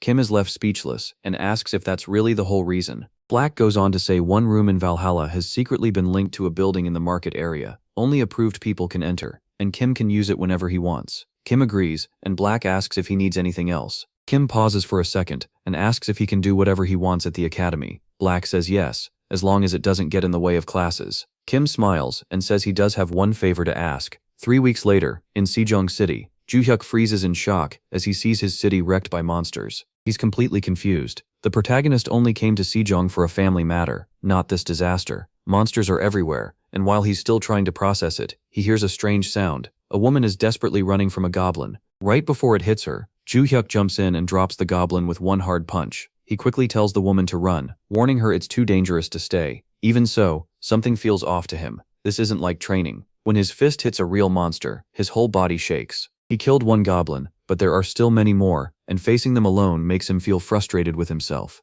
Even then, he keeps going, determined to take down at least half, until Yenlong and Arin suddenly appear. They rush in and cut through the monsters with ease. Joo-hyuk can only stare as they wipe out the rest. Then, So-yeon arrives too, shocked that the monsters are already gone. Still trying to understand any of this, MC asks the two women why they're here. Yen Lang points toward Kim and says he's the one to ask. 2 weeks earlier, Kim gathered everyone inside the Valhalla auditorium. Yen Lang, confused, asks why he called them when their training should already be over. Kim says he wants to talk to them directly, But first, he introduces Valhalla's new chairman. The news shocks So-yeon, and she asks what happened to the old chairman. Black says the former one retired, and he's now in charge of running the academy. Still doubtful, So-yeon asks why nobody heard about the change. Black explains it was kept secret for certain reasons, and asks for understanding. He adds that the students would have been told later, but Kim found out early, calling himself Black. He leaves everyone stunned, especially So-yeon. Kim then says he invited the new chairman because he approved a brand new class. It's a special class that lets students take part in outside work instead of normal lessons.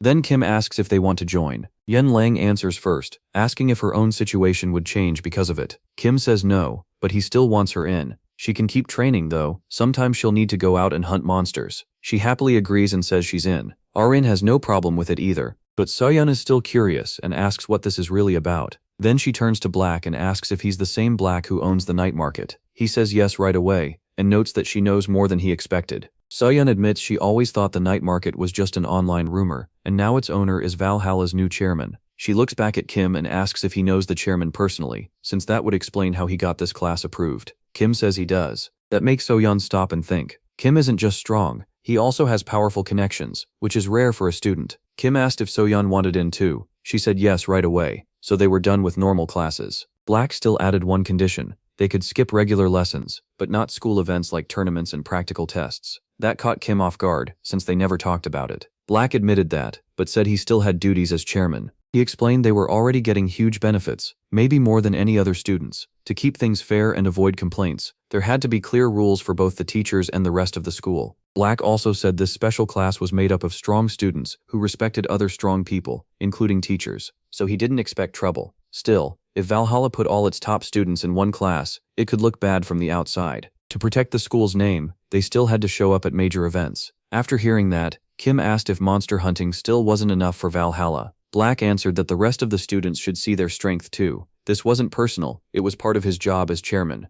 Kim wasn't happy about it. He had a hard time dealing with Black, but he knew he couldn't really refuse, so he asked the others if anyone wanted to back out now. No one did. Whatever the rules were, they were fine with them. Glad to hear it, Kim announced their first mission, Sejong City. Back in the present, he spots Oh. Kim asks what he's doing there, and Oh shoots back that he should be asking the same thing. Oh explains his family lives nearby, so he comes on weekends. Then he asks why all of them are here. Kim thinks for a moment, then calls for Yen Lang and Arin to get started. The group moves up and gets ready to attack the monsters. A golem suddenly charges, and in the middle of it, Kim tells Oh to just watch. Then he'll understand why they came. He unleashes one massive blow that almost wipes out the whole mob at once. As the attack tears through them, the monsters drop all over the ground. Oh can only stare. Most of these are high-level monsters, stronger than anything they've even faced in school simulations. Yet Kim erased them in one hit. A butler from the Bentrick family arrives soon after. He reports they've found the labyrinth causing the disaster. It's 5 kilometers away and swarming with monsters. Kim asks what the clan's contractors are doing, and the butler says they're evacuating civilians while fighting off monsters. Kim then asks if their constellation has woken up,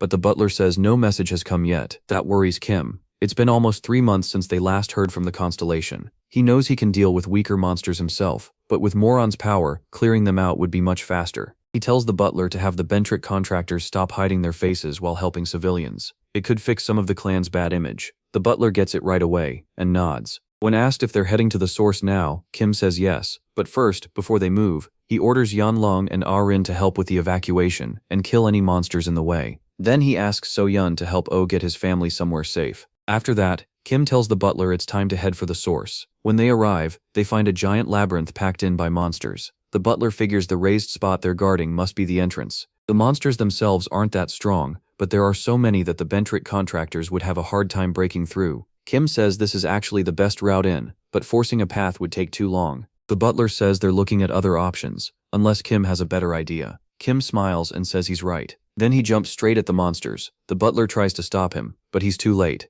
The monsters just wait for him to land. But before touching down, Kim fires off a powerful strike and wipes them all out. The butler is stunned. One attack solved the problem that had everyone stuck. Even the clan's strongest contractor probably couldn't have done that, and Kim is still just a student. Right now, he seems almost like a constellation himself. Kim knows his contract with Lilia helped him a lot, and now he just needs to get inside fast. Then he remembers the warning. He has to wear the ring when he defeats the labyrinth boss, so he puts it on at once and steps into the entrance. Back at the Bentrick estate, Adelia is gathering updates on the disaster. She thinks about how slowly the South Korean government understood the situation. A new report says nearly half the civilians have been evacuated, and Kim has entered the labyrinth alone. She can't believe he went in by himself, and wonders if he planned to clear it solo from the start. Then, while she's thinking, a message comes from the constellation, asking how long she's been resting. Adelia says it's been almost 3 months since she fell asleep. Hearing that, Moron goes quiet for a second and asks where her master is. Inside the labyrinth, Kim keeps cutting monsters down like he's mowing grass.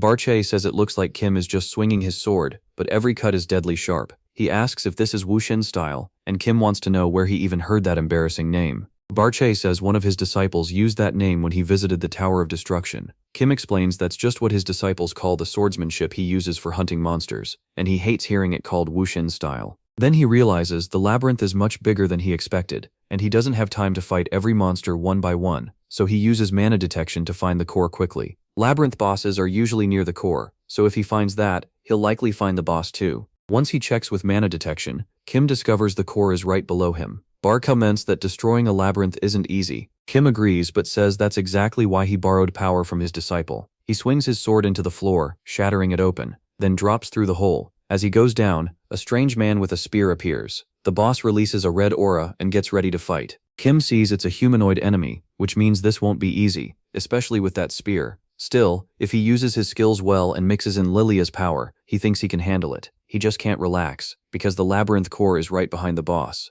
Kim knows if the humanoid throws out a wild heavy attack, he'll need to either counter it or answer with a powerful strike of his own. While he weighs his options, the humanoid lunges with its spear. Kim dodges easily and sees an opening to counter, but the humanoid reads him right away. It whips the spear around again with enough force to nearly catch him. Kim realizes the weapon's reach is dangerous, and even the shaft is packed with mana. If that hits him, he's getting hurt. The humanoid rushes him again and unleashes a string of attacks. Kim blocks them all, but every time he knocks the spear aside, the force pushes him back and kills his chance to attack. Then the humanoid gathers mana into the spear and strikes again. Kim jumps back just in time. The humanoid keeps up the pressure, hurling broken rocks at him too. Kim cuts them away without trouble, but at the same time the humanoid slams another heavy blow toward him. It's so fast he has no choice but to block with everything he has, and it still drives him back. Barcha is shocked that a humanoid is pushing him around. Kim tells him to quit joking. This is on purpose. He's letting himself get pushed back so he can drag the enemy away from the labyrinth stone.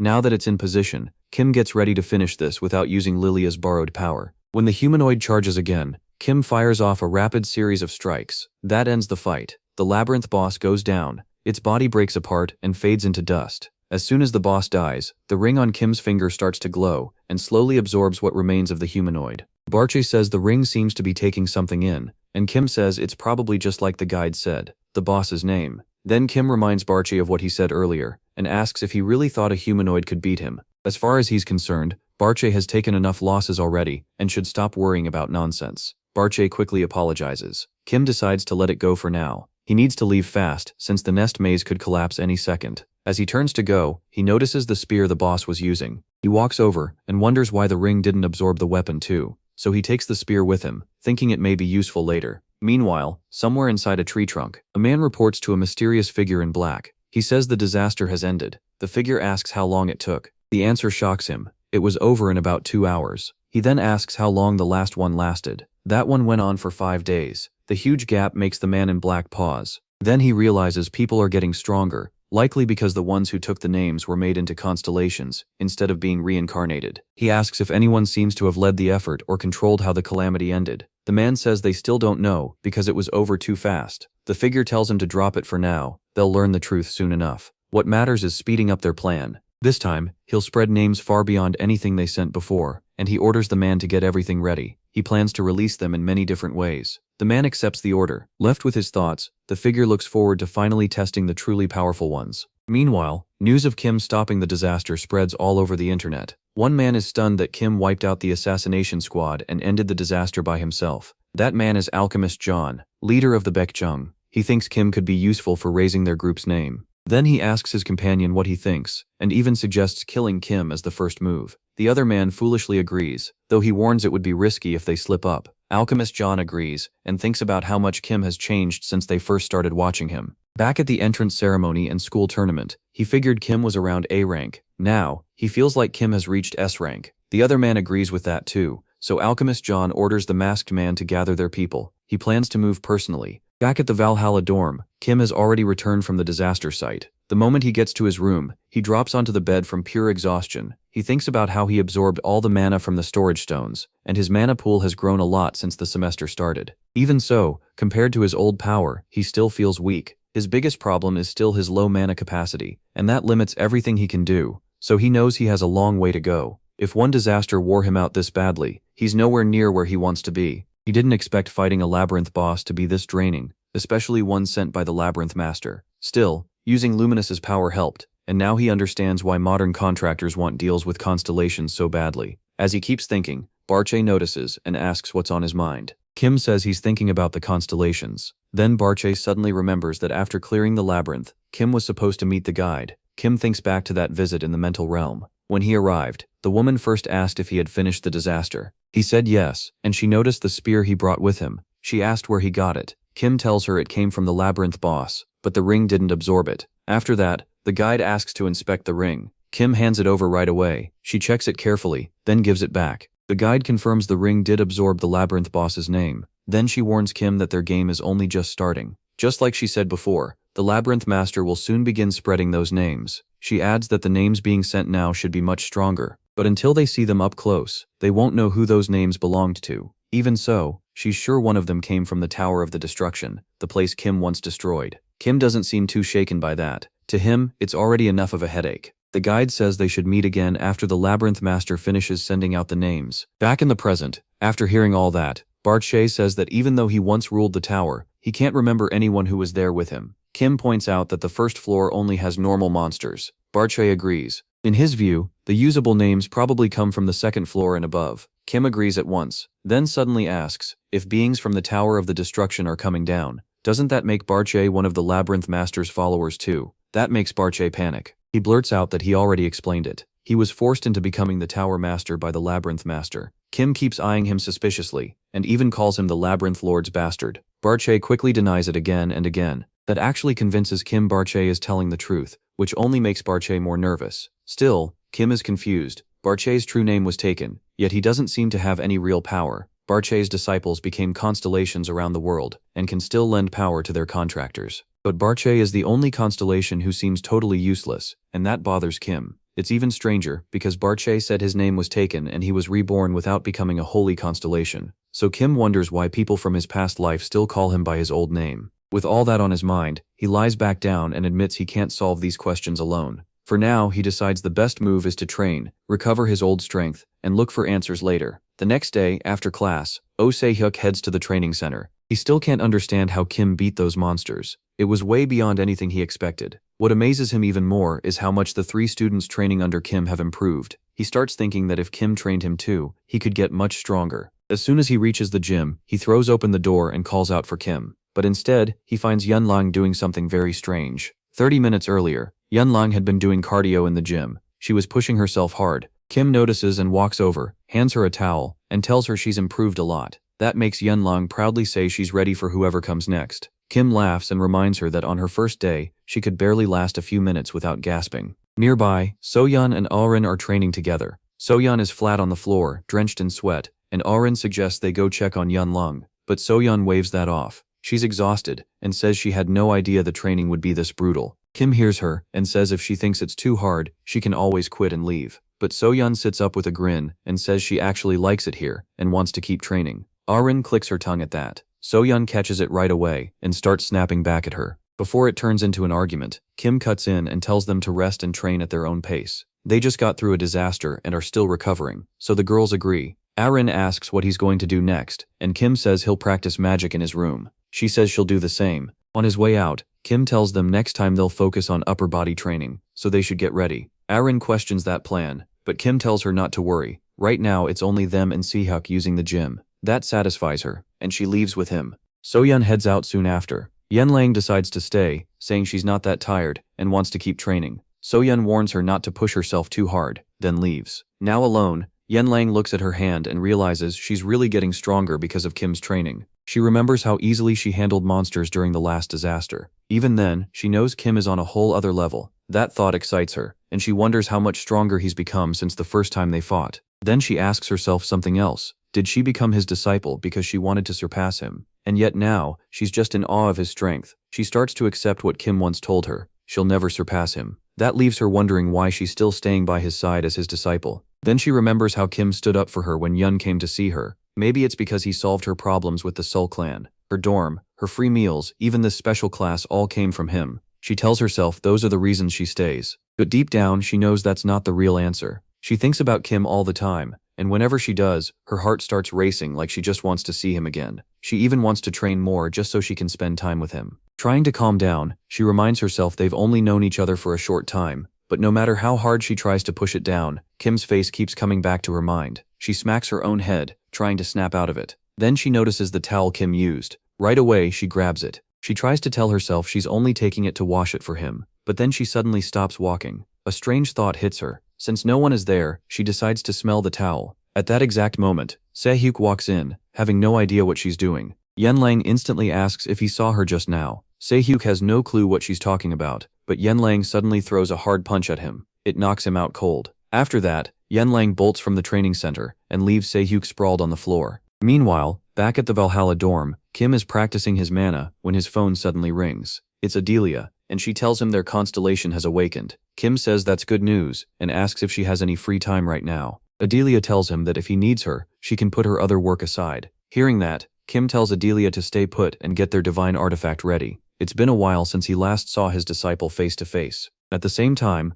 Black Cat is seriously worried after showing the constellation CCTV from the gym. The moment it saw the footage, the constellation lost it. Black Cat instantly regretted showing anything from the last 10 minutes. 10 minutes earlier, Black Cat was busy in the Valhalla chairman's office. While working on his laptop, he noticed it was already evening and thought being an academy chairman was way harder than he expected. Before leaving, he decided to check the school's CCTV. He remembered the constellation always telling him not to skip it. The real reason was to see if any girls were getting too close to Kim, though Black Cat felt Luminous was taking it way too far. Then he spotted someone still in the gym. Thinking it might be Kim, he opened the feed. Instead, he found someone lying on the floor unconscious. Black Cat froze for a second and thought he was looking at a corpse. After zooming in, he realized it was O, still knocked out. Seeing that, the constellation told Black Cat to rewind the footage and find out what happened. He quickly backed it up until they reached the moment O was still standing, with Yen Lang in front of him. The footage showed Yen Lang suddenly decking O with one punch and then bolting out of the gym.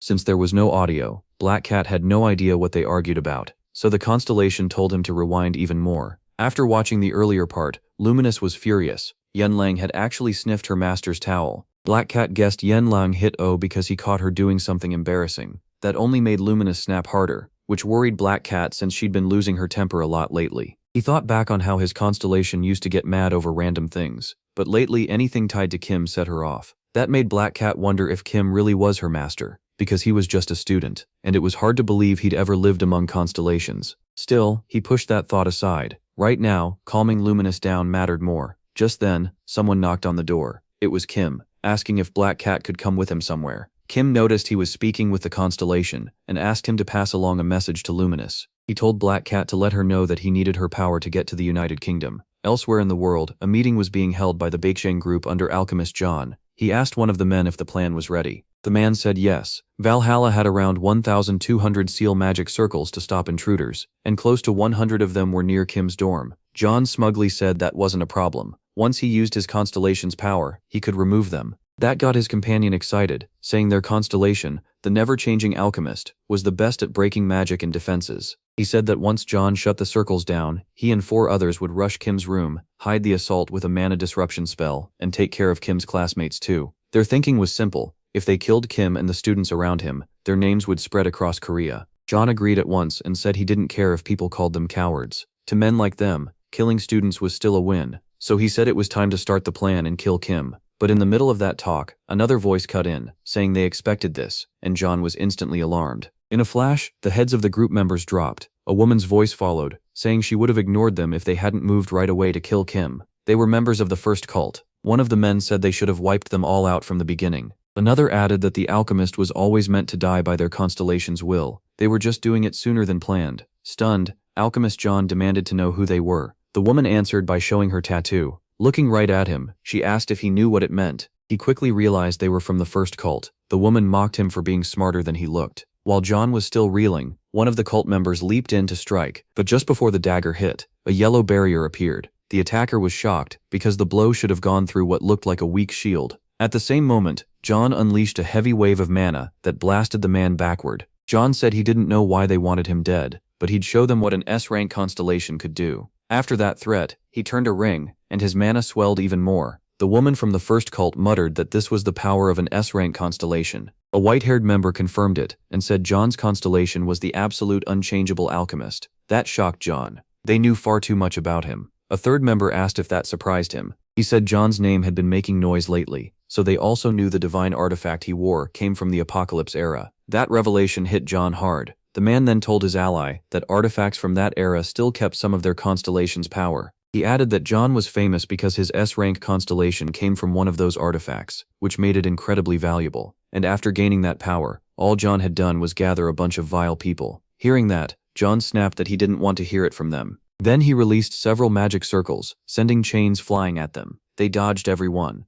The woman said she hadn't expected him to summon magic circles too. John said nothing, and fired off another attack, but she slipped past that one as well. Now annoyed, she asked how many magic circles he'd hidden in the room. Because this had stopped being funny, John kept trying to figure out a way to hit them, even as they dodged attacks from every angle. Still, he forced himself to stay calm, and told himself he could survive this. He had around 1,200 magic circles spread across the mansion, so they shouldn't be able to avoid all of them. On top of that, he had absolute defense, which should keep magic from harming him, so he didn't think he'd die here. He activated the circles placed all over the mansion at once, thinking he couldn't use this move while allies were still around. But that didn't matter anymore. The problem was, after activating them, nothing happened. The woman asked if he was planning to attack, or just stand there, because they saw no change at all. John was baffled. He knew the magic circles had been triggered. The white-haired man noticed and explained that before entering, they had found all 1,200 circles, each loaded with a simple chain spell, but every last one had been blocked. Unable to accept that, John asked if they had shut down his magic without him noticing. The white-haired man said no, they hadn't erased it, just sealed it off. Then the woman rushed in with her weapon. John was sure it couldn't hurt him because of absolute defense, yet her strike still wounded him. He was completely thrown off by the failure of the ability he trusted most. While he was still trying to understand it, another attack came at him. He barely dodged in time. At the same time, he gathered mana into his fist and punched at the swordsman, who blocked it with ease. That impressed the man, since he thought John only depended on his constellation. John admitted they were strong enough to push him into a corner. He realized he had almost nothing left, especially now that even absolute defense failed. Desperate, he asked them to stop. He still didn't understand why they were attacking, and pointed out that everyone on his side was already dead except him. He said he'd back off and do no more harm if that was what they wanted. But the masked man answered that John still didn't get it. This wasn't about making trouble. It was about choosing the wrong target. That made John wonder if all of this was really because of Kim. Was this entire group moving for just one student? Seeing there was no point talking anymore, he focused on one goal, escaping alive. With that, he used emergence to call out his constellation.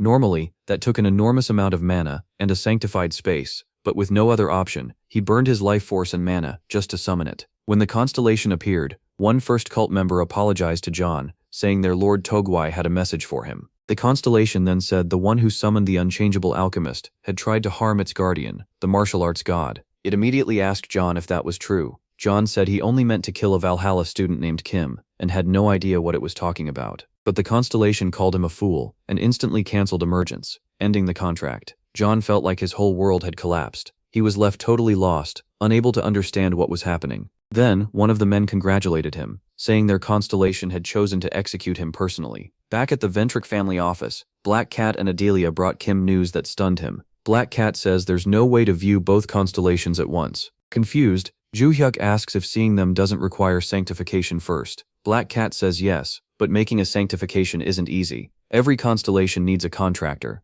and that takes a huge inherited cost. In rare cases, someone with a real divine contract can force a constellation to appear by burning their own life. He asks if holding both divine artifacts at once would let him meet both constellations. Adelia says no. The moment he touches a divine artifact, he gets pulled into that constellation's mental realm. That realm is a private space sealed inside the artifact, so two of them can't exist together. She adds that even though constellations give humans great power, they're still tied to their artifacts. And even if one is removed, Jo-hyuk still can't enter two mental realms. He only has one soul. After hearing that, the protagonist checks with Barche. The Tower Master confirms it and acts like the protagonist should have known. That sets him off. Angry Barche never told him sooner. MC warns him to get ready for a beating later. Since he can't meet both at once, he decides he'll just speak to them instead. But Adelia says their constellations have been flooding them with messages ever since they arrived. Black Cat is dealing with the same thing. Black Cat says Luminous keeps telling Moron it's been a long time and calling her stubborn, while Moron fires back that she's insane.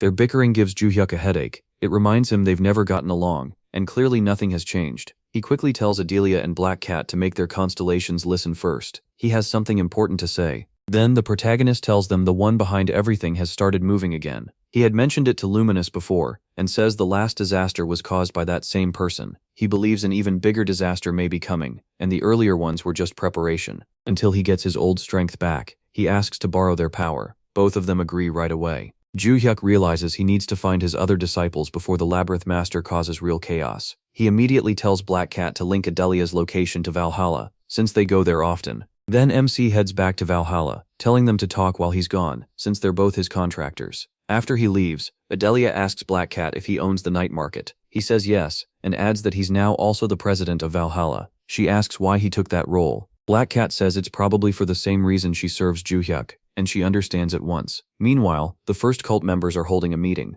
Through the stones, their constellation asks if most of his enemies are gone. One member says yes, and adds that the Baekhyun group has vanished too. Hearing that, the constellation gives its next command: protect the protagonist no matter what. The white-haired man asks if that means staying near Joo-hyuk and guarding him from danger. Another suggests they should reveal themselves, so he won't be uneasy about unseen protectors around him. The constellation says no, they should stay hidden unless showing up becomes absolutely necessary. They are only to appear when MC says a certain word. Puzzled, the white-haired man asks if that really is the word. The constellation just says yes with a sly smile. The next day at Valhalla Gym, Joo-hyuk mutters a curse under his breath. He spots Yeonho all beaten up and immediately asks what happened. Yeonho says that doesn't matter now. What matters is that he wants to become his disciple. The protagonist turns him down on the spot. The answer catches Yeonho completely off guard. Yeonho says maybe the rumors were true after all. MC asks what rumors, and Yeonho explains that people are saying only girls can become his disciples because he's trying to build a harem.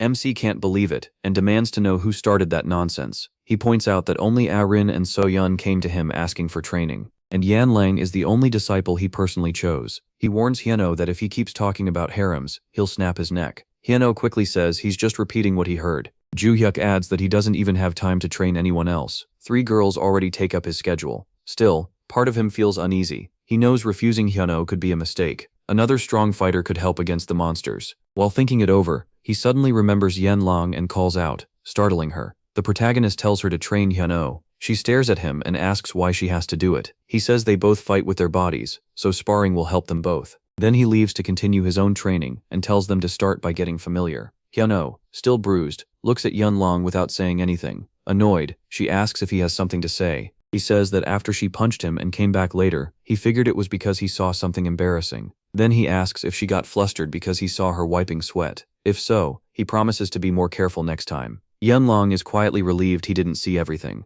Grinning, she pats his back, tells him to be more careful, and eagerly asks him to train with her so she can learn something too. From a distance, Joo-hyuk smiles a little, happy to hear them getting along. Later, Arin asks MC what he plans to do during next week's school break. He asks if finals aren't coming up first. Arin says they are, but most of it will be practical, with only a small written part. She adds that they're exempt from it. Joo-hyuk remembers something about that, then says he'll spend the break training like always. Arin says she'll do the same, but he hesitates and tells her she should think for herself. She can do more than just follow him into training. Arin doesn't back down. She says this is her own choice, her own path, and she wants to train beside him so she can grow strong enough to stand as his equal. Hearing how sure she is, the protagonist simply nods and accepts it. A week later, at the Heroes Academy in the US, President Baek studies a sword closely, lost in thought. His mind goes back to when Logan first brought him the weapon. Baek had asked if Logan came to see his son, but Logan brushed that off. Seeing the boy now, he said, would only distract him from school. Even after taking down the people who messed with his son, Logan still felt something was unfinished. He had found the head of the Il-Shin faction dead. Shocked,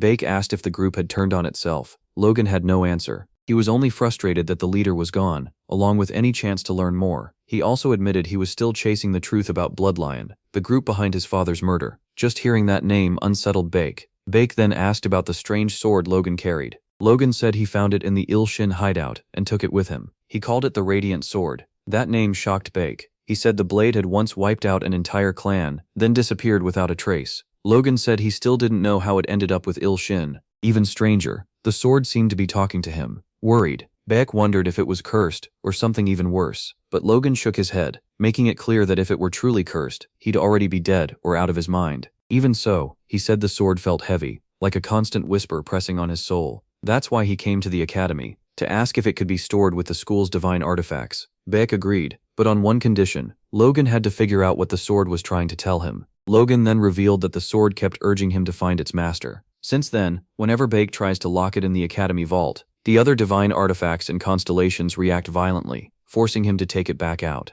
What worried him most was the thought that the blade might hold its own constellation, one still searching for its missing master. Then, a huge explosion suddenly goes off near the classrooms. For a moment, Baek feels relieved because the students are on break, but that relief vanishes at once. A monstrous figure crashes through the ceiling behind him. Baek turns and finds himself face to face with a demon staring right at him. He immediately demands to know if this monster leads the group that attacked the school. The creature coldly says it came alone to invade them. Baek wonders how it got past the security systems and the defensive magic circle. Looking closer, he realizes it isn't human and gravely asks what it really is. The creature, amused, asks whether Baek truly wants its name, or something else. It says almost no one ever asks its name before dying, but since it just got that name back, it'll share it. The body it's using belongs to Baek's nature of Lester. The moment he hears that, the president recognizes it. Baek's nature is tied to a group of wicked people. Then the creature gives its own name, Hung Wee. As the fight begins, Baek notes that Hung Wee isn't a common name among their kind.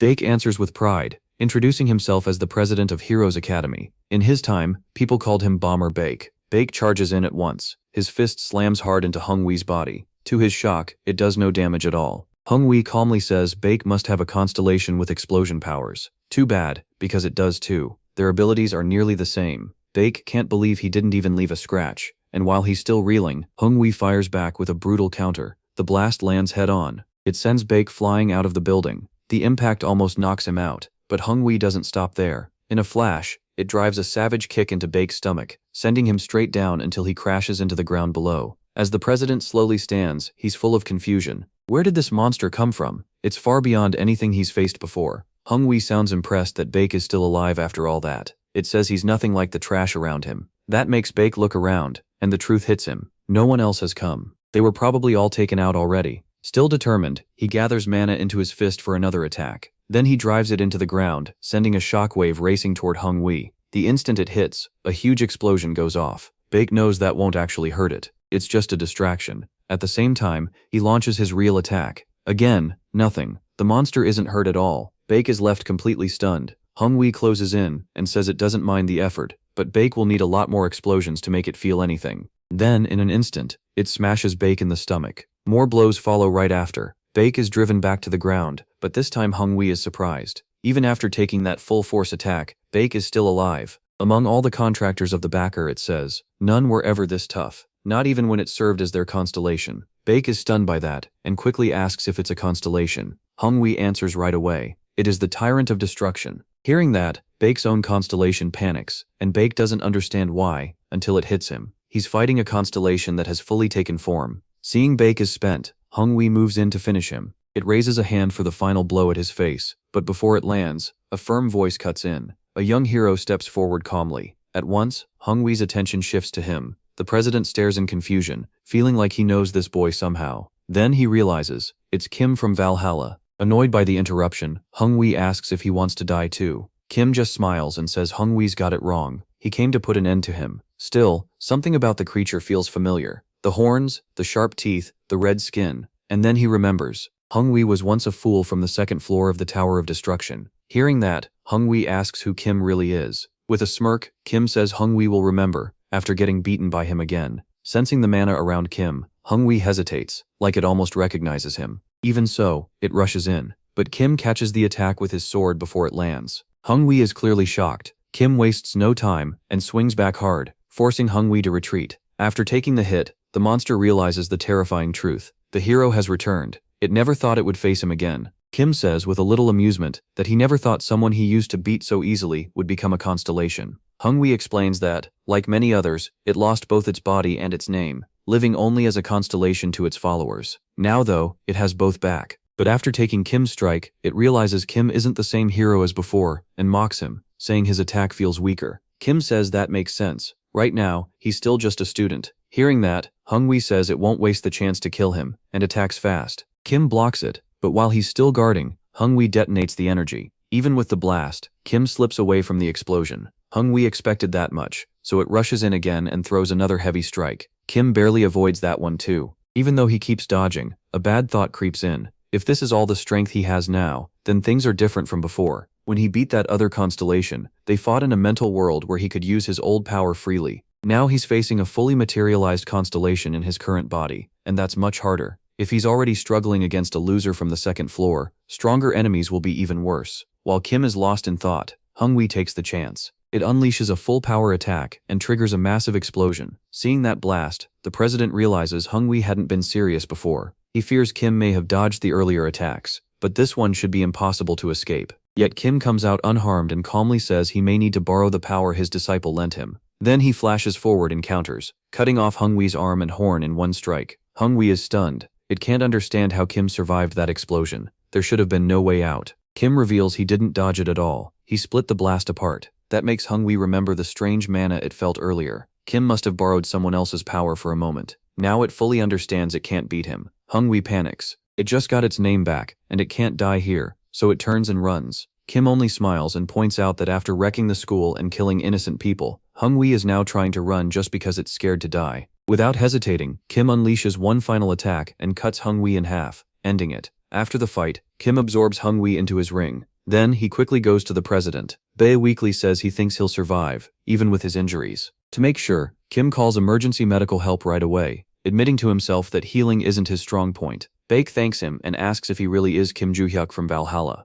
Kim confirms it, surprised that even teachers from other schools know him. As he struggles to sit up, Baek says MC has already become famous across the academies. Kim warns that the ambulance may take time, and tells him to rest. Baek says he's fine and apologizes for not introducing himself sooner. He properly introduces himself as Baek, president of Heroes Academy, and thanks him again for saving them. Joo-hyuk humbly says it was nothing, though he wishes he had gotten there sooner. He also tells Baek reinforcements are already coming, and after saying goodbye, he gets ready to leave. The president watches in surprise as he suddenly opens a portal and steps through it. Not long after, Logan arrives, breathing hard, clearly worried. He asks President Beisha what happened. The ambulance pulls up at the same time, so Beisha tells him he'll explain everything later at the hospital. Once they arrive there, Beisha thinks how lucky they were that no one on their side died. He's deeply thankful Joo-hyuk beat Hongwee and called for help so fast. Logan still wants the full story, and Beisha agrees, telling him what happened. After hearing it, Logan is shocked that such a young boy beat a materialized constellation.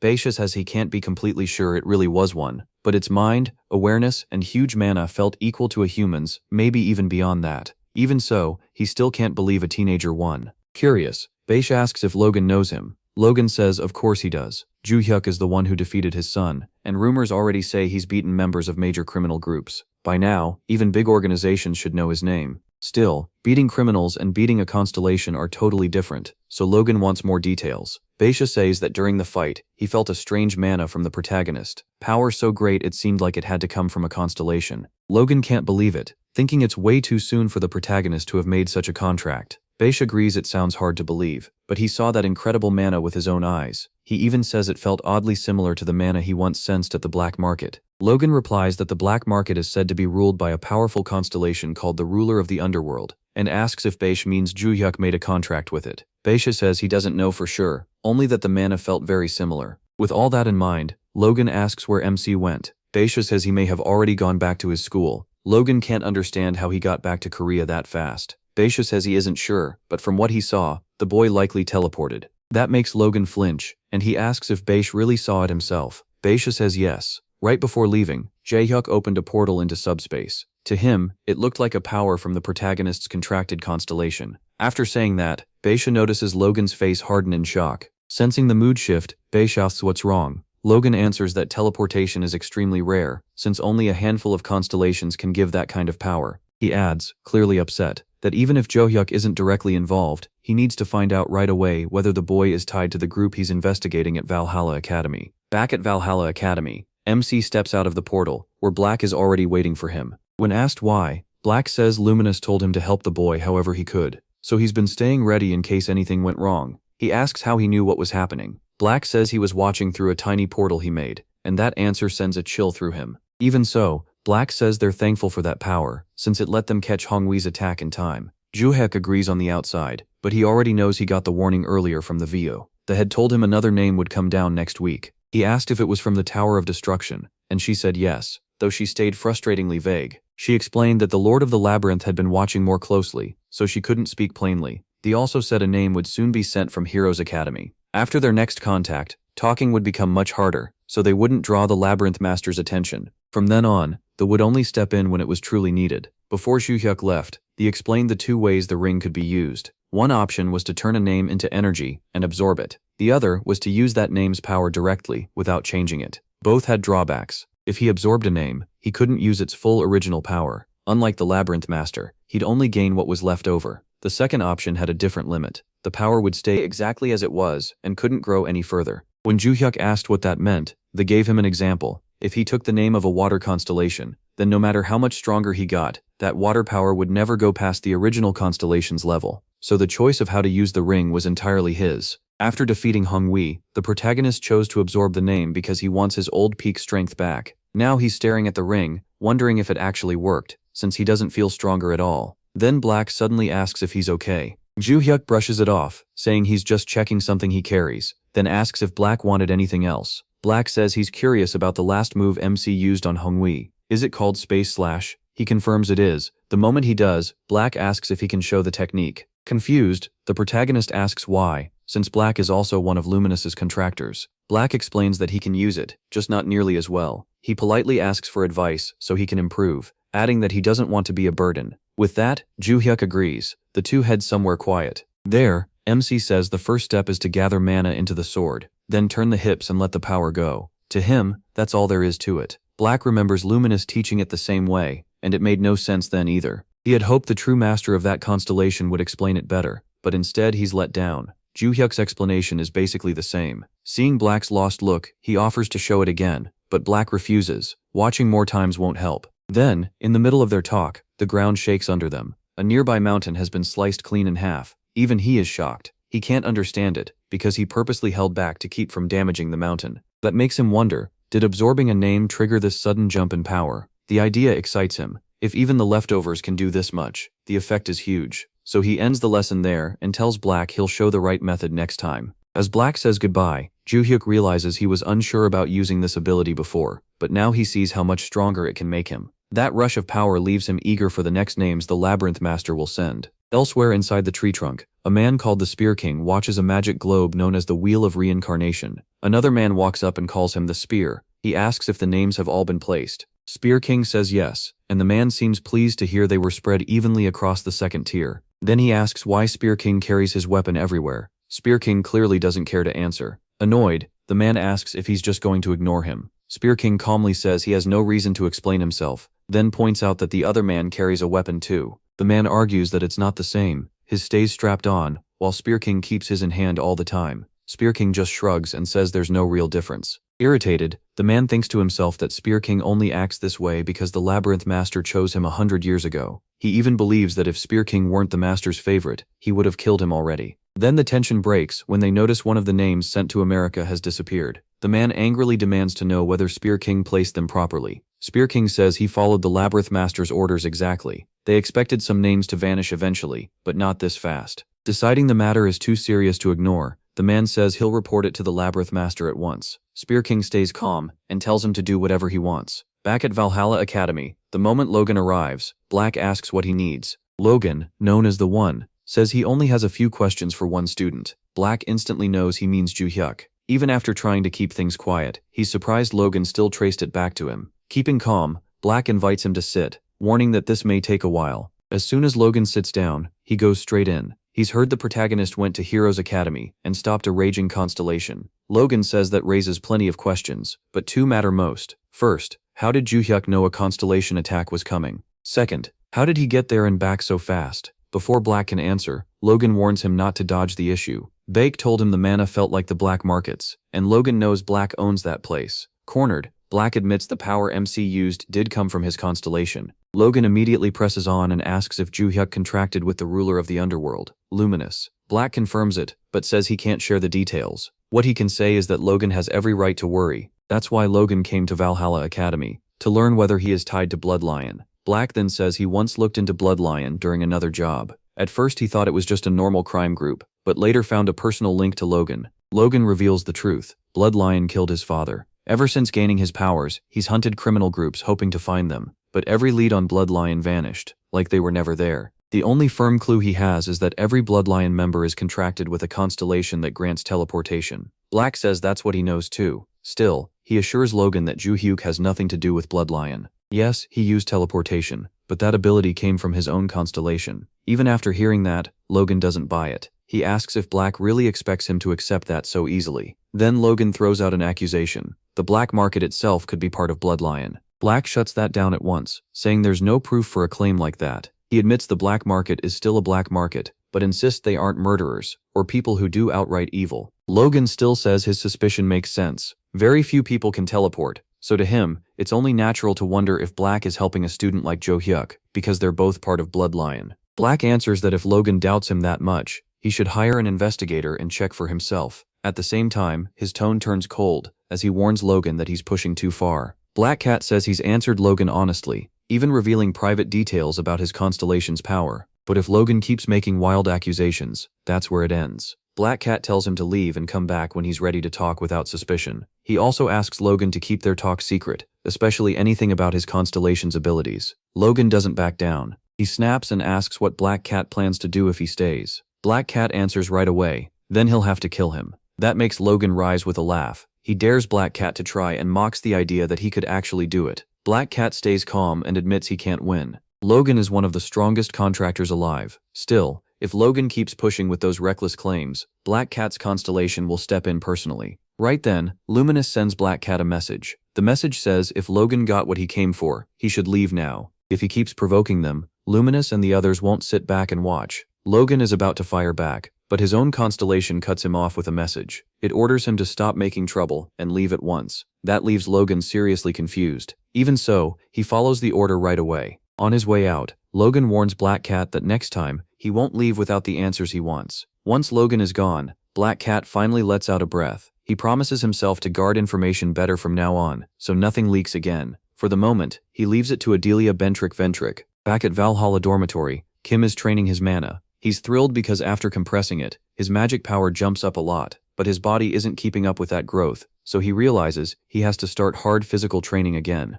He can't depend on mana alone, or he'll end up like other contractors who strengthen their magic and ignore their bodies. After training, Kim asks Barsha if anything felt strange when he first saw Hongwei. Barsha quickly says no and asks if Kim still doesn't trust him. Kim says they can't be sure. Maybe the Labyrinth Master brainwashed Barche again and turned him into a puppet. Barche insists he has no power right now and senses nothing odd. Then he asks Kim if he felt anything unusual at Heroes Academy besides Hongwei. Barche says there was a mana presence in the academy that somehow felt familiar to Kim. Kim tries to think back, but he can't pin down what Barche means. Even so, he decides he needs to get back to Heroes Academy soon and look into it. Elsewhere, in an abandoned building, the reincarnated constellations are holding a meeting. A fish-like man asks if everyone who needed the names has arrived. Someone answers that the group is mostly complete, except for a few who went off on their own. The fish-faced one asks what that means, and the vampire says it was like Hongwei, leaving the group to cause chaos without permission. The fish curses the foolish Hongwei, saying he's already dead, and their 300 years of waiting were wasted. The vampire says Hongwei failed because he looked down on the contractors too much. The green one points out that if they die here, they'll have to wait another 300 years to come down again. The vampire agrees. They were sent to spread chaos, but they still need to be smart about it, something Hongwei never understood. Then the fish asks if there are any members of the ones they still haven't contacted. The green one says there's still one left, Hua Cha. Hearing that name, the fish hopes Hua Cha won't repeat Hongwei's mistake, but the green one says he already got a message from Hua Cha. He plans to cause huge chaos during the upcoming global competition. At the Valhalla gym, Kim is working out and notices everyone training hard except Yun Lang, who told him she was taking a few days off to visit her family. Kim remembers thinking her family situation was bad, but he lets it go and trusts she'll come back. Then he ends the session and tells everyone to rest. A little later, Arin comes over and asks where Yun Lang went. Kim says she went home for a while, and Arin complains because they were supposed to train together. He reminds her that she once delayed training for family matters too. Arin admits that's fair and drops it. Kim then tells Arin to get the others ready for sparring. Watching them, he smiles.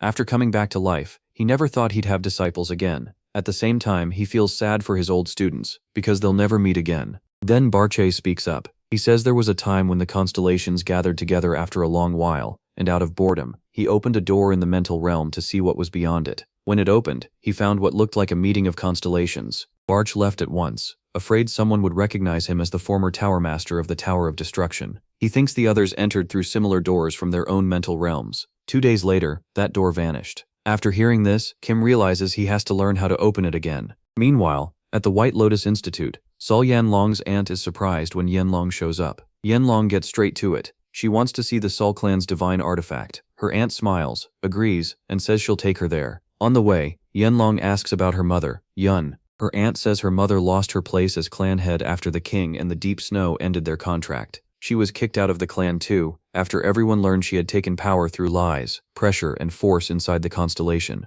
Since Yun was removed, the clan leader's seat has stayed empty. Yanlang asks why her aunt doesn't take over and lead them. Her aunt says that's not allowed. No one can lead both the institute and the clan at the same time. Then they hear a huge explosion, and see their clan building in flames. Both of them rush over, and her aunt is clearly shaken. Yanlang doesn't understand and asks what she means. Her aunt explains that their clan used to be one of the strongest in China, but after Yun's abuse of other families, those same kinds of attacks started coming back at them. When they get there, they throw open a large door and find dead clan members inside, along with armed attackers. The men are surprised to see them. Apparently they didn't expect any more Sol clan members. One attacker notices Yanlang's hair and tells the others the two might be related to Yen. He smugly says he'll treat them the same way they treated some of his people. Yanlang asks if her mother ever forced other clans to submit by killing them. Her aunt firmly says no. Yen beat people down with her own hands, but she never killed anyone. Angry, Yanlang says she doesn't care what happens to this clan's members, because she doesn't like them. But this went too far. Then she charges the men in black. One of them attacks first, but Yanlang blocks it with a punch, shocking him. She counters with a heavy blow and sends him crashing into the others.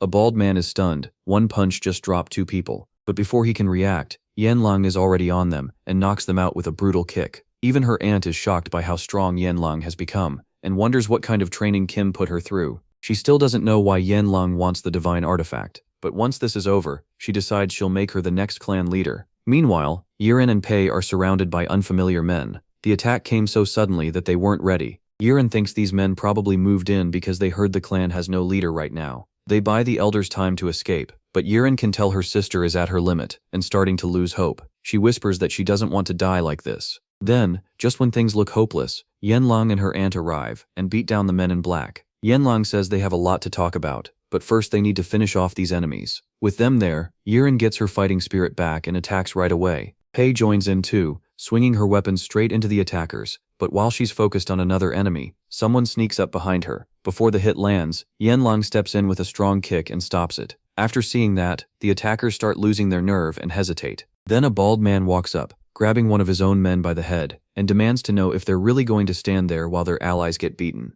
Without a second thought, he crushes the man's head until it bursts. Yanlang's aunt says that even with his face covered, she can tell who he is from his build. It's Zhai Huang, leader of the Jiamu clan, the group that attacked them. Once he's recognized, he takes off the disguise since hiding no longer matters. He announces that they are from the Jiamu clan, and came to take back their place as China's top clan. Yanlang fires back, saying this is way beyond some power move. They slaughtered members of their own clan. Zhai Huang defends it by saying they only returned what Yanlang once did to them. Seeing how strong and fearless Yanlang is, he gives them one more chance. Submit to the Jiamu clan and live. That sets Yanlang off, and she asks how he can say that after hiding until Yanlang was gone. The bald man admits it. He feared the former leader, so he never dared to move before. But now Yanlang is dead, and to him, the Shao clan means nothing. Then he rushes straight at Yanlang. Watching him charge first, Ant calls him an idiot. He has no idea the girl in front of him is even stronger than the last clan head. The two clash, both throwing heavy punches, and then something odd happens. Yanlang is confused because his attack looks painfully slow, almost like he's standing still. She's never felt anything like this in all her fights. In that moment, she's truly grateful for everything Kim taught her. At the same time, her punch lands cleanly on him. The bald man drops at once. Once their leader goes down, the rest of his men turn and run. Yanlang snaps at them to get lost. They know they've already lost. She doesn't bother chasing them and tells Yiren to help the clan members who survived. Hearing that, Yiren tells Ant she finally sees why Yanlang should become the next leader of the Soul clan. She says they'll support Ant and help make it happen. Ant is thrilled and realizes the last step is talking to Yanlang herself. Right after that, she brings Yanlang to the place where their divine artifact is kept. Since it's her first time there, Ant explains the area was built to protect the artifact. When they reach it, Ant picks up the artifact and lets Yanlang see it. Yanlang wonders if it could boost her power right away, just like it did for Arin. If it works, she could train with Kim even more and keep her spot in his special class. Seeing her drift off in thought, Ant asks if she wants something from the artifact. She can tell Yanlang didn't come just to look at it. Yanlang quickly says no. She insists she only wanted to see it. Ant doesn't buy it. Her face gives her away, so she tells her to be honest and promises not to be upset. Then Yanlang admits she wants to form a contract with their constellation. To her, that's the fastest way to get stronger. Ant reminds her she's already powerful because of Kim, but Yanlang says she still needs more strength. She just can't explain why, so Ant makes her an offer. She wants Yanlang to become the next head of the Soul Clan. That stuns her, since she never imagined taking that role. Ant explains that there are two main kinds of oaths for a constellation contract, a basic contract and a protective blessing. But there's also a third one, the divine contract. The basic contract can be made with several people, while the divine contract is only for clan leaders. That means the power Yanlang would gain is on a whole different level. If she wants quick growth, Ant says this is the best path. Still, Yanlang hesitates. She's only 17, and it feels too early for something this big. Ant tells her age doesn't change the danger. They'll keep getting attacked while the seat stays empty. As part of the Soul Clan, she can't just watch that happen, so she wants Yanlang to take the position.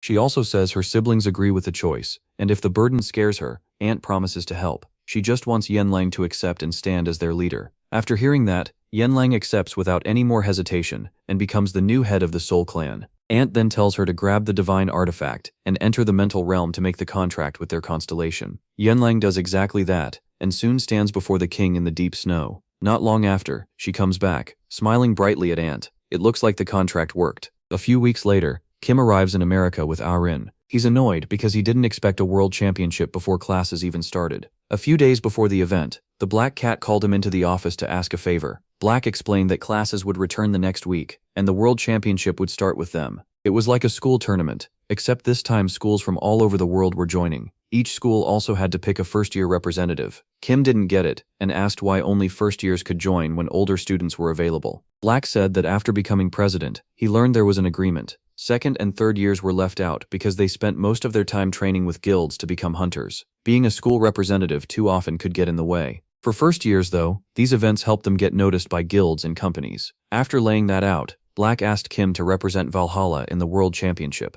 Kim instantly understood what favor was really being asked. Even so, he wasn't sure what to say right away, so he asked where the event would be held. Black told him it would be at Heroes Academy in the USA. Even though the place had been damaged, it was repaired fast, thanks to Kim stopping the constellation before things got worse. He added that the Academy held this event every year, so they weren't going to cancel it. After hearing that, Kim agreed. He already wanted to visit Heroes Academy anyway. He planned to check whether what Barche said had anything to do with his disciple. Then Black asked who he wanted to bring, since each school had to send 2 students. Kim wanted to take Yun Long, but Black refused because she wasn't officially a Valhalla student, so he chose Rin instead, since she'd been improving a lot lately. Around the same time, Kim decided to make a contract with Moron, because the guide's warning had been bothering him. She had rushed in to tell him they had a serious problem. Hongwei hadn't been sent alone by the Labyrinth Master. Every name on the second floor had been sent out that same day too. Kim didn't look too shaken. In the past, numbers alone wouldn't have worried him, but now he knew he'd struggle if they attacked all at once. The guide thought they probably wouldn't move right away. The Labyrinth Master may have ordered them to stay quiet for now, since random slaughter wouldn't help build a name. Still, with those names dropping in, she couldn't guess what they'd do next. She warned Kim to stay careful, because she wouldn't be able to warn him as easily anymore. Kim tells her she's the one who should be careful, and not push herself so hard that the Labyrinth Master notices her. The guide laughs, saying it's been a long time since someone worried about her. Then, she says goodbye, and tells him they'll meet again someday. Even after borrowing Moron's power, Kim still doesn't know what comes next. Soon after, Rin walks over to thank him for picking her for the competition. Kim tells her the fight shouldn't be too hard, so she should just do her best. He's sure they'll win. While they talk, Logan Jr. and Melissa watch from a distance. Logan thinks that with Kim in the event, his chances of becoming champion are extremely high. Melissa, meanwhile, thanks Kim from the bottom of her heart for saving them in the Great Forest. Logan says he owes Kim too, and he wants to use this tournament to ask how he got so strong. Then Beck, the president of Heroes Academy, addresses everyone. Seeing how nervous they are, he says it's because of the recent attack, but the one behind it is dead, and the damaged buildings have all been restored. He adds that safety is their top priority, so they've raised security to more than 200 staff members. Everyone can relax. After that, the president explains the event rules. The World Championship lasts 2 days and 1 night, and the first challenge is clearing a labyrinth. As the competition starts, Logan Sr. watches the monitor closely. Soon, Rania from the Contractor Association arrives. She's rank 3. Logan asks why she's there. Rania says she's working. After hearing some idiot attacked Heroes Academy, they couldn't risk the same thing happening during a competition packed with students, so the school hired her company for extra protection. Logan says he's here to watch one student who really caught his eye. She asks if he means his son, but he says no. Before he can explain further, a huge explosion erupts outside the stadium. They turn, and are stunned to see a mass of grotesque zombies rushing their way. Guards run in and report the situation. Rania immediately demands to know why they didn't report it sooner. The guard says the undead suddenly burst up from underground. With no time to waste, Rania moves out to face them. She orders her team to protect the students no matter what. The zombies surge forward, and Rania's group meets them head-on, cutting them down from every side. Taking down the zombies isn't the hard part, but there are just too many of them, and there isn't any labyrinth close by. That makes Rania wonder where they're even coming from. She starts thinking they might be rising from underground, and if that's true, the students in the stadium are in real danger. Kim is thinking the same thing as he watches the horde. At the same time, the president orders a full evacuation and cancels the competition. Beck blames himself. After the last disaster with the constellation, another one has hit because he pushed the event to continue. Jack, a senior instructor at Heroes Academy, sees Beck hesitating and tells him they need to leave. But Beck sends him to the entrance to help the students, saying he'll hold off the zombies until everyone gets out safely. Then, Beck moves in to attack. Bodies burst apart from the impact. Seeing that power, Kim understands how Beck survived Hongwei. Still, what really bothers him is the zombies themselves. They look familiar somehow, though he doubts they'll be hard to wipe out. A moment later, he remembers where he's seen them before. Meanwhile, Arin keeps fighting the undead, and can't figure out why their numbers never seem to drop. Kim comes over and warns her not to waste energy. The zombies will just keep coming. Then he swings his mana-covered sword straight into the ground. At once, the zombies all around start breaking down and vanish. Kim is thankful for Moron's power. It's perfect for clearing out weak enemies in huge numbers. As the zombies melt away, the president is stunned, because none of the instructors should have a skill like that. Then he spots Kim and starts wondering if he's the reason this happened. Kim tells Arin the attack will pause for now, and when the zombies come back, she needs to save her strength. He promises he'll deal with the idiot behind all this. Meanwhile, Huacha is confused about why his zombies near the stadium suddenly vanished. He sent so many that he never expected them to be erased that fast. Even so, he's sure he can still kill everyone there and show his twisted idea of love and care. But Kim suddenly appears behind him, ready to fight. The moment he arrives, he fires off a hard kick that knocks Huachao back. Huachao answers by raising more corpses from the ground, but Kim cuts them down with ease. He rushes the constellation, puts his sword in his face, and calls him out. When Kim says Huachao's name, the constellation freezes in shock. He can't understand how Kim knows who he is until he realizes he's facing the martial arts god. While Huachao is still stunned, Kim slashes at him. Huachao manages to grab the blade, but his arm is still cut off. Kim presses the opening with another heavy strike, and Huachao barely dodges, still losing the rest of his arm in the process. Kim mocks him, saying he dodged just to end up like Hongwei, missing an arm. That makes Huachao realize why Hongwei never came back. He was already killed. Furious, the constellation summons a huge corpse and says they're only carrying out orders, so killing them changes nothing. The giant then throws a punch straight at Kim, but he slips past it easily. Right after that, Kim drives his sword into the giant zombie's chest and uses Moron's power. The corpse starts melting, and Huachao realizes this isn't the martial arts god's power. He starts thinking the zombies at the stadium were wiped out so fast because there may be others like Kim. While he's distracted, he fails to see Kim's next attack coming, and his head is cut clean off. Even without his head, the fool laughs and tells Kim he's not as strong as he used to be. Kim shoots back that Huachao hasn't changed either. He still talks too much before dying. Near death, Huachao says their names will rise again soon, and when that day comes he'll be with Hongwei again. Hearing that, Kim makes fun of him and asks where Hongwei's name is now, then shows the ring on his finger. Huachao is stunned, unable to believe Kim absorbed Hongwei into the ring. Kim says this power isn't like the Labyrinth Masters, and he doesn't fully understand it. But one thing is clear, Huachao and Hongwei are ending the same way. Then Huachao slowly disappears, begging as Kim pulls him into the ring. After beating Huachao, Kim is being watched by Black and Adelia can't hide how impressed she is. Seeing her reaction, Black asks what exactly amazed her. Adelia says it's the constellation technique Kim used earlier. Black quickly understands she's talking about how Kim melted the monsters. Adelia then explains her own constellation skill, poison. It turns magical power into poison that can be put on a weapon, but how strong it is depends on the contractor. She says a normal user could cause terrible pain or make someone collapse, but not kill them. It's usually just support. Even she, with a true contract, needs a direct hit to melt a target. Kim, though, did it easily and on a whole different level,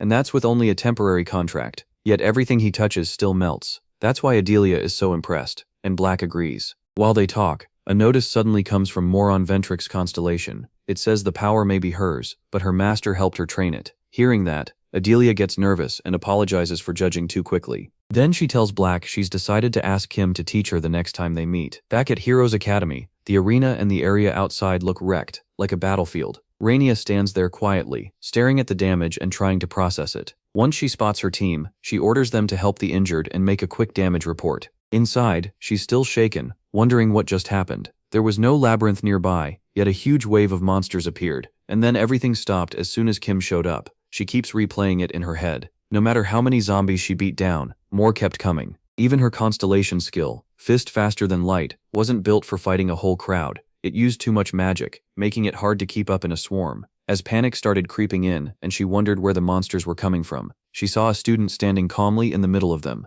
She yelled for him to run, but it was Kim, and he stabbed his sword into the ground. To her shock, the zombies instantly began melting and dropping. Back in the present, Rainia still can't fully explain it. She hadn't realized who he was at first, but then it clicked. It was Kim. What confuses her most is how the monsters vanished the moment he moved. As Rainia stays lost in thought, Logan walks over and asks if she's alright. She answers by asking if things inside are under control. Logan says Beck has already handled it. After a short pause, Rainia asks if the participant Logan mentioned before, the one he was interested in, is Kim. Logan says yes, and Rainia reveals that Kim ended the zombie attack by melting them with his sword. Hearing that, Logan wonders if Kim made a contract with Luminous, ruler of the underworld, but as far as he knows, Kim shouldn't have that kind of power. He also remembers Black warning him not to share certain things. Logan asks where Kim is now, but Rainia says she doesn't know. So Logan realizes he'll have to wait for another incident like this if he wants to meet him, and decides to leave. That catches Rainia off guard. She thought he would go after Kim right away, but Logan says he doesn't want to push further. He only wanted to know how that student solved everything.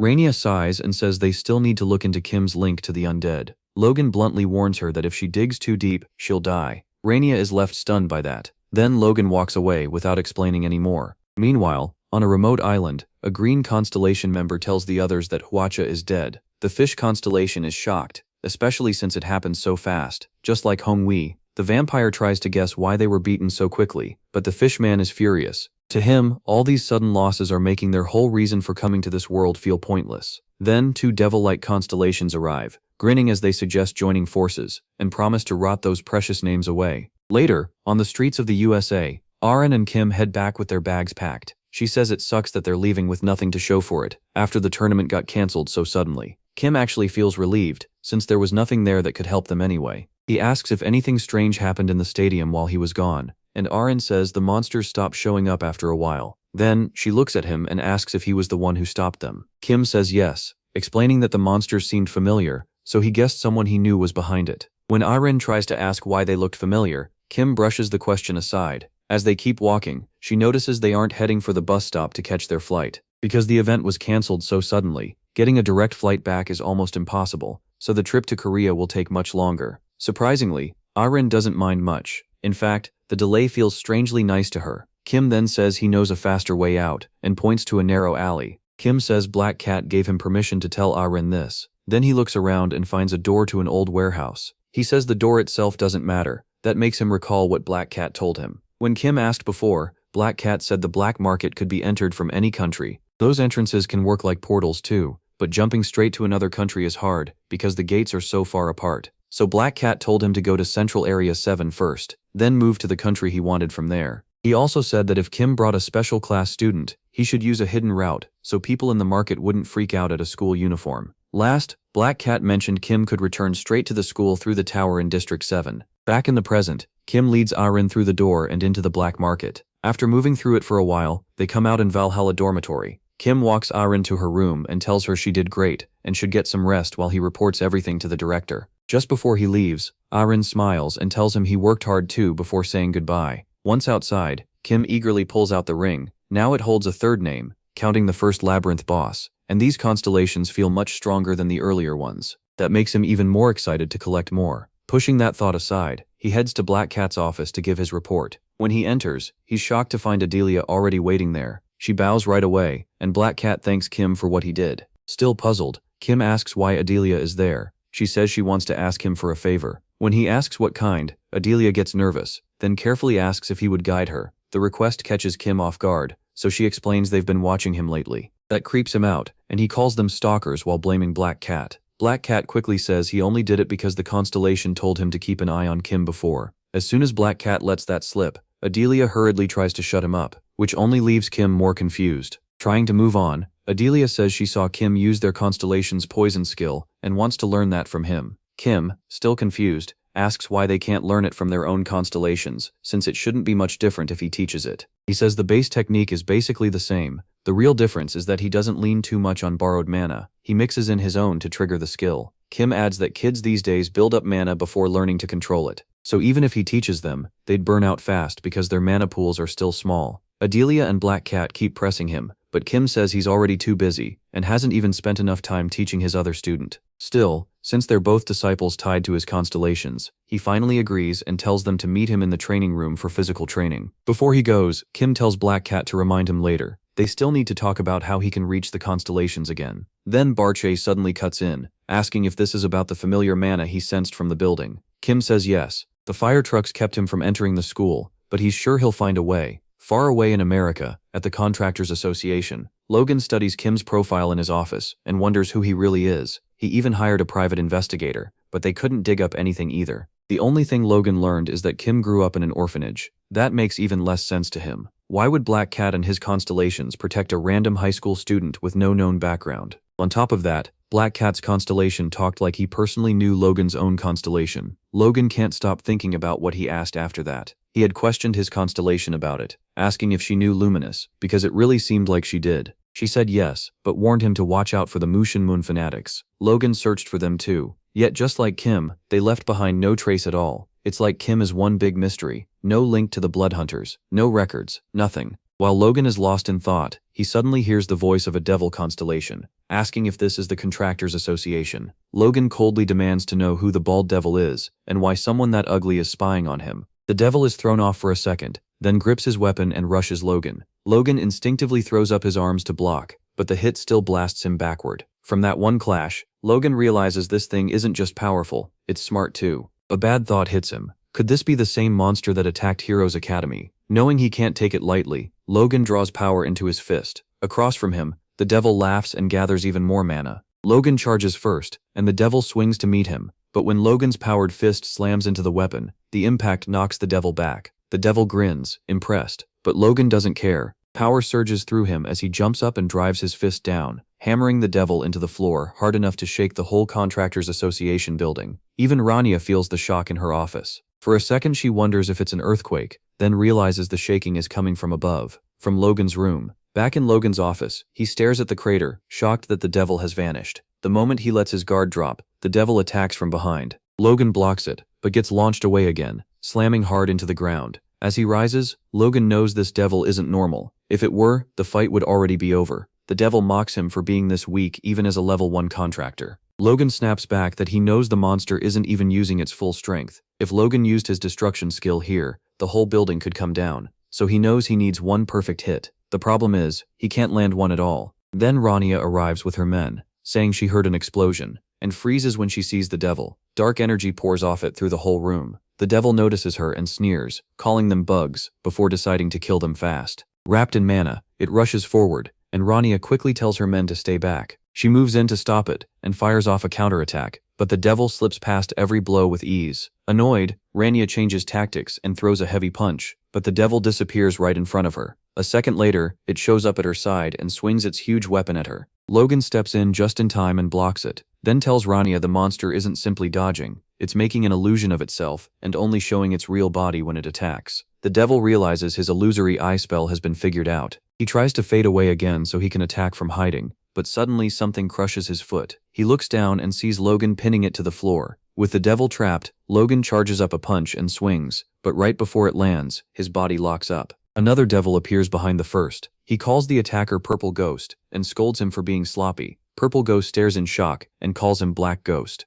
Black Ghost says his petrifying eye spell is the only reason Purple Ghost didn't end up with a hole through his stomach. While the two devils argue, Logan and Rania stay frozen, stunned by the sudden arrival of a second monster. Black Ghost notices them, smirks, and casually wonders which one to kill first. Just as Purple Ghost gets ready to move, Kim suddenly appears and, in one flash of his sword, splits Black Ghost in half. Everyone is left stunned. As Black Ghost dies, Logan and Rania can move again. Kim keeps his back to Purple Ghost and calmly reminds him that they used this same combo before. Black Ghost locked targets down with the eye spell, while Purple finished them with his club. Then Kim slowly turns and asks if Purple Ghost remembers. Purple Ghost is shaken, not by the memory, but because Kim knows his name. He even blurts out a wild question. Has this kid killed them before? Still stunned, Logan thanks Kim for saving them. Kim stays calm. He had already guessed this would happen. Black Cat had warned him in advance that Logan was coming and told him to head to the Contractors Association building. Since Logan was looking for him, Kim kept that in mind on the way there.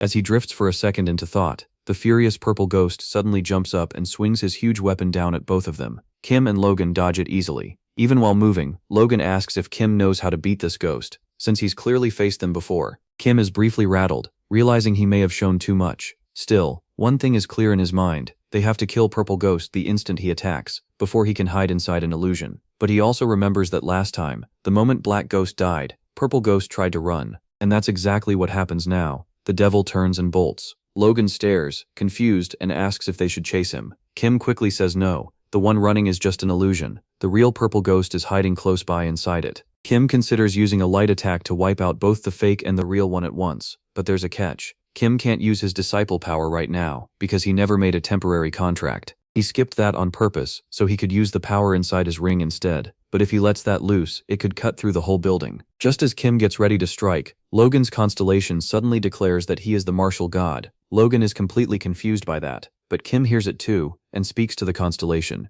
He calls it Fist King. With no time to waste, Kim decides to make a temporary contract, and urgently asks Logan for the sacred relic. The constellation immediately backs him up. It pushes Logan to hand it over, and Logan agrees. But Rania warns them they need to move now. The devil has already slipped out through the window. Kim shouts once more for the sacred relic. Logan throws him a bead bracelet. Kim puts it on at once, and rushes after Purple Ghost. At the same time, Purple Ghost stays hidden, but he feels Kim coming, and a sick fear hits him. His allies were killed by the reincarnation of the martial god. Even while trying to flee, Kim is already right on top of him. He draws power into his fist and throws a crushing punch. The blow lands on Purple Ghost, and his whole body breaks apart. Rania watches in shock. She asks if that was Logan's constellation power. Logan says no, that can't be it, but he admits the attack had the terrifying force of a constellation. He can't believe Kim could unleash something that strong. Not long after, emergency crews arrive and start treating Logan and Rania. With his job done, Kim decides to leave. He wants no attention from the media.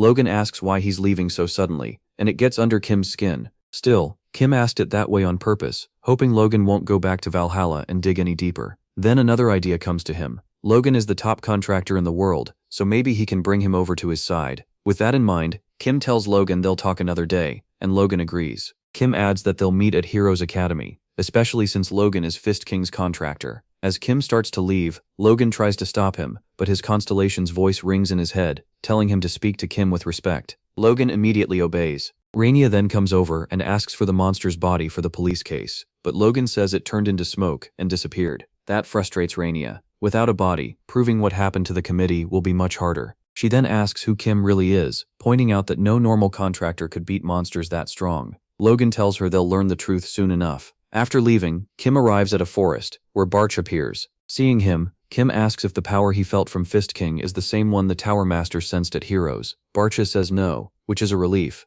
That means Kim's plan to connect Logan with the heroes may still work. Even so, he's disappointed. Fist King learned from him, but was never his direct disciple. As Kim wonders where Sesame is, a masked member of the first cult suddenly appears before him. Seeing the man kneel, Kim quickly asks who he is. The man says he's from the first cult, and came to meet the leader. That shocks Kim. He thinks the man has the wrong person, but the man explains that their constellation, Tugi, told them to reveal themselves if someone used a certain word. Kim quickly figures out that word is Sosimi. The order was to step forward the moment he said that name. Then all the first cult members reveal themselves and bow to him. Kim gets straight to the point and asks for the sacred relic, and they give it to him. It's a glove, and the second Kim touches it, he's pulled into the constellation's mental world. There, he finds himself in a ruined town. Ahead of him is a building marked Mushin Mun, which he recognizes right away. He also sees a throne and calls for Sosimi to stop hiding. At his voice, she steps out from behind the throne and kneels before him. Kim sees she looks exactly the same as before. Even this mental realm matches the martial arts school they shared 300 years ago. For Sosimi though, Mushin Mun wasn't just a school, it was home.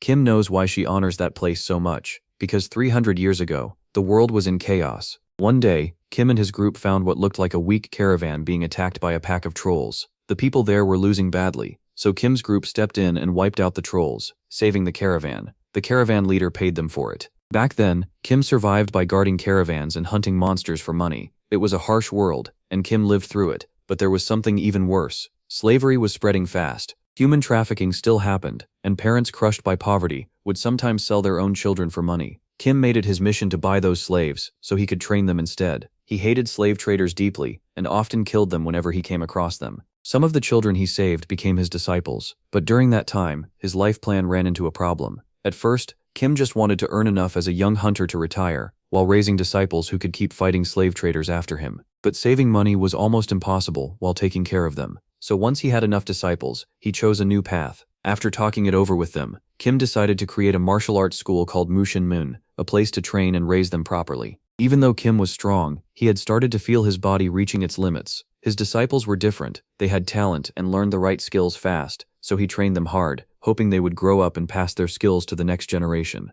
His plan was to live off part of the school's donations and profits, but just when his disciples were nearly ready to become teachers, the Tower of Destruction appeared. Back in the present, Kim stands with Sosimi before the ruins of that old school. He pulls himself from the memory and asks what she's been doing as a constellation and how she found him. She says a notice appeared telling her he would be reincarnated. Wanting to see him again, she created the First Cult clan, which now has 4 members. She chose the name First Cult to honor Kim, and killed anyone who claimed to be the strongest, except him. Kim is stunned by that. Sosimi explains that they watched anyone who called themselves the strongest, and the second someone said it, they killed them. That's the same way they finally tracked down Kim. Kim finds that both amazing and terrifying. A careless word could have gotten him killed by his own disciple. Sosimi also mentions the clans and contractors they wiped out, all because they claimed to be the best. According to her, that ruthless method is what led her to Kim. She adds that Kim really was the strongest, but never bragged about it. Rubbing his head, he says he just let the truth speak for itself. Then he tells Sosimi he has already found the other 2, Moron and Luminous. That truly surprises her. She knew all 4 of Kim's disciples had become constellations,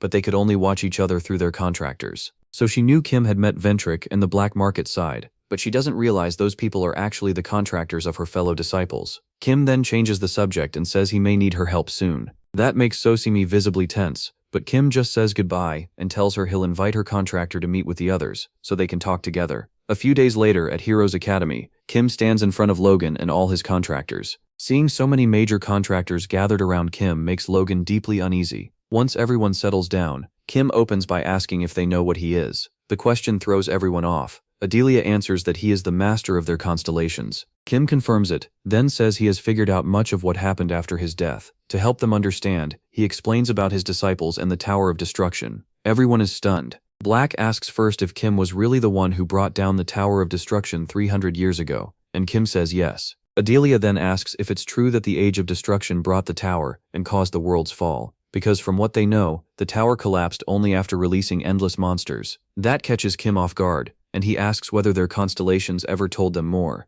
But Adelia says the constellations only really speak to Kim, and even Luminous has told them nothing. From that, Kim realizes even his own disciples don't remember what truly happened. Still, he's sure their memories will return now that they've found him again. He goes on to explain that the famous people from the past have now become constellations. That clears things up for Black, who says it explains why they're all drawn to relics from the Age of Destruction. Then Kim reveals something worse. The being who created the Tower of Destruction seems to still be active, causing disasters and sending constellations out. That means the tower could be rebuilt. The news shocks Logan, but Kim says they still have 4 or 5 years before that happens. Determined, he says that as he gathers more disciples and grows stronger by claiming names, he will destroy the tower for good. Logan struggles to believe it at first, but decides to trust him. After all, his own constellation once told him Kim was the martial arts god from 300 years ago. Kim also apparently saved that constellation and passed down the first authority, though Logan doesn't remember that part clearly. Hearing all this, Logan stands and respectfully asks Kim to spare him if he really is the martial arts god his constellation described. Kim agrees with a nod. Then they all head to the gym, where Logan suddenly challenges Kim to a duel. Adelia doesn't really get why. Black Cat figures Logan wanted proof for himself. It was hard to accept that a kid in high school could really be a hero from 300 years ago, so he chose to test it in a one-on-one fight. Both of them gather their magic power, then rush straight at each other, trading a huge blow that shakes the whole place. The instant their fists meet, a heavy shockwave bursts out, and even the contractors nearby feel it. The impact reaches Heroes Academy director Beck in his office, making the room shake. Startled, he traces it to the stadium and immediately worries the academy is under attack again. Then he remembers his talk with Logan earlier. That morning, Logan told him some guests were coming and warned him not to panic if he heard loud noise. Remembering that, Beck calms down. He trusts Logan, but the power behind that sound still feels way beyond normal. Back in the gym, Kim is fired up after the clash. Logan, though, is shaking, stunned that a high school student is actually forcing him back. He suddenly realizes this boy has been surviving monster fights with pure personal strength. Caught off guard,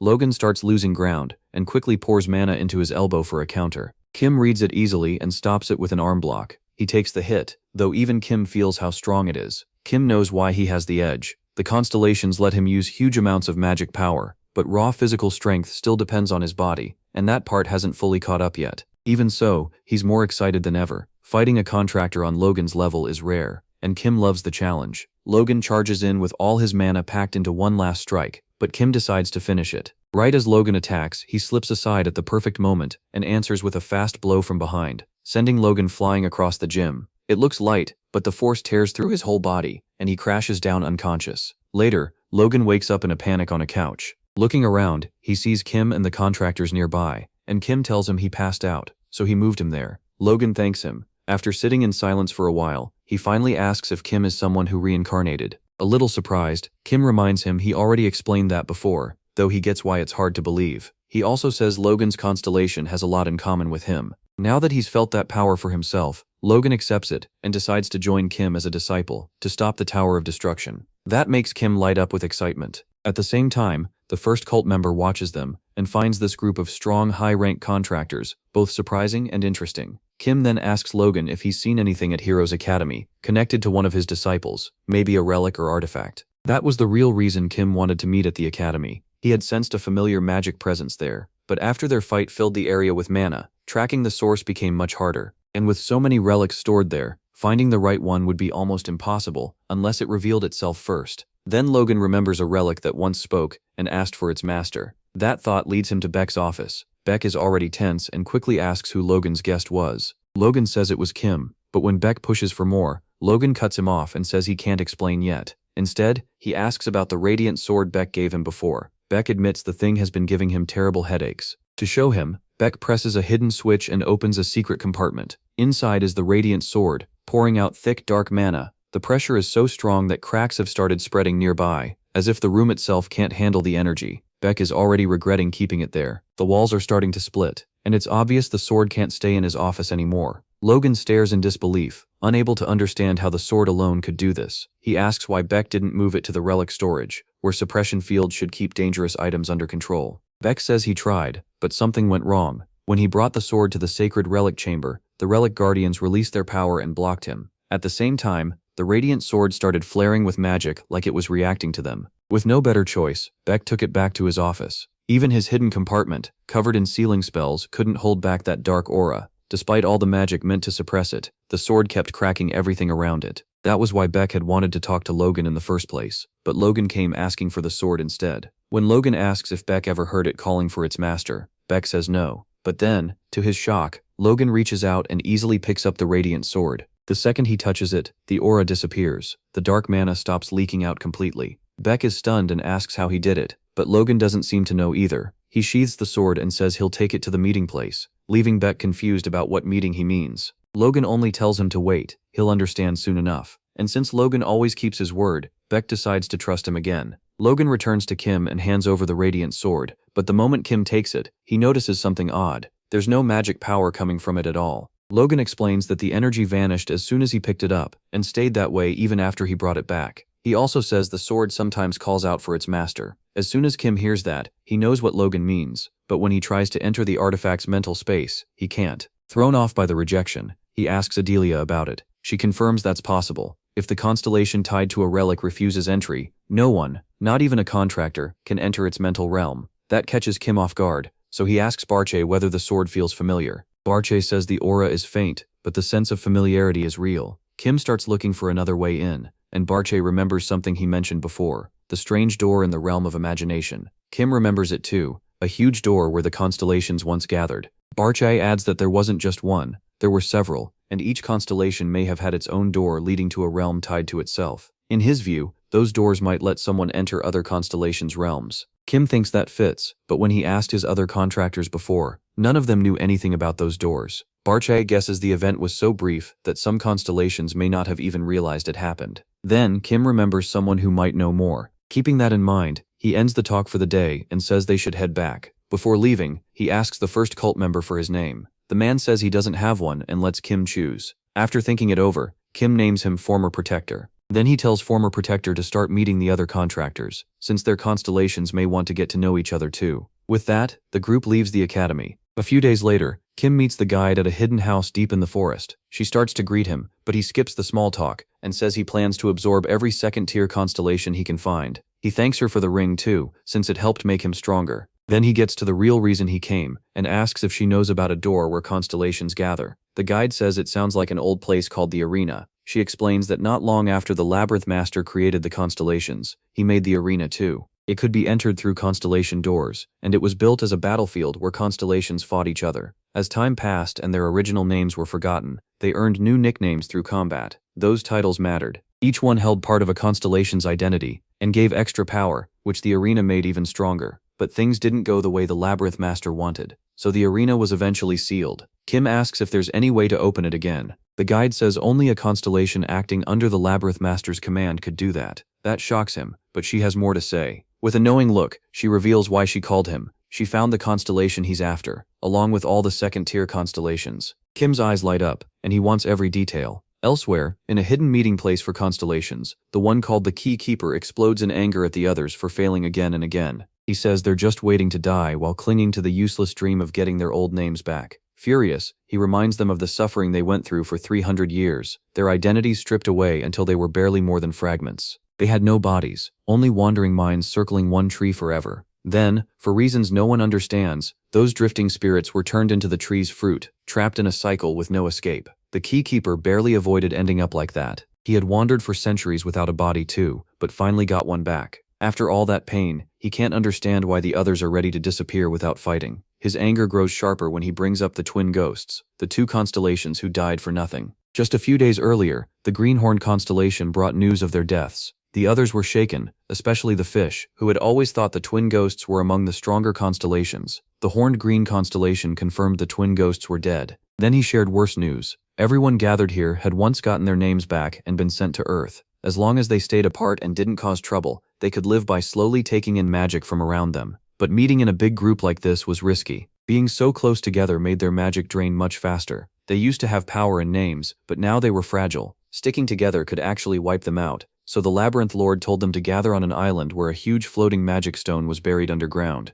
That made the others realize where the strong energy around them had been coming from. Still, one constellation asked what was so bad about it. The green one explained that the stone was losing magic fast because too many constellations were nearby. It could recover only if more power was poured into it, and right now that wasn't possible. Since the Labyrinth Order's 2-month limit was way too short, they decided to find more large magic stones and bury them under the island to keep the mana flowing. But there was a problem. The twin ghosts had been given that job. The room went tense, and the others immediately asked where the twin ghosts were. The green constellation said they had gone to the Contractors Association. A company tied to the association had found a large magic stone, so the plan was to destroy the association and take it. That left the Keykeeper stunned, as the green constellation suggested they hide and search for the other stone. His anger only grew. He suddenly stormed out, calling them all idiots. The Keykeeper enters another room and mutters to himself. He calls the twin ghosts weak for dying while chasing a magic stone, and he knows their deaths put everyone else at risk too. He also knows that if he stays there much longer, his power will keep fading until he disappears. Just as he decides to leave, a portal opens right in front of him. To his horror, Kim steps out and calmly asks if he's the Keykeeper. The keykeeper freaks out and runs, sure this is the person who killed the twin ghosts. But then, Kim flashes in front of him and asks why he's running. Terrified, the keykeeper begs for his life, saying he hasn't killed anyone since becoming a constellation. Kim is about to hit him, then stops when he realizes this is way less impressive than he expected. To him, the keykeeper barely feels like a real threat at all. Kim doesn't even think he's worth using the ring on. Instead, he asks again if the keykeeper has ever killed anyone. The keykeeper says no. He admits that all he did before was open a door to the imagination realm and nothing more. Hearing that, Kim says he won't kill him yet, not until he opens the door again, this time to the arena. But the keykeeper can't do it by himself. His magic is far too weak. Back when he made and linked doors to the constellation's realms, he used an artifact to boost his power. Kim quickly understands that even if he takes the keykeeper's power and adds it to his own, reopening the door still won't happen. As Kim turns to go, the trembling constellation asks if he's strong. Kim says yes, and the keykeeper reveals that he can reopen the arena,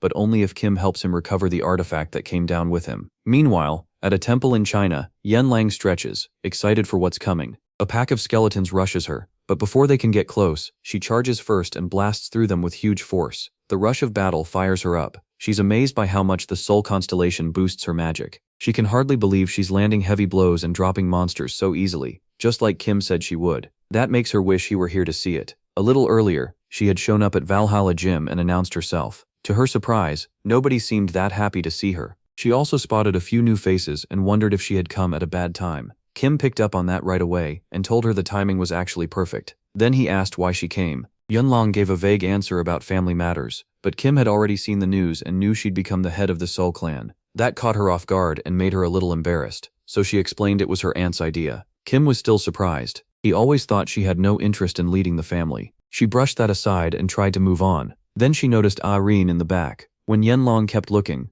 Irene bluntly asked if she was staring because she wanted to fight. That actually sounded tempting. It had been a while since Yanlong fought, and she still hadn't tested her borrowed constellation powers, so she agreed without much hesitation. Kim calmly stepped in and said there wasn't time for that today. Then he pointed out something strange. As the head of her family, Yanlong should have been busy with official work. She said going out and killing monsters would bring honor to her family, and her aunt was taking care of the rest. With that settled, Kim got to the real point. He needed her help destroying a labyrinth. He asked if she'd tested her constellation powers yet. She said no, so Kim explained the plan. They were clearing labyrinths in pairs. Still, he thought she was already strong enough to handle one by herself. He could feel how much her magic had grown, which surprised even her. Kim said magic attacks worked much better on labyrinth monsters than physical ones, which made her perfect for the China mission. He told her to start using her constellation powers so she could get used to them. He also said she'd find a labyrinth stone there, and maybe a relic inside. Her job was to take the relic and bring it back. Yun agreed,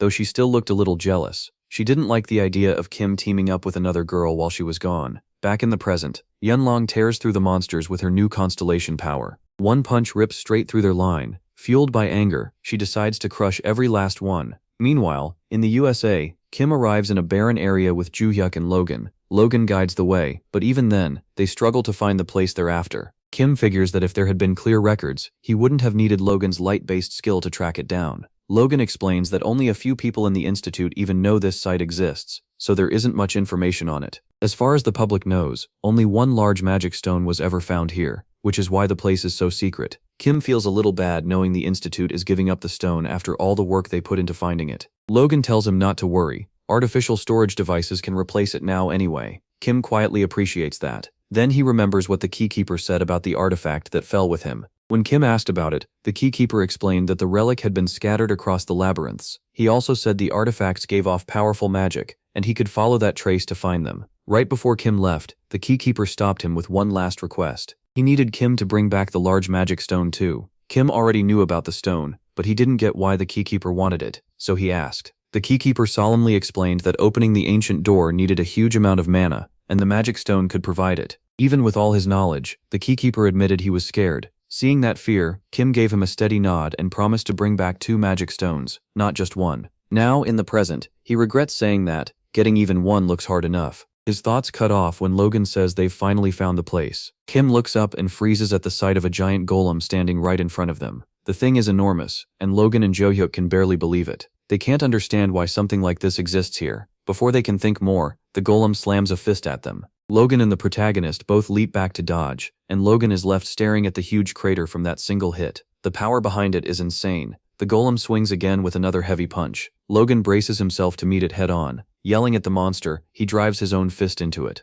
The impact explodes between them. To Kim's surprise, Logan's punch smashes the golem's arm apart and drops the whole monster to the ground. Jo-hyuk can only stare. Logan's strength is unbelievable, and he realizes they're standing beside the top contractor, someone who can break a golem with one punch. What shocks MC even more is how respectfully someone that strong treats Kim. Even so, he feels proud to be here with them, watching these legends in person. But even after dropping the golem, Logan feels that something is off. The monster isn't completely broken. Even on the ground, it's still mostly intact. Kim guesses the hit may not have reached its core because of the golem's size, which would explain why it's still moving. With that, he jumps onto the fallen golem and drives his sword into the golem. But to his surprise, even that blade can't break through its shell. Then the golem wakes up and pushes itself up with terrifying force. A second later, it throws a huge punch at him. Kim blocks it, but the impact still shoves him backward. Right then, Kim figures out the golem probably absorbed the large magic stone. That shocks both him and Logan. Kim asks if Logan used an anti-magic spell to hide the stone.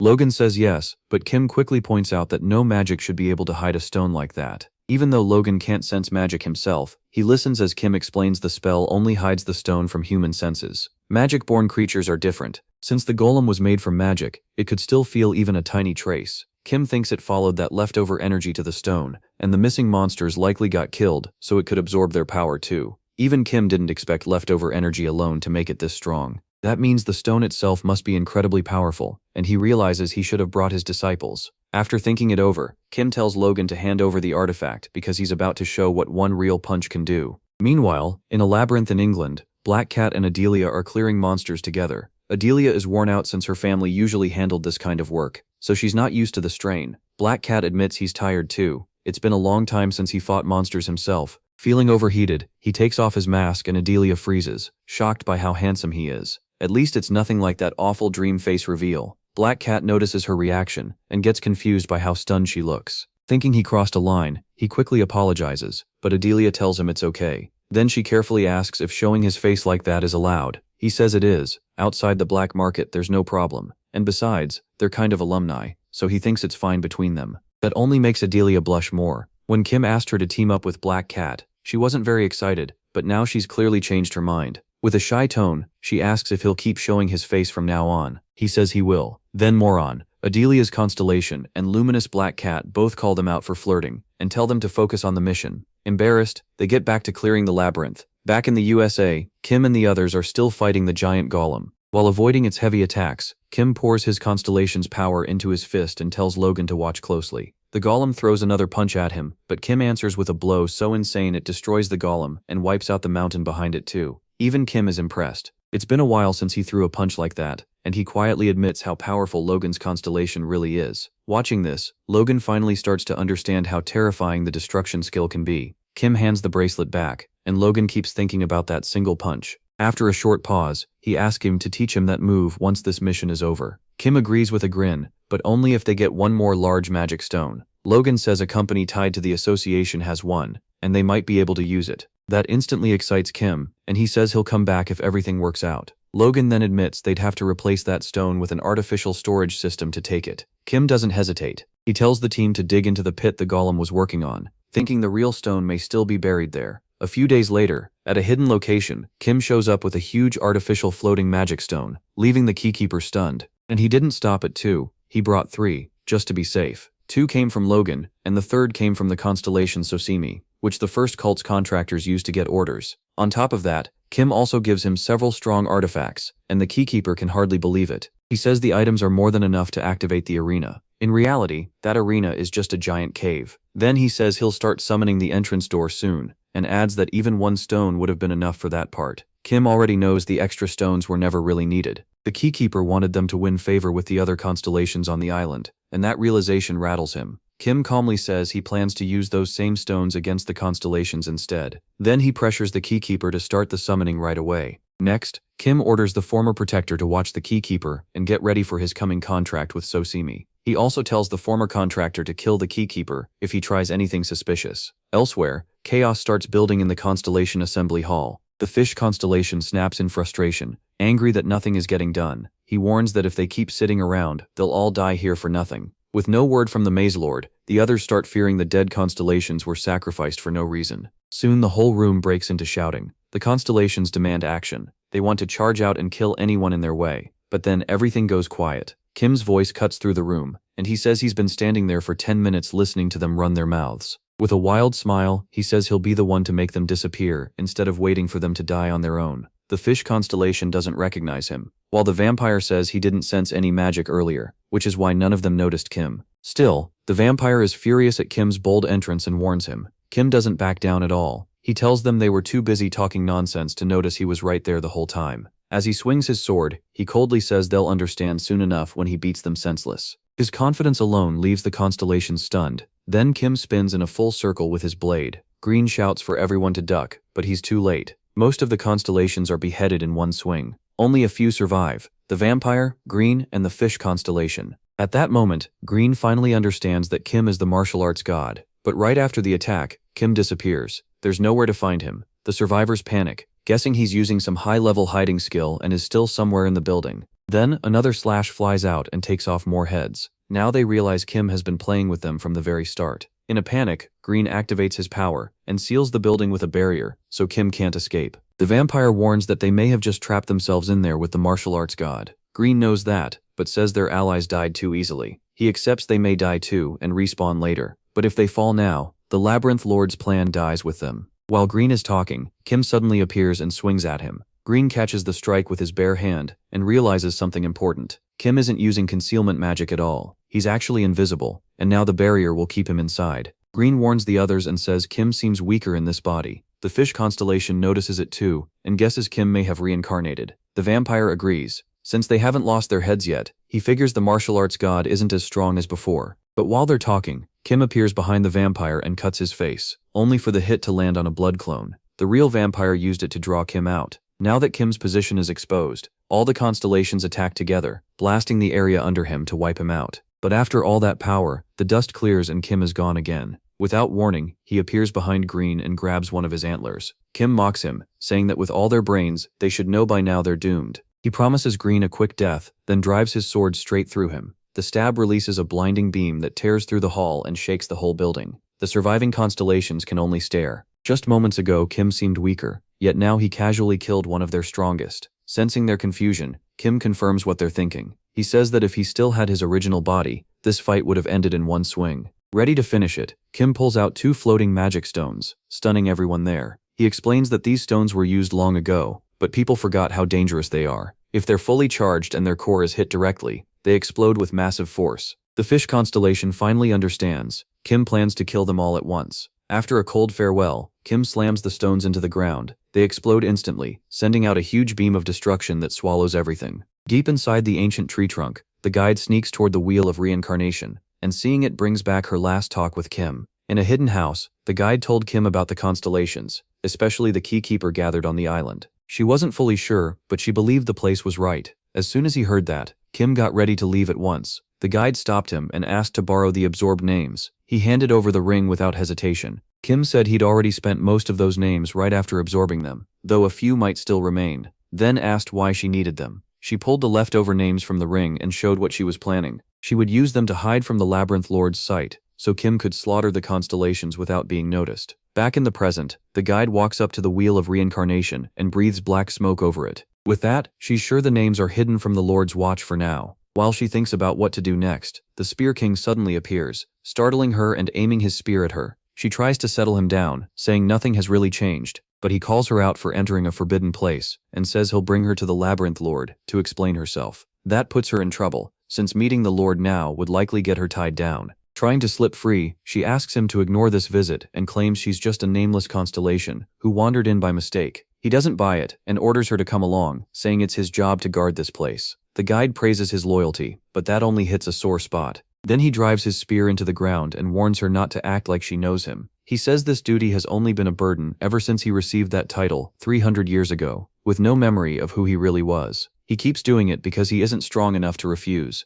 Pushing past what he just admitted, he tells her once more to follow him. That gives the guide a chance. She says she has a special talent and can tell he's lost about his own identity. Then she offers to take him to someone who may know who he really is. The Spear King goes quiet and thinks hard about that. A few hours later, on the island, Kim and his contractors are surprised when the keykeeper brings out the arena door. It looks normal, but he explains it only leads to another door, and that second one opens the arena. This is just a passage, because there's no direct path to the arena. That annoys everyone, but the keykeeper explains that the arena made by the Labyrinth Lord still exists. It just sits in the higher realm where the Lord lives. Back when the constellations were in the imagination realm, they could reach it directly. After coming down, they now need a link to the Great Hall. He says the floating stone sand and his artifacts give him enough power to open that passage door, which will also open the matching door in the constellation realm. Kim tells him to hurry. Before opening it, the keykeeper warns him there are many monsters inside. He doesn't even finish before Kim realizes he wants protection. Kim agrees, and that earns a rare smile. As the constellation gets ready, Kim tells his contractors to warn the constellations not to open any door that appears on their side.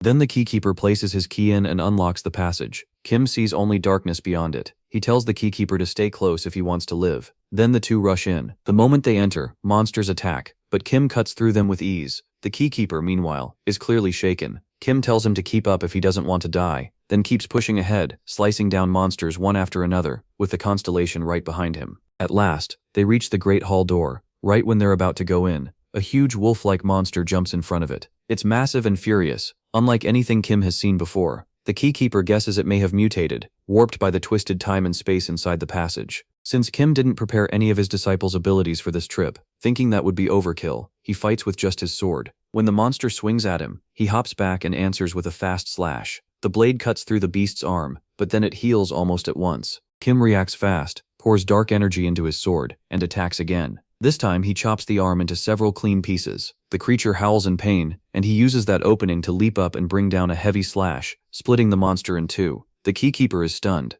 Kim just took down a powerful mutated beast like it was nothing. He snaps the keykeeper out of it, and tells him to open the door. Obeying, the constellation inserts his key and unlocks the passage. At the same time, a door appears before Kim's disciples too. After Kim came back from the passage, the world fell into chaos. His disciples knew what the door was for, but the other constellations were shocked by the sudden appearance of the Great Hall. Even the martial god couldn't enter the Radiant Sword's imagination realm. Whenever he managed to step in, the door vanished right away. His disciples could enter the Great Hall freely, but he was shut out. The keykeeper told him the Great Hall was rejecting Kim, likely because of the Labyrinth Lord's will. After hearing that, Kim understood he could no longer gather his disciples in one place, or even check who was inside the Radiant Sword's realm. His first plan was to enter the Great Hall himself and find the door to the Radiant Sword's imagination realm. Since he couldn't do that anymore, he made a new plan. If he couldn't go in, his disciples could. So he sent them to find the Radiant Sword constellation for him, and all of them entered the Great Hall. But the instant they stepped inside, Moron and Luminous started bickering, with Luminous showing up late. While they kept going, Sosami cut in and reminded them to follow their master's order. That gets both of them focused again, and they turn their attention to ripping through every other constellation there. A few days earlier, Kim had gathered his disciples' contractors to set up a meeting between their constellations. He asked about Shosami, and Moron said Shosami had reached her imagination realm. Still, Moron was shocked that Shosami found the door so easily. Shosami explained that she erased her presence from the Great Hall and found Moron's realm by picking up her senior's familiar scent. She also said she followed the trails of the others to look for their divine artifacts, but only Moron's led anywhere. Once he knew the two disciples were in the same realm, Kim turned to Adelia and asked for the divine artifact. But when he tried entering the realm himself, he couldn't. Confused, he asked Moron if she was rejecting him, but she said no. It felt like someone else was stopping her from calling him in. Moron then asked Sosami if she knew the sense of the other members. Sosami said she tried tracking the remaining divine artifacts, but couldn't find them, so she had no clue where the others were. Kim then asked if she'd checked the Radiant Sword's realm, but she said she hadn't, because she couldn't sense the sword's mana at all. So Kim revealed his next idea: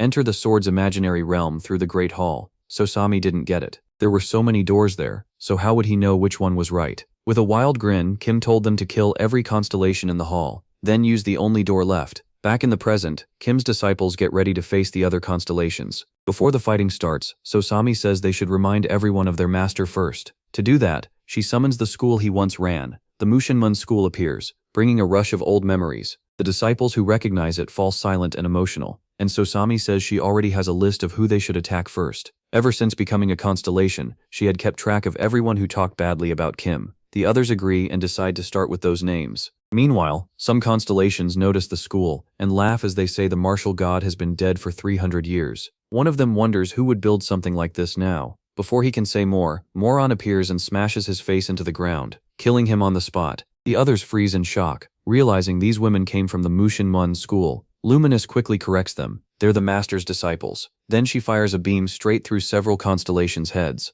Seeing Luminous strike first, Moron jumps into the fight too. She drives her sword into the ground and sends her energy through it. Luminous worries the attack might hit allies too, but Moron says it won't. As the blade sinks in, many constellations start melting away. Luminous is surprised by how exact the poison is. It hits specific targets without touching anyone else. But then, to their shock, the constellations start regenerating. Realizing force alone won't finish this, the trio decides to crush them mentally instead. Among the constellations, there is one from the Choi family. The moment he sees the trio, he recognizes them as Kim's disciples. A constellation from the Osun family walks over and says it's been a long time since they met. That Osun constellation, the Fist King, calls the Choi constellation by his old nickname, Dao Wang. Even though they know each other well, Dao Wang still looks embarrassed by the name. Then the Fist King points toward Kim's 3 disciples fighting in the distance and asks about them. Dao Wang explains who they are, and when Mushin Moon comes up, the Fist King quickly realizes it's the sect tied to the martial god. Dao Wang adds that the martial god he just remembered is the master of those 3 fighters. That leaves the Fist King stunned. He remembers the stories, how the martial god faced disaster after disaster alone, and carved his name into history. He had heard about the martial god's disciples and their terrifying power, but this is the first time he's ever seen them himself. Dao Wang says the martial god once taught him swordsmanship, and that became the base of his whole style. With that skill, he traveled the world and eventually crossed paths with the Fist King. He also remembers being shocked to learn the Fist King had already built his own martial hall, training fighters in hand-to-hand combat. Still, those memories leave the Fist King with mixed feelings. It all fell apart when the Tower of Destruction appeared and unleashed monsters everywhere. In the end, their people ran out of strength and died, and he still sees that as his failure, a betrayal of what martial arts should be, protecting people. Dao Wang agrees, saying that's why he never stopped training, always chasing the ultimate sword technique. The Fist King feels the same way, but right now he's locked in on the 3 disciples as they tear through constellations without slowing down. He wants to test himself against them, and before Dao Wang can stop him, he jumps straight at the trio. Dropping down beside them, he demands a duel. The disciples are caught off guard for a second, but Sosumi quickly identifies him as the Fist King, guardian constellation of the Osun family, the title that helped make them one of the 5 great families. Luminous, still confused, asks why he came over just to get killed. The Fist King says disciples of the martial god are some of the only worthy foes he's met since becoming a constellation. That instantly bothers Sosumi. To her, only their master deserves to be called strong. Her anger just makes the Fist King more excited, since he takes it as a sign they're ready to fight. Luminous moves to cut him down at once, but Moron steps in and says she'll take this one. Since he knows their master, she wants to show him the martial god's techniques so he never forgets them. As she gets ready, a heavy magical aura bursts from her body, and the Fist King answers with his own power. Luminous knows Moron could kill him easily with long-range poison, but she's choosing close combat out of respect. Sosumi is still uneasy. The gap in weight class is huge, and she quietly worries about Moron. Luminous tells her not to worry. Moron can handle it. Then Moron stomps forward and throws a punch at the Fist King. His eyes light up when he recognizes it as the crushing fist. But because of Moron's small build, he thinks it won't hit that hard, and decides to take it head on. At first he feels nothing. Then the force explodes through his body and blasts him away. Stunned, he realizes Moron turned the crushing fist into an inch punch, boosting it with a footwork style he doesn't recognize. That sudden shift in form and power leaves him shocked and thrilled. Even after that hit, the Fist King recovers fast and fires back with a ranged fist attack, sending out a huge shockwave. Sosumi watches in awe, but Luminous stays calm, because she knows his style always leaves an opening. And just as expected, Moron appears behind him in midair and drives a hard kick into the back of his neck, smashing him into the ground. Luminous saw that coming, so she's not impressed at all. With the duel over, the 3 go right back to wiping out constellations. Meanwhile, Barcha peeks from behind a door and secretly watches them advance. As the Tower Master lurks in hiding, Kim asks for news on his disciples, but Barcha nervously admits he hasn't checked yet. Kim snaps at him to go look, but the Tower Master is frozen in fear. The disciples are already tearing up the Great Hall, and if they spot him, especially as the former master of the Tower of Destruction, they might rip him apart. Now that he's powerless, Barchi is terrified of what they'll do to him. While panicking, he hears Kim tell him again to check. Shaking, Barcha slowly opens the door a crack. All he can make out are blasts everywhere. And he tells Kim the disciples seem to have already beaten most of the constellations. Barcha can't help thinking the master's disciples are even stronger than before. But while he's still peeking, Luminous notices him. Sosumi recognizes him too, the Tower Master. Moron remembers Kim once told them not to touch Barcha if they ever found him. but she isn't sure Luminous still remembers that. Now fully exposed, the Tower Master awkwardly acts like he doesn't know Luminous. She remembers him very well though, the one who once stood above them in the Tower of Destruction. Even though she wants to deal with him, she holds back because of Kim's order. Instead, she throws a quick kick and sends Barcha flying back into his room. As she slams the door, she warns him that she'll remember exactly where he's hiding, and if he comes out again, he'll be torn apart. Meanwhile, Kim stands on the island trying to reach Barcha, but gets no answer. Soon Black arrives through a portal with Arin and Yun Lang, both confused about why they were called to the island. Yun Lang quickly notices the wrecked buildings and giant crater, saying it looks like a war happened here. Kim brushes that aside and gets straight to it. He's going to teach them the next stage of their training. He says Black was brought here for a different reason. Then he turns to Arin and Yen Long, pointing out that both have constellation contracts and have been improving well. Now he wants to give them a clear goal for their strength. To show what he means, he takes Arin's sword, fills it with lightning, and sends a slash at a far-off mountain. The attack is so strong it splits the mountain in two. Kim says that's the level he wants Arin to reach. Giving the sword back, he tells her to figure out for herself how much mana to use and how to control it. Next, he asks Yen Lang for her divine artifact and puts it on. He brings her into the crater, channels mana into his fist, and slams the ground. At once, huge walls of ice spikes burst upward, swallowing what was left of the building. Yen Lang is left stunned. Kim tells her she can do the same with enough practice. After all, it's her constellation's power. Then he turns to Black. Back in the hall, So Simi finds the priest's imaginary space. Luminous and Moron are both surprised, seeing that the whole place is colored in red and black. Moron smells something familiar in the air, but can't place it. As they move deeper, they find a small opening in the wall and go through it. In the tight passage beyond, they spot a familiar man in red sitting by himself. They realize it's their junior brother, though they're still confused about this strange red and black realm. The man stands up and asks how they got in, since they're constellations too. Moron tells him they came from the Great Hall. He recognizes it as the arena, but says he has no interest in fighting right now. After becoming a constellation, he says he fell into despair when he heard Kim had reincarnated. He was overjoyed, then furious after spending 300 years unable to find their master. He had trusted the people who took his divine artifact to help him search, but instead they got drunk on power. Hearing that, Moron says that if he had so much power, he should have stayed put instead of giving out contracts. He explains that someone once showed up who could endure his strength, then left him trapped in a basement. He means Logan. There, he slowly rotted away and sank into despair. Moron then pulls off her mask, clearly excited, and tells him they're here because the very master he's talking about sent them to find him. She adds that their master already has the ancient relic. That completely shocks him,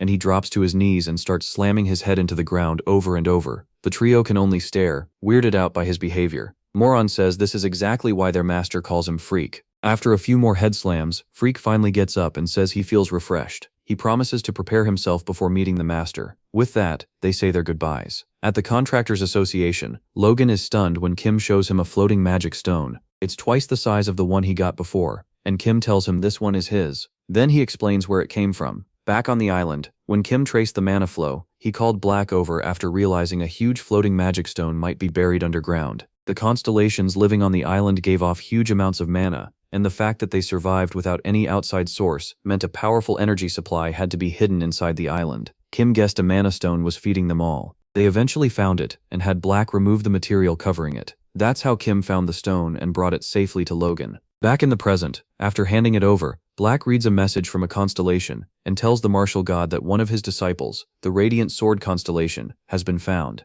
Kim gets excited, already sure who it is, but tells Black not to say the name yet because he wants to confirm it himself. As they get ready to leave, Kim tells Logan to come to Valhalla anytime if he wants to learn the one-punch technique. After that, they teleport to Valhalla and arrive in Black's office through a portal, only to find a powerful swordsman already waiting for them. He looks ready to cause trouble. When Black asks who he is, the stranger introduces himself as Franch, captain of the hosted knights and the 5th-ranked contractor. He explains that his order was formed recently after constellations gathered and guilds and great families across Europe joined forces. Unlike America, where guilds rule, Europe has long been led by major families backed by their guardian constellations. In time, 9 constellations united to build an alliance to rival the American guild unions, led by Franch's family and the constellation known as the King of Knights. That alliance became the Hosted Knights, though the Ventric clan refused to join. Black says he knows the group, but asks why Franch came to their office. Franch admits he's on a mission from his constellation to gather sacred relics shaped like swords. Since most of his family are contractors of the King of Knights, his order deals with sword relics, so they're supposed to collect any dangerous blades that could throw the world into chaos. While looking into them, Franch says they found a cursed sword that pushes its owner toward killing and violence. Their trail led them to Logan, the top-ranked contractor. At first they trusted him, but Franch says Logan wasn't responsible enough for someone at his level, so he handed the sword off. Then he points at Black Cat and says the cursed blade ended up with Valhalla's director, so now it's his. Blue energy starts pouring off Franch. He demands that the dangerous relic be handed over to the hosted knights. Black Cat snaps and flares with purple power, saying he tried to be polite, but Franch went too far. Kim steps in and tells Black Cat to back off. Then he faces Franch himself. Kim tells him he picked the wrong target, because the sword is his now. Franch admits Kim's name carries weight. He brings up Kim capturing criminals, stopping disasters, and helping stop the monster outbreak during the tournament. Still, he's honestly stunned that Korea gave a student a role this important. He even tears up, acting sorry for the country's future. Then he says he'll take charge of the cursed sword himself from now on. That only makes Kim more annoyed. In his head, Franch is one of the dumbest people he's ever met. He shoves Franch back and makes it clear he doesn't have a contract with the sword. It just belongs to him. If Franch wants it, he'll have to beat him first.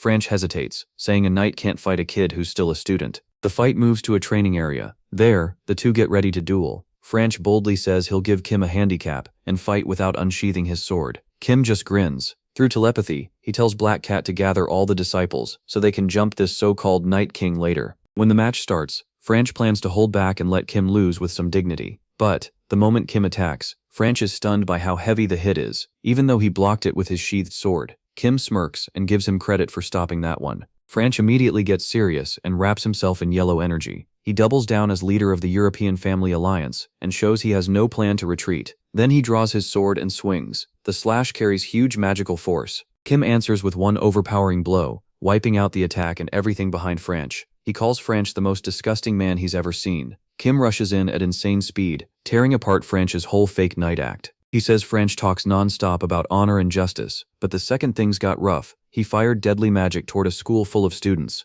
A huge burst of blue energy explodes from Kim. Then he lands a crushing hit that sends the knight captain smashing hard into a wall. Franch drops to the ground. He can't believe Kim overpowered him with pure magic pressure alone. Realizing he can't take the sword like this, he gets ready to borrow power from his constellation. Before he can, a system message appears. It's a direct message from the King of Knights, and the first thing it does is call him a damn bastard. Franch freezes, staring at the screen. He can't make sense of it. Kim doesn't let him recover for even a second, hinting that his constellation has already been dealt with. Then he drives a knee forward so hard it blasts a huge crater into the wall. That raw damage leaves Franch terrified. He tries to ask what Kim means, but Kim cuts him off, saying he usually likes talking, just not with someone this pathetic. Kim keeps pressing him with a non-stop storm of sword strikes, forcing Franch to retreat in panic. Franch realizes he can't find even one opening to fight back, and even worse, his constellation has completely gone silent. The reason shows up a moment later. In the constellation world, the King of Knights is face down in the dirt, while Freak sits on his back and pins him there. A few hours earlier, Luminous walks through a strange hall full of doors. She's uneasy about their teacher's very specific order to beat up the King of Knights, wondering if this is just another target from before. Moron clears that up.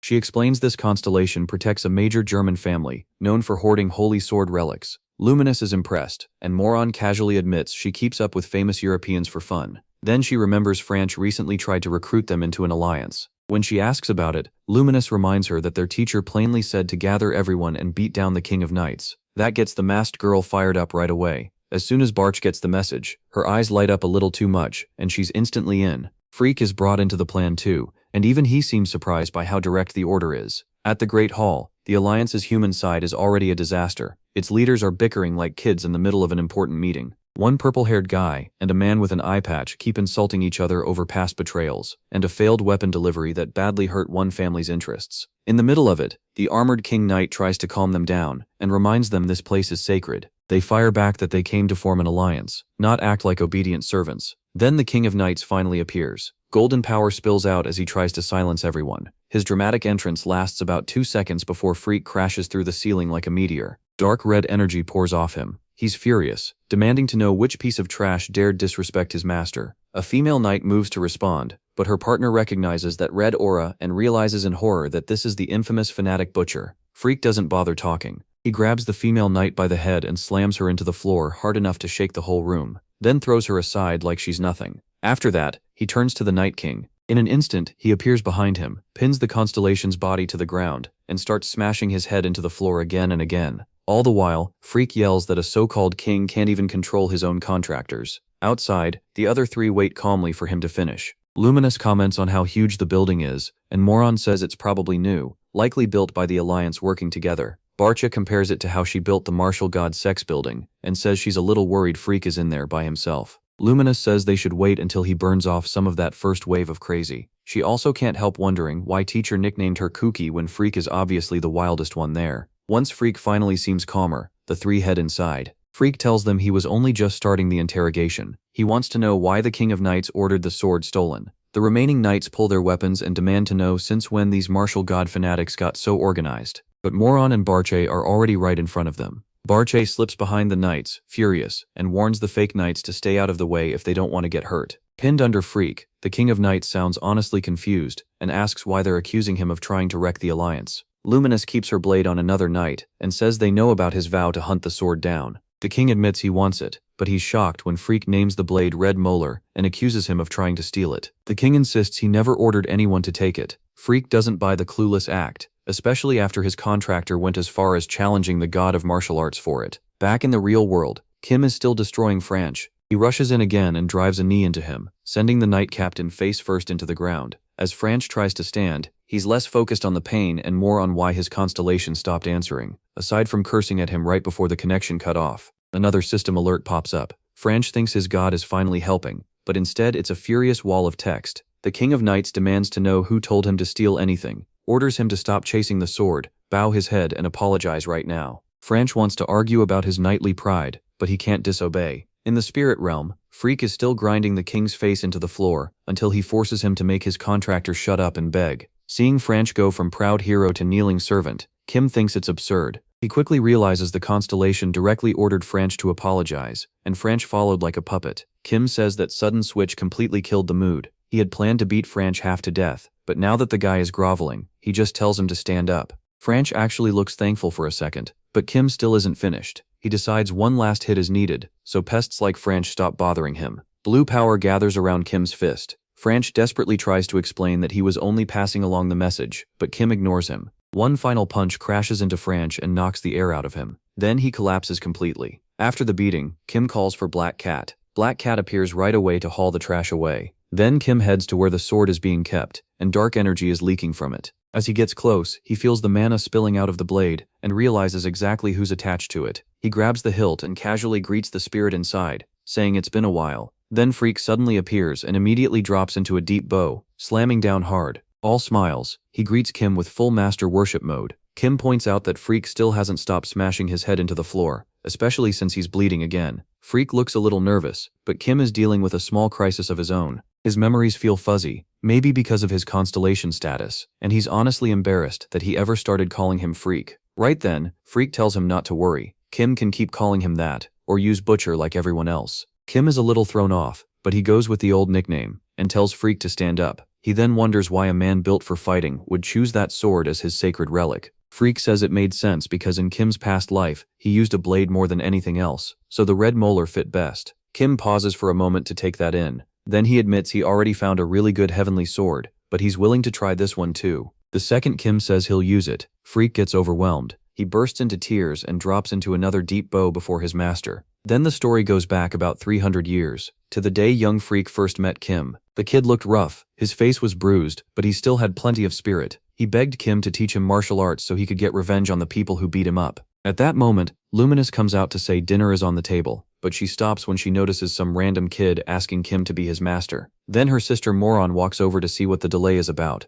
and she's just as confused by the boy at their door asking to join. Kim has no interest in taking on another student, and tells the boy he's too busy to teach anyone. The kid doesn't take that well. He points at the sign outside and asks why they call it a martial arts school if they won't accept students. Kim explains that the sign was just something his current students made. They dream of turning it into a real school someday, but they aren't taking anyone right now. Young Freak is crushed by that. He lowers his head and says he's been visiting every dojo in town, but they all ignored him or threw him out. This is the only place where the teacher even came outside to talk. That leaves Kim feeling awkward, so he admits he only answered because hunting and bodyguard work has dried up, and he had nothing else to do. Hearing that, the kid gets desperate and drops to his knees, smashing his forehead on the floor as he begs for a chance. Kim tries to stop him, but in the end he agrees just to make him quit. Freak looks up with a huge smile, while Luminous watches and thinks that if head smashing works, maybe she should try it too. Moron just looks at her like she's crazy. Kim already feels the burden. One student wants to create a whole new sword style, another just wants to learn to fight, and that takes time. So he decides the first lesson should happen outside. Looking at the boy, he asks if he knows where the bullies are. When the kid says yes, Kim grins and tells him to lead the way. Before long, they find a few shady guys outside a house, laughing over a bag of gold. They brag about beating up a kid who looked poor but was actually carrying money, and say he should have shared it anyway. That's when Kim and the boy step in. The boy points at them and says they're the thieves who robbed him. He adds that he earned that gold honestly. One of the robbers makes fun of him for bringing an adult. The boy snaps back, calling them cowards for ganging up on kids. While they're going back and forth, one of the thugs suddenly recognizes Kim as the Grand Master of the martial gods sect. The bald one starts sweating too, when he realizes who they're facing. Still, he tries to act calm, and says he heard Kim's school is basically just him and a few girls. Then the bandits switch to begging, saying they're just poor teens trying to survive, and Kim should overlook it. Kim doesn't fall for it at all. He shuts that excuse down, saying he was just as poor at their age, but still worked for everything he got. He took any hard job he could, from farm labor to hunting. Easy money tempts everyone, but he never became a thief, because that would make all his hard work feel like a joke. Then, he gives them one last choice: drop the money and leave, or face him. One girl in the group doesn't wait around. She runs off at once, leaving the others stunned. Kim doesn't bother chasing her. Instead, he tells young Freak to watch carefully. Then blue power builds around his fist, and he tells the boy this is the martial art he wanted to learn. One bandit charges in, thinking Kim is bluffing, but Kim brushes him aside with an easy parry and follows with a strike to the stomach that launches him. Before the bald leader can react, Kim appears behind him, and with one punch, the man is blasted into a wall. With both thugs completely broken, Kim says real martial arts is about dropping an enemy in the fastest, cleanest way possible. The boy is completely amazed, and after seeing how easily Kim did it, he realizes revenge doesn't matter anymore. He just wants that kind of strength. So he starts slamming his head into the ground again and begs Kim to accept him. Kim feels a little weird becoming someone's master after only a few minutes of fighting, but this time he makes it official. Back in the present, Kim stands over the sword,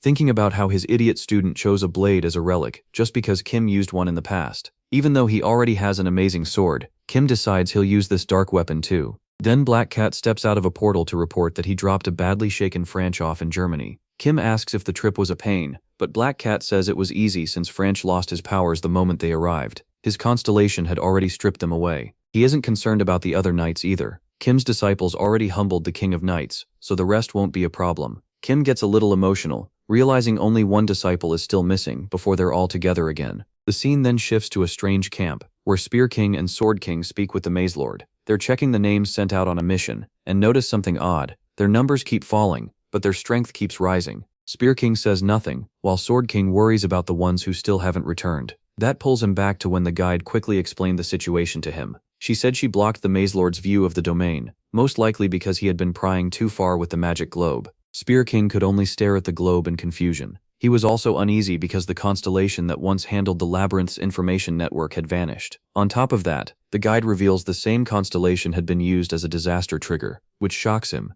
She says she'll explain the rest later, but for now she tells him she hid the vision because every name on the second floor of the Tower of Description is about to be wiped out at once. He's stunned and assumes she plans to send a huge army, but she corrects him. She's sending only one person to handle everything. Still, she plans to be careful. If they all vanish at once, the higher constellations will start asking questions, so she'll make the killings look gradual to avoid attention. Spear King doesn't like how much she's telling him, and asks why she's sharing any of this. She calmly gives him two reasons. First, she knows he hates the Maze Lord just as much as she does. Second, the one-man force she mentioned is the only person who knows Sword King's real identity. She's clearly trying to push them into becoming allies, but Spear King still stays guarded and tells her to quit talking nonsense. She gives a fake little apology and asks him for one last favor. Elsewhere, the Maze Lord and Sword King start to panic. They've realized that when their names die, they aren't returning to the Constellation Center like they should. Remembering the guide's secret request, Spear King pretends not to know anything. He says the labyrinth has always been unstable, and names have gone missing during transfer before. The Maze Lord accepts that answer and assumes they'll show up eventually, then moves ahead with sending forces to the third floor anyway. Once the meeting ends, Sword King questions why Spear King is suddenly being so helpful. Spear King just mocks him, saying not to worry. He's not the kind of fool who loses his men.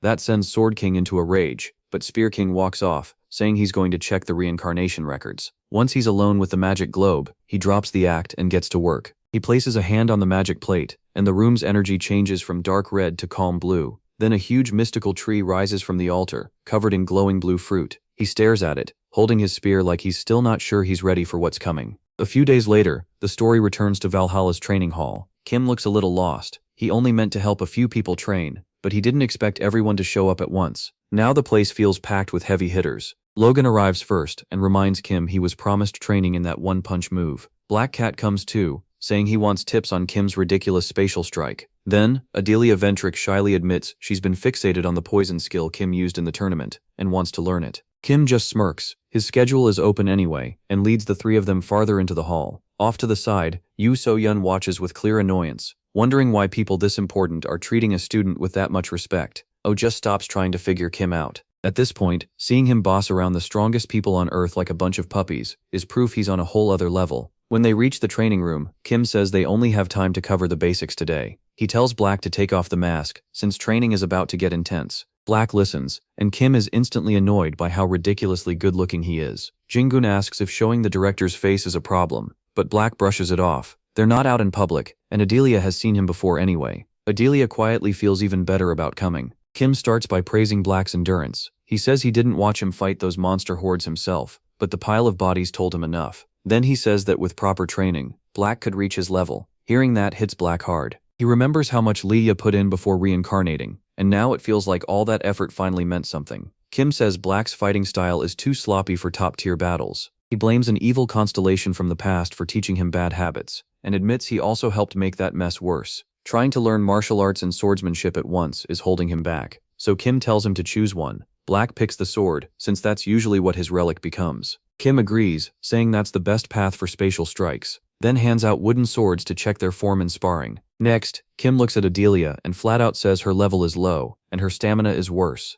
Embarrassed, she blames her busy life as family head, which is exactly what he expected. Kim reminds her that as Moron's contractor, she can't expect to poison people from far away, unless she's only trying to numb them a little. If she wants a deadly poison, she has to get in close, and that means building her body first. So he puts her on a strict plan, starting with martial arts training that catches her by surprise. Thinking of Moron, Kim explains she wasn't strong from the start either. Since she used daggers and had a small frame, she had to become amazing in close combat. Though he accidentally offends Adelia when he mentions her height. Adelia says her family does have a secret martial art, passed down by an old clan head, who learned it from a constellation to improve their poison techniques. Kim decides the quickest test is to throw her into a real fight, so he tells her to spar with Jingun. Adelia nearly panics. She's being told to fight the world's #1 contractor. To balance it out, Kim forbids Jingun from using mana, while Adelia can use 20% of hers. Jingun asks if this is supposed to help with his one-punch training, and Kim just smirks, saying once they fight, both of them will see what they're missing.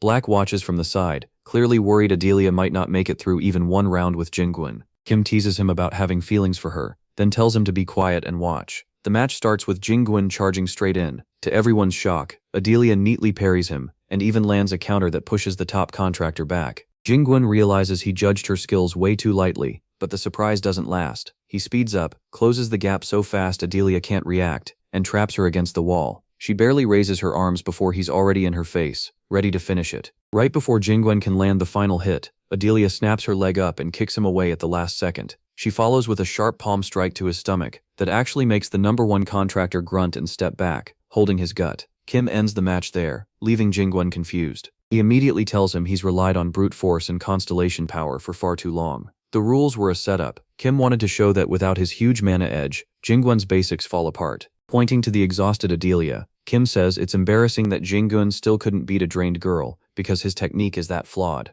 When Jingun asks why he lost, Kim says the martial art from his constellation is the very thing limiting him. To explain it, Kim brings up something from 300 years ago. Back then, he and his group ran into a street performer, putting on a huge act for a crowd. The kid was selling miracle pills, claiming they gave normal people super strength. To prove it, he swallowed one, glowed with golden light, and tapped a huge boulder. At first it looked like nothing happened, and Moron thought he missed. Then a tiny crack in the rock spread wider and wider, until the whole boulder crumbled into dust. The crowd lost its mind, and the kid started selling the pills for 10 coins each, telling everyone they could become gods. While people rushed to buy them, Kim watched in real surprise, admitting the boy's natural gift had fully awakened. He tells Moron that this kind of talent is like a special power, similar to her poison or Lilia's /dimensions. Then Kim thinks about himself. someone born with no talent and only a simple meditation method, and admits he could have died before ever finding his own path. Watching the cheerful scammer, Kim gets annoyed. Some people awaken amazing powers without earning them,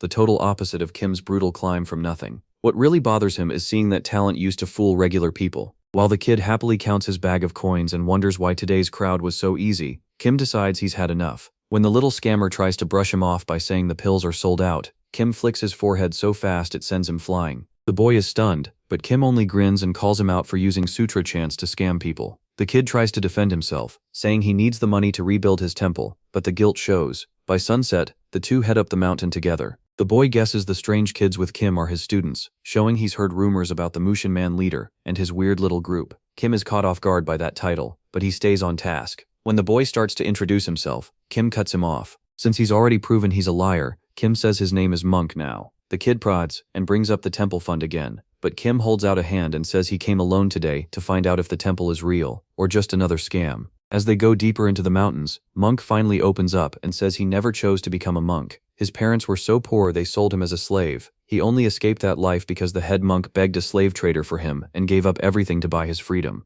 Kim doubts that story, since slave traders aren't known for kindness, but Monk insists the head monk really was that great. He says they lived alone in a small temple until a giant golem suddenly attacked. The head monk died, and Monk barely escaped with a prayer bead. Later, he found the head monk's sacred Sarera in the ruins and decided to rebuild the temple for him, even if that meant selling fake pills to get the money. At last they arrive, and Kim is surprised to find a huge gate there. Monk laughs and admits that's the only part he's finished. Everything behind it is still empty ground. Now that he knows Monk wasn't lying, Kim says he believes him, but warns him to earn money honestly from now on. That moment doesn't last, because Monk suddenly freezes, staring at a huge stone monster. It's the same golem from before, only now it's bigger and wrapped in a red aura. It attacks right away, firing a giant energy punch at the gate. Kim steps in just in time and blocks it with ease. He mocks the golem's manners and fires back with a punch so strong it blasts a huge crater into the ground. Still, Kim knows the fight isn't done. He explains that a golem only dies when its core is destroyed. Then he figures out the monster got this big by feeding on a high-grade mana stone buried under the temple. The old monk probably knew about that power source, but the golem sensed it too, which is why it destroyed the temple in the first place. As the golem starts pulling itself back up, Monk trembles, terrified it'll keep coming back and ruin his dream every time, unless they end it now. Kim decides to turn this into a lesson. He steps behind Monk, takes his hands, and tells him to get into striking form. Then he asks if Monk wants to be the one who avenges the head monk who raised him, and that instantly gets his focus. Monk doubts his rock-breaking trick can work on a living monster, but Kim doesn't let him hesitate. He guides Monk's body and tells him to focus, pouring every bit of mana into the attack. As the golem brings down a huge fist, Monk shouts and throws a lightning-fast punch. The hit is so fierce it sends out a shockwave and spreads cracks all across the golem's body, until the blow lands right on the red core and smashes it apart. The giant instantly falls apart, into a heap of stones. Kim is honestly impressed. Monk nailed the core in one shot, so his natural talent is clearly real. Monk tries to downplay it, saying it only worked because Kim fed mana into the attack, but Kim just grins at that. Then Monk looks at his fist and feels a stab of regret, wishing he'd had this power when the head was still alive. After watching him for a moment, Kim asks if he wants to become his disciple for real. He says he already trains a bunch of gifted weirdos like him, and if Monk joins, he'll turn that raw skill into something truly scary. Back then though, Monk refused Kim's offer, and chose to stay to protect his unfinished temple. Kim didn't get upset, he respected that loyalty. After that, he kept coming back to train him, helping turn that golem-killing punch into a full martial art called One Hit. One of Kim's other students helped refine it too, but Kim still felt Monk's attacks were too stiff and too straight. He meant to fix that later, but the tower was destroyed before he could, and that flaw stayed around for centuries. Back in the present, Kim tells Logan this old weakness is exactly what he's inherited through his constellation. So now, Kim decides to finally fix a problem that's been left hanging for 300 years. He grabs wooden swords and starts training Logan and Black Cat himself, even moving their arms and legs by hand to teach smoother motion. By the end of the session, he's got Logan working on breaking out of those easy-to-read straight paths, and tells Black Cat that Spatial Slash isn't just raw mana, it needs speed,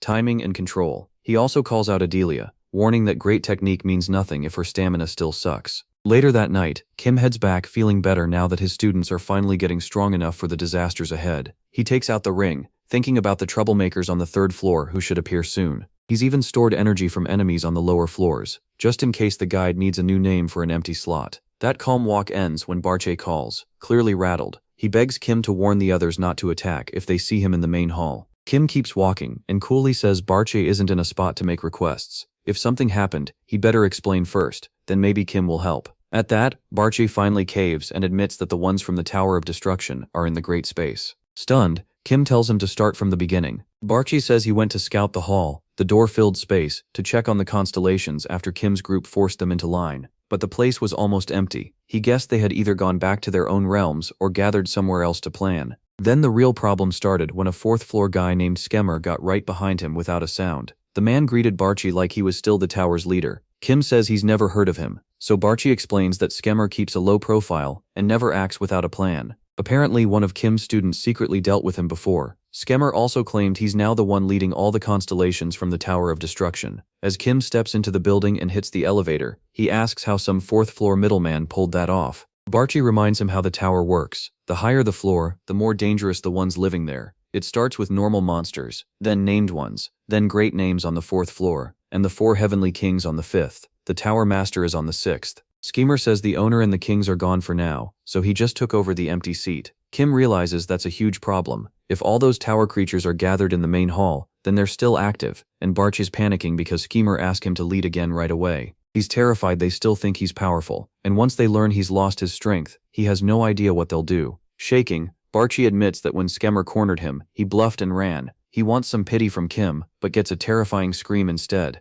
Kim explodes, calling him useless. If Barche was going to run, the least he could have done was bring back information. He reminds him that the tower is his main problem right now, and he needs a full count of those constellations to make any plan. Dropping into a chair, Kim says maybe he should visit Barche's imaginary world and beat the truth out of him. Barche freezes and nervously says you normally need a constellation's permission to enter that place. Kim brushes that off, figuring one of his students can help him get around the rule. Then he starts measuring the danger. If the 5th floor monsters are still around, the rest of the tower should be active too. He remembers the guide saying the Tower of Destruction's ones would descend soon. Putting it together, he guesses everything from the 2nd floor up has basically become a constellation, and is just waiting for its name to descend. He tells Barche that once that happens, those monsters get full bodies and can attack the real world without limits. So Kim's plan is simple: kill them in the constellation realm before they can fully appear. Then he brings up relics and wonders what happens if he destroys the item holding a constellation. Since Barche lives inside a sword and doesn't know, Kim jokes that he could just break him and find out. Terrified, Barche begs him not to and says he should ask some other constellation instead. Annoyed by how little Barche knows, Kim starts thinking harder about him. The guy doesn't add up. He's the only name Kim clearly remembers. He knows deep secrets about perception, and yet he's basically powerless. That makes Kim suspect Barche's name itself might be his weakness, but he grits his teeth and shelves that idea for now. Barche could still be lying, and nothing is certain yet. So Kim gives him an order, not a choice. Go back to the main hall and act like the tower head again. The plan is risky but clear. Barche has to fake his power, keep the other constellations under control, and work as a double agent while counting their forces. He hesitates, but Kim flashes a nasty grin and threatens to crush his relic into dust, just to see what happens. That settles it. Barche decides spying sounds much safer than getting broken. Kim is satisfied. Barche can handle the main hall mess while he looks into what really happens when a relic is destroyed. The next morning, Kim goes straight to the director's office and knocks. Inside, Black Cat is talking with Lee, the academy's top instructor. When Kim arrives, Lee gives Black Cat one last hard look,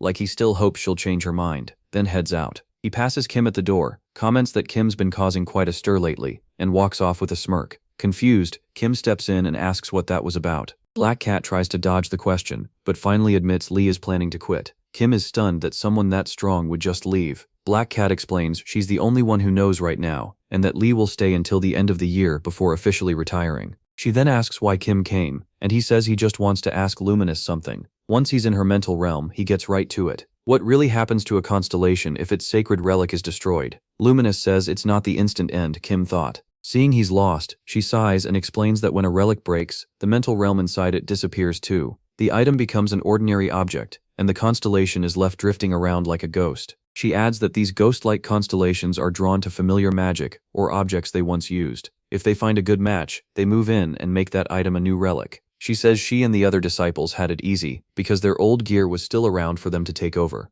Kim is a little surprised she knows so much and admits he only asked on a whim, which earns him an annoyed look. Luminous gets a little nostalgic, saying the first thing she did as a constellation was rebuild the dark monster-filled wasteland where she and Kim once lived. Kim thinks her version looks way gloomier than he remembers, but keeps that to himself. Then she explains how the black market began. Her first contractor was a merchant who learned how to connect normal space to her subspace. She saw the chance, leaned into it, and turned the place into the masked underground market it is now. Watching other strong spirits bond with relics over the years is what made her an expert. Then the mood gets strange when Luminous starts blushing, thinking that if Kim came to her for answers, she must be his favorite student. That little fantasy dies fast when Kim casually says he asked Sosumi first, but she didn't know either. Luminous instantly turns sour after learning she was just the backup, and asks if she has permission to delete her little sister. That makes Kim break into a cold sweat. He reminds Luminous that she just said constellations can't kill each other, so no, she is absolutely not allowed to delete her sister.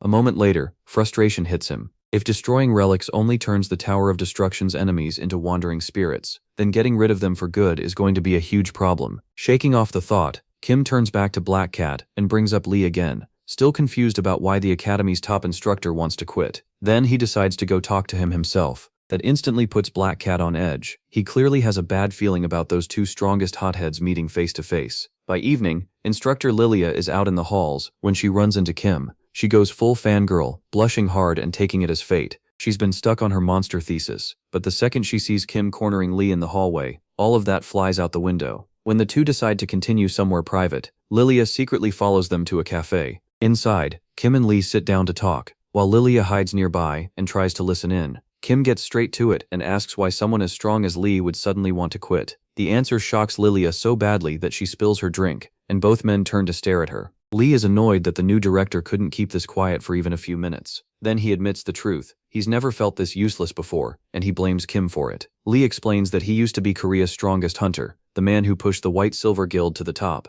He only joined the academy because the former director convinced him that, even if normal hunters were weaker than contractors, the school's stockpile of sacred relics could help close that gap. Lee spent years believing that. But after everything Kim has done lately, that belief has started to fall apart. He says there was a time when watching his students clear mazes around the world made him proud. Now he can't stand how everyone just flocks to Kim and slips into the special class. To Lee, that class looks like a shortcut for lazy students who don't want to work. Even gifted heirs, like the one from the Snow Seal family, are crowding around Kim. At this point, Lee is clearly spiraling, so he asks Kim why the academy would even need a top instructor anymore, when everything now revolves around one student. Narrowing his eyes, Lee presses Kim about his past, and points out that his record is almost completely blank. He's sure someone this absurd must have a hidden S-rank constellation behind him. Kim doesn't explain. Instead, he just smiles and suggests a spar. A quick match, he says, should settle whether he's a contractor, or just that strong. Lee normally wouldn't fall for something like that,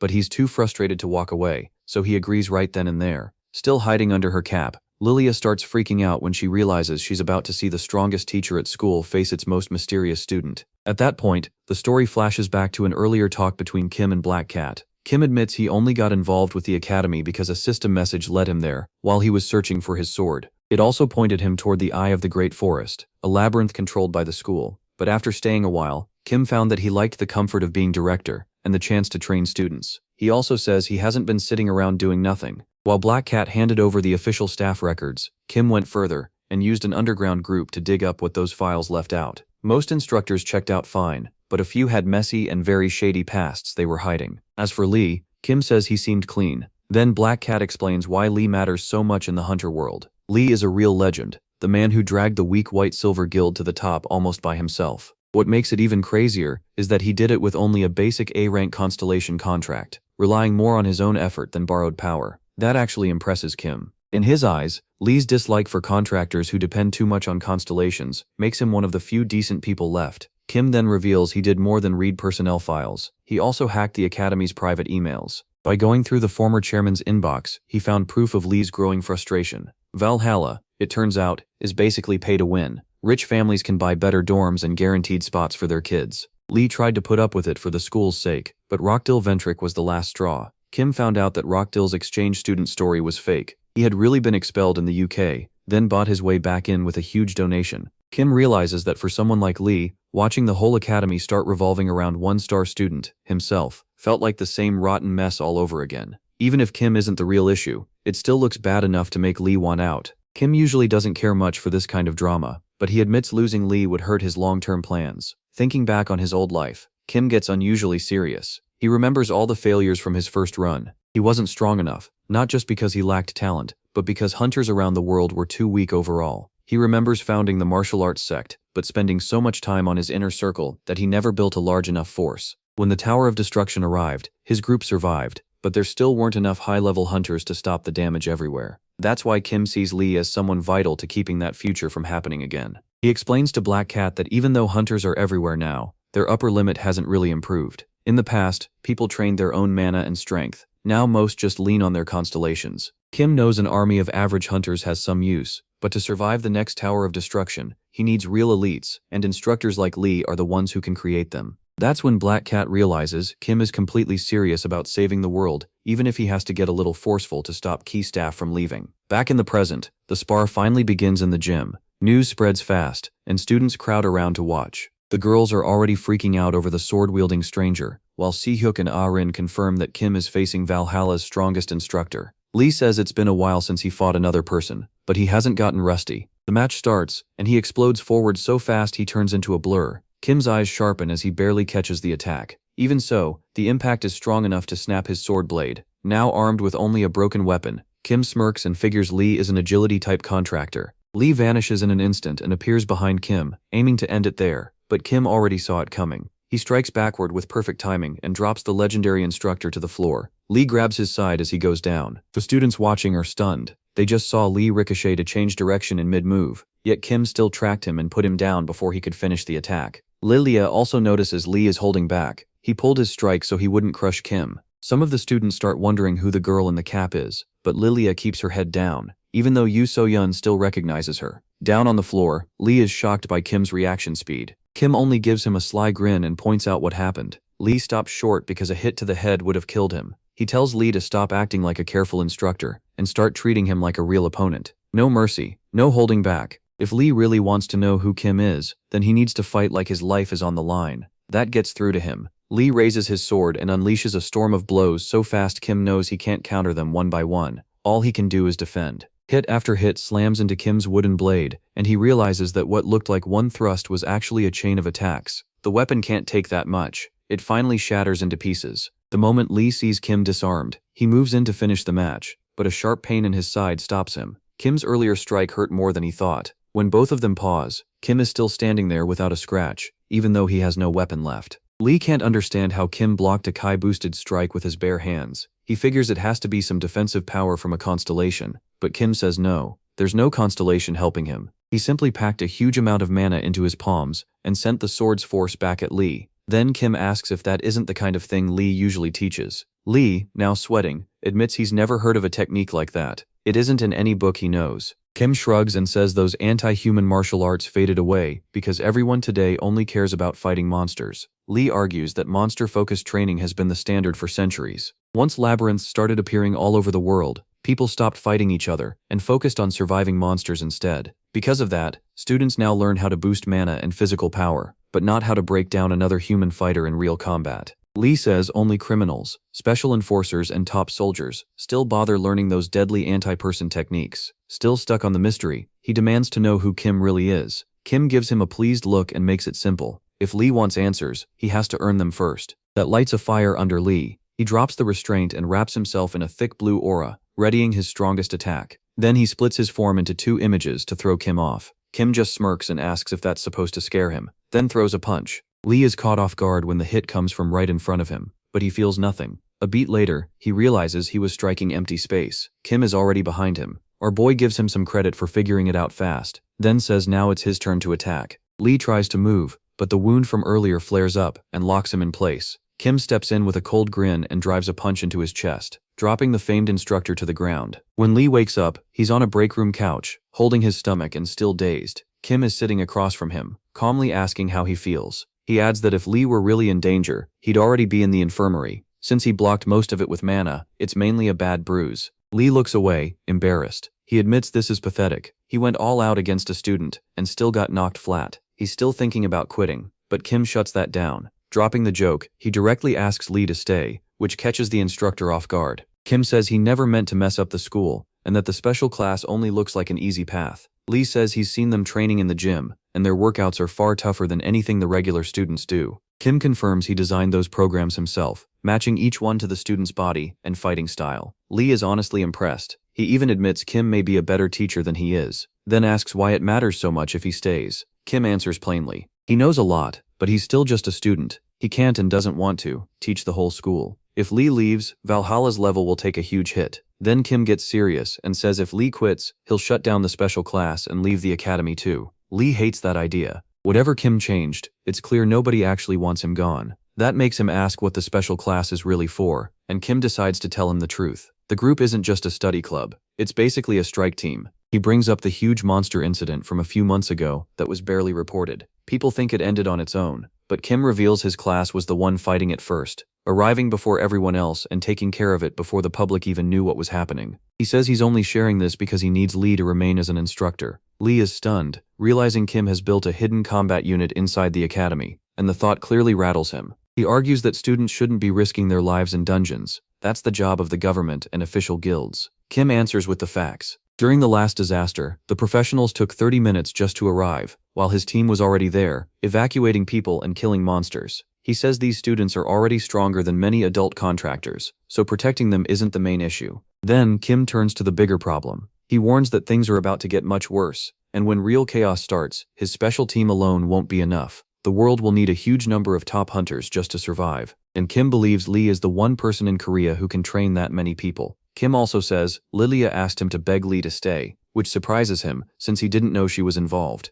Then it turns out Lee was the one who brought her in, so they're closer than Kim thought. At last, Lee agrees to rip up his resignation. He says he still doesn't really know who Kim is, but it's obvious he's preparing for war. Then he gives him one piece of adult advice. If things get too dangerous, wait for the pros instead of trying to handle it alone. Kim agrees, even though both of them know he's the strongest person there. Even with that settled, Kim still wonders how they're going to deal with all the chaos the special class has caused in the school. Lee says he has a way to calm the mess, and he'll need Kim's help to make it work. After Lee heads out, Kim pauses and feels a little strange. He really just bowed his head to ask someone for a favor. He decides Lee is the real deal, and thinks that if more people like him had existed 300 years ago, the Age of Destruction might have turned out very differently. That quiet moment ends when Bartre shows up looking miserable. He just returned from his mission in the main hall, and he's nearly in tears. Kim forgot to tell the students he was working undercover, so when they saw him named head of the Tower of Destruction, they thought he was the enemy and beat him down until one stealthy student finally let him explain. Kim barely reacts to the complaining and just asks who was in the main hall. When Barche mentions two masked women, Kim realizes it was Moron and Sasami from his team. He's confused, because he never sent them there, but Barche says the girls are already rebuilding the place, especially the martial gods sect area. Back at the tower, the scammer tells Barche it's time to move. Barche tries to look fearless, folding his arms and acting like everything is under control, even when a strange gate opens in front of them. He asks about the martial god gate, but the scammer tells him to hold off and promises answers once they arrive. Too bad they aren't as hidden as they think. Sasami and Moron are watching from the shadows. Moron recognizes the constellation with Barche as one of the Tower of Destruction creeps, which explains why the energy felt familiar. She figures they must have stayed hidden during the last big battle. Sasami agrees, and the two go silent, hide their presence, and follow them to find the secret base. The scammer leads Barche to a plain door and tells him to go in. Barche nervously grabs the handle and freezes when he steps through. Inside the main hall stands a rebuilt Tower of Destruction. The scammer smiles and says they used the space and help from the other floor members to make this hidden tower. It may be emptier than before, but it's the perfect place to hide and recover. Then he gets to the point, bringing up the martial sect. He says the god of martial arts and his followers are trying to restore their old base, and have been wiping out constellations one after another. Barche realizes all of this happened while one of Kim's students had him trapped in a mental world. Trying to sound commanding,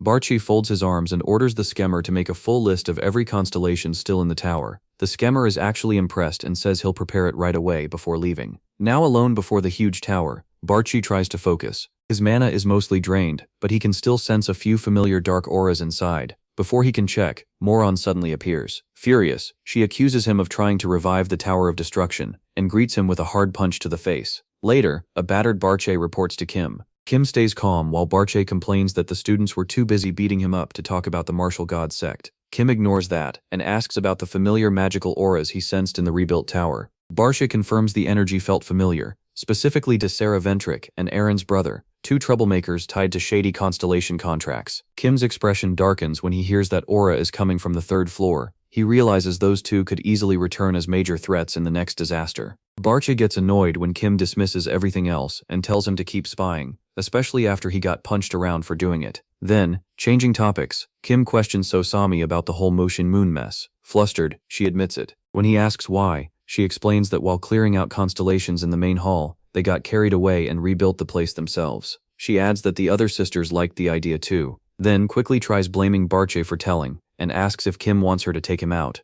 Kim reminds her again that constellations are not supposed to kill each other. Sosami starts apologizing for rebuilding it without permission, and offers to tear it all down, but Kim tells her to leave it. He says he'd already been thinking about bringing Motion Moon back, so she really just saved him the work. Back at the academy, Lee is ready to start his plan. He brings another instructor to observe the special class, saying he has to see their real level for himself to believe it. With that, Lee takes him to his office, where he is surprised to find Kim and the whole group already prepared for what's coming. In the arena, a huge crowd of students has gathered, with no idea why they were called there. Lee steps forward and announces a special lecture. Since everyone keeps begging to join the special class, he's giving them a shot to prove themselves. If they can survive one normal training session, they're in. With that, Lee turns the class over to Kim. With a nasty grin, Kim tells the pumped-up students to change clothes. They're starting with a simple run. Of course, Kim's version of simple is brutal. He starts them off with a 12-mile sprint, then moves straight into dumbbell punches, and finishes with heavy tire flips.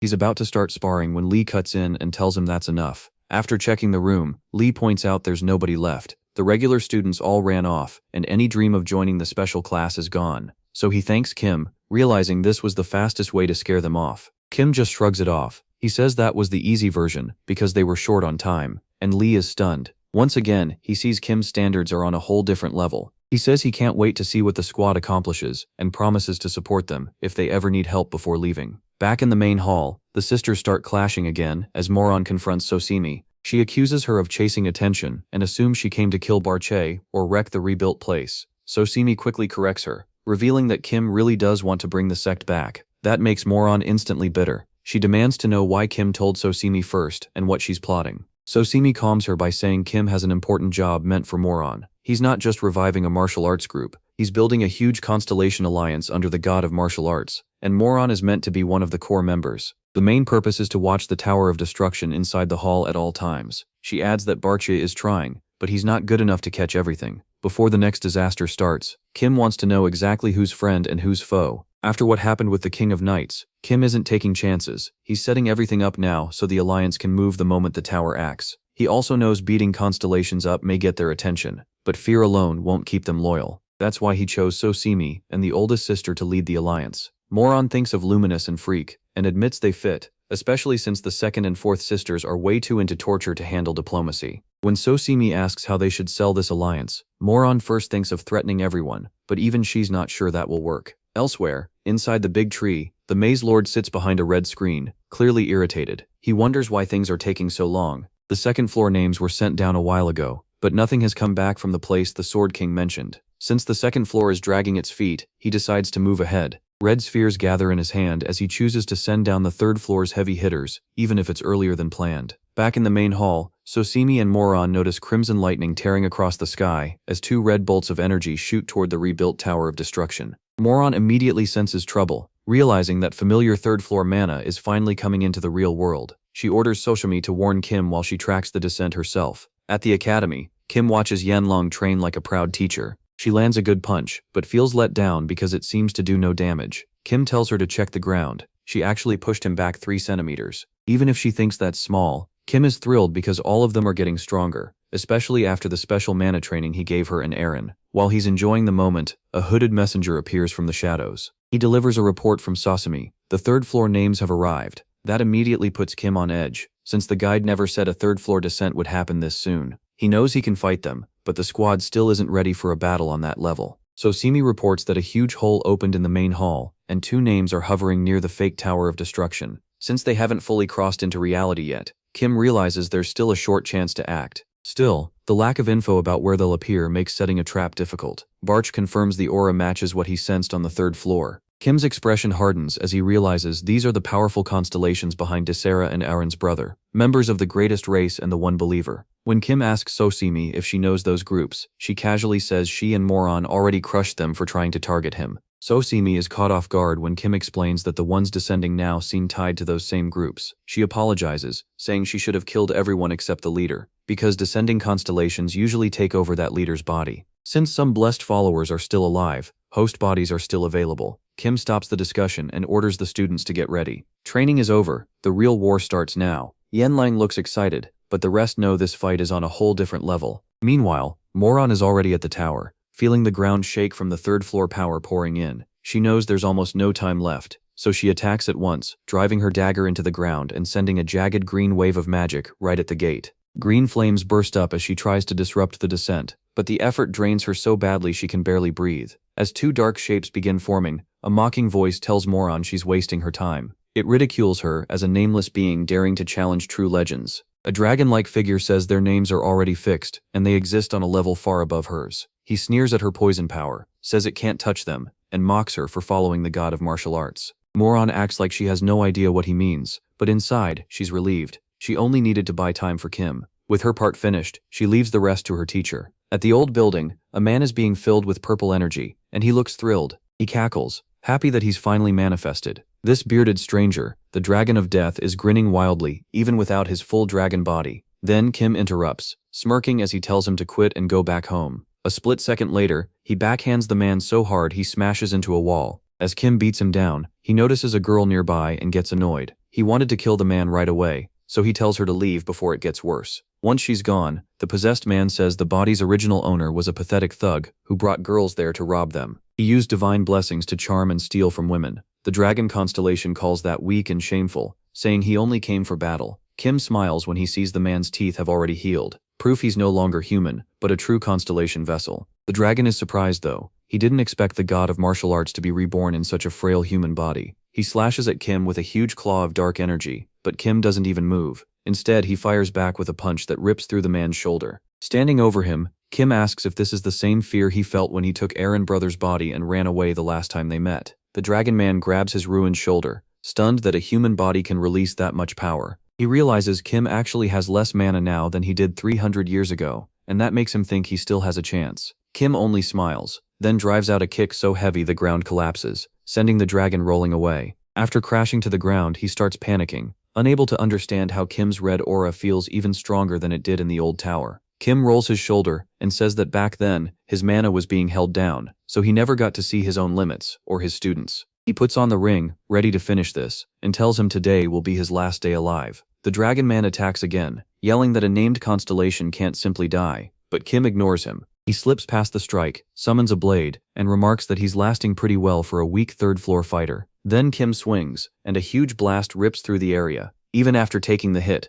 the man jumps into the air with dragon power swirling around him. He fires a massive beam at Kim, causing a huge explosion. Breathing hard, he stands there sure he finally did some damage, until the smoke clears and Kim is still standing there without a scratch, having brushed it aside with one swing. Sweat pours down as he calls Kim insane, then suddenly grins. He says he's actually glad the rest of the tower doesn't know Kim has returned, because watching them fall into despair when they meet him will be even better. Kim stares at him in disgust, calling him twisted for enjoying the thought of his allies suffering. He points his blade at him and gives one last warning. If he dies by Kim's hand here, he won't just return to the spirit world. His name will be erased forever. The constellation freezes, shocked and unsure if it's a bluff, but Kim doesn't pause and brings down a final slash that kills the dragon man for good. Kim leaves satisfied and wonders how the rest of his team is doing. Somewhere else, the giant constellation Black Claw gets cornered and growls, asking who dares block him. He gets his answer fast. Kim's students are waiting for him with smiles on their faces. Black Claw opens the fight like he's way above these kids and their own constellations.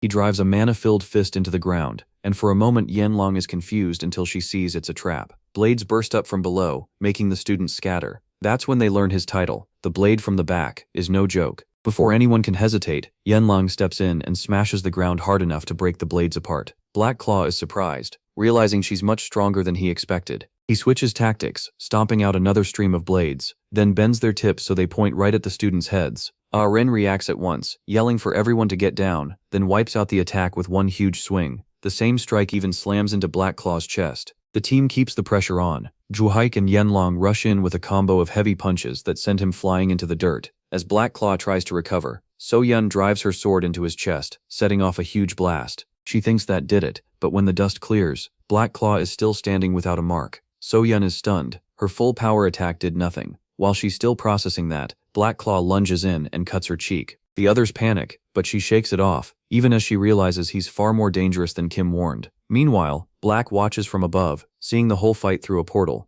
Kim finally arrives and quickly checks on the team. He's relieved. They're doing better than he expected. Black still paces and bites their nails, worried because these are just kids facing a high-rank constellation. Kim says that's why he prepared a backup plan. He knows they're not ready for gods yet, but the third-floor crisis forced them to skip the easy steps and fight for real. Back in battle, Black Claw casually heals the chest wound Aryen gave him. That crushes the team's confidence, especially Aryen, who starts doubting her swordsmanship. Then the monster grins like a maniac, excited that these kids will become perfect trophies after he kills them. He covers himself in blades and launches forward like a spinning grinder. Yanlang reacts fast, raising a huge wall of ice to stop him. It holds for a moment, but Black Claw barely looks impressed. He knows the ice won't keep him out for long. Yanlang realizes her mistake. She focused so much on attack that her defense got rusty. She calls for a plan, and the girls adjust on the spot. Arin and So-yeon will break off his blades, creating a chance for the heavy hitters, Ju-hyuk and Yanlang, to land the real damage. When the ice wall finally explodes apart, the team moves perfectly.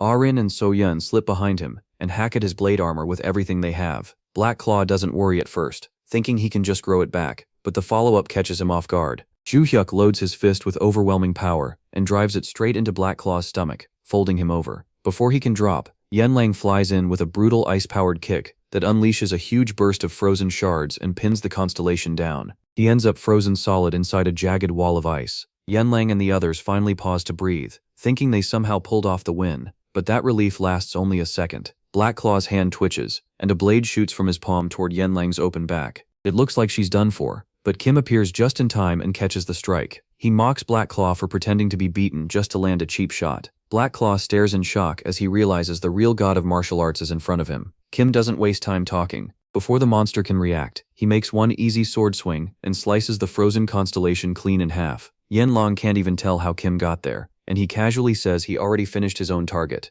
As the girls start praising their master non-stop, Kim tells them to go back through the portal while he handles the rest. After they leave, he pulls out his ring and absorbs the dead constellation's power. As soon as that drain ends, Kim is sent back to the hut where he usually meets the guide. He figures she called him there, but when he walks in, he finds her badly hurt. She tries to ask about the third floor, but Kim cuts that off. He wants to know who managed to injure the one person with all the answers. The guide explains how she got hurt. She says she took a dangerous scouting trip to check whether the plan was still holding. To keep the cover story alive, she even adjusted the markers with her own power before hiding herself to spy on the boss directly. That was when the Maze Lord summoned those third-floor constellations with 2 devil fruits and fired them into the world like guided shots. Watching the orbs fly past, she realized the Maze Lord had truly started to panic and was speeding things up. She rushed back to the magic globe to see what the result would be, noting the names hadn't fully appeared in the real world yet. But her luck ended there. The Sword King caught her and held a blade on her, demanding answers. Knowing she couldn't talk her way out, she opened a portal behind herself, and in an instant, the Sword King's own blade was flying back at him. He barely avoided it, thrown off by her strange space-bending power. The guide tried to escape,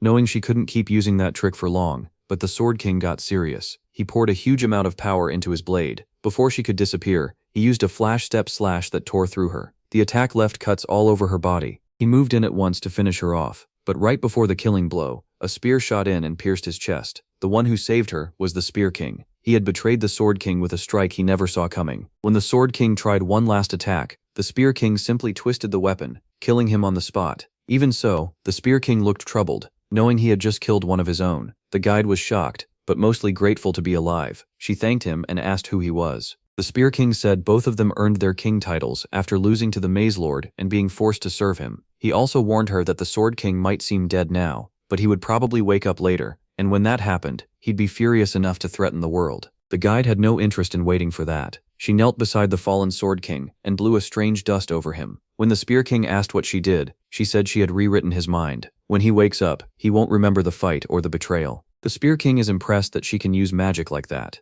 With that settled, the guide leaves to report that the Maze Lord has sent those names into the world. Back in the present, Kim listens to the guide's story, but he's still focused on how badly injured she is. She tries to downplay it, though she admits she's completely drained. After using the power of the stored names, she can barely track the Maze Lord anymore. Kim can't afford to lose his best source of information, so he gives her the ring holding the souls he took from the second-floor constellations. He doesn't want that power for himself, so he tells her to use it however she needs. While they talk, Kim asks about the mysterious Spear King. The guide describes him. A little surprised Kim hasn't met someone like that already. Kim says he has a guess, but wanted to be completely sure first. Someone that strong could become a huge help to his team. After they finish talking and part ways, the story moves to the main hall, where Sosumi and Moron gush a little about how Kim crushed those third-floor enemies. Even so, they're still nervous about how many more monsters the tower might send next. Kim told them to keep close watch on the Tower of Destruction, but they've run into a problem. Their intel is terrible. They already wiped out most of the evil groups that used to support the tower, so now they've got almost no leads left. Sosumi looks around the main hall and notices how empty it feels. She and Moron realize why. It's hard to build a huge alliance when they already beat down almost everyone who could have joined it. Since there was no one left nearby to recruit, they decide to win over the constellations already on Kim's side. Back at the academy, Black Cat is caught off guard when Kim says he wants a real spy group that can track constellations before they act. Kim says Black Cat's black market past makes him the best person to run it. Black Cat isn't sold on the idea. Instead, he brings up a group called Karis. They're Neutral City's top intel guild, with skilled agents and solid information. Kim asks about the city, and even though Black Cat says it's a dangerous place, Kim gets excited about meeting Karis himself. So they go to Neutral City to make the offer to Karis's guildmaster, Akata. Akata rejects them right away. He makes it clear his guild won't serve anyone like a pet. Working with someone as hard to predict as Kim, he says, could ruin everything they've built. Karis spent 10 years earning respect in Neutral City, where status means everything. They've worked with Black Cat before, but Akate can't understand why someone like him is following Kim. Karis looked into Kim but found almost nothing. Everything before the academy is a blank, and yet he's doing S-rank level things, and has every big family backing him, even though he's an orphan. Kim is honestly impressed they found that much. Akate says the credit goes to a guide constellation with blue eyes, who can spot lies instantly. Even so, they still can't figure Kim out, so they're refusing the deal. Kim calls Akate a coward for hiding his own secrets, then summons the red sword. The moment it appears, Akate recognizes it, and instantly tenses up. He warns Kim not to start a fight. Neutral City's strongest constellation, the bearer of fragments, would burn him to nothing. Then Akata notices the strange look in Kim's eyes, and wonders if the sword has possessed him. A second later, the sword answers for itself and confirms it. That completely throws Akata. Kim doesn't bother arguing. He tells the sword spirit, Freak, to deal with the blue-eyed guide, since Akata won't cooperate. With one last, come by Valhalla if you change your mind, Kim opens a portal and leaves. Akate is left standing there in shock, trying to process what just happened. Back at the tree, the Sword King finally wakes up. He finds the Spear King already reporting to the Maze Lord, saying the third-floor names took over after the second floor failed. The Sword King is completely out of it. He's never lost time like that before, and has no idea how he got there. The Maze Lord, meanwhile, is pleased that his strongest descendants are finally becoming constellations. He tells them to watch the third floor closely, then sends them away. As soon as they're in the hall, the Sword King grabs the Spear King and demands answers about the missing memory and why he woke up in front of the boss. The Spear King lies without blinking, saying he passed out in the armory while sorting artifacts, so he simply carried him over. Then he walks off like nothing happened, but the Sword King still doesn't buy it. A few days later, the story moves to a department store, where So-Yun and Ah-Rin are having coffee. So-Yun wants advice about family constellation contracts. Ah-Rin says her own contract only fully worked after she got her family's sacred relic sword. That hits So-Yun hard. She made her contract without a relic, and now she's hitting a wall. She's scared she's becoming the weak link in the team, but the talk gets cut off when she spots Adelia and Black Cat nearby. So-Yun is stunned, mostly by how handsome the guy with Adelia is. Then Ah-Rin reveals it's Director Black Cat, and it really looks like a date. That feels wild because Adelia has never been the romantic type. Back when she was vice head of the Bentrick family, the former leader nearly ruined everything. Adelia had to take over for a while and focus on restoring the family name. She worked non-stop with the Beak Mask constellation to rebuild their reputation, until they became Europe's strongest house. After that, she became Kim's student, so seeing her with Black Cat leaves the girls a little jealous. They decide to secretly follow them. So-Yun thinks stalking them is kind of embarrassing, but Ah-Rin says it's good practice for when they go on dates themselves. They tail the pair all the way to a movie theater, where Adelia is quietly panicking and wondering how she even ended up here. Black Cat returns with popcorn, and they admit neither of them knows much about dating because they've spent their whole lives working. This little break only happened because of Kim, and the date actually started as business. Earlier, Adelia's constellation ordered her to start building alliances, and Black Cat was first on the list since he'd already done something similar. When Adelia first came to him with the idea, Black Cat was shocked. A constellation knew his secrets. He admits his own constellation used to be useless. She didn't care about the world and only praised her master. Back then, Black Cat tried making a small online forum, but it failed badly. Adelia suggested turning it into a Kim fan site instead, and that worked perfectly. Now Black Cat is thrilled the site is growing and helping Kim's image, so that's why he finally asked her out. He wanted to thank her, but life has been non-stop. He remembers Kim coming into the gym and ordering everyone to take a forced break. Even though Logan wanted to keep training his fist art, Kim said they needed rest because a huge job was coming and free time would disappear. He's already setting people in place, Logan to watch America, and Black Cat to connect with the Karis Guild. Adelia didn't get why they needed neutral city spies when she and Black Cat were already good at gathering intel, but he explained they need a worldwide network to track villains everywhere, and that's beyond them right now. As Adelia was leaving that meeting, Black Cat finally worked up the courage to ask her out. Now at the theater, both of them are blushing and admit they both wanted this. The line moves, and they head inside, not knowing Arin and Soyeon are following right behind. Arin proudly reveals she already bought tickets for the same movie, so they can keep watching them. Inside, Adelia is a nervous mess. Her heart is pounding so hard she thinks she won't even follow the movie. But just as the lights go down, a monster rips through the cinema screen with one huge slash. The whole theater erupts in panic as everyone runs for the exits, but Adelia and Black Cat stay put. Black Cat identifies it as Gilwing, a third-floor constellation manifestation. The creature seems confused, asking why the huge power source it felt suddenly disappeared. That confuses them too. Kim said it's very rare for a constellation to wake up and manifest on its own, so they guess this was caused by the names that recently came down from the tower. Gilwing finally realizes it woke up by accident, but instead of leaving, it decides to kill everyone there. As it starts charging a spell, Adelia and Black Cat get ready to fight, then notice Soyeon and Arin right behind them. Adelia nearly dies of embarrassment, while the younger two pretend being there is just a coincidence. They don't get time to talk. The monster fires a pressurized water attack, and Black Cat blocks it cleanly by opening a portal that sucks the flood away. Even so, he's worried.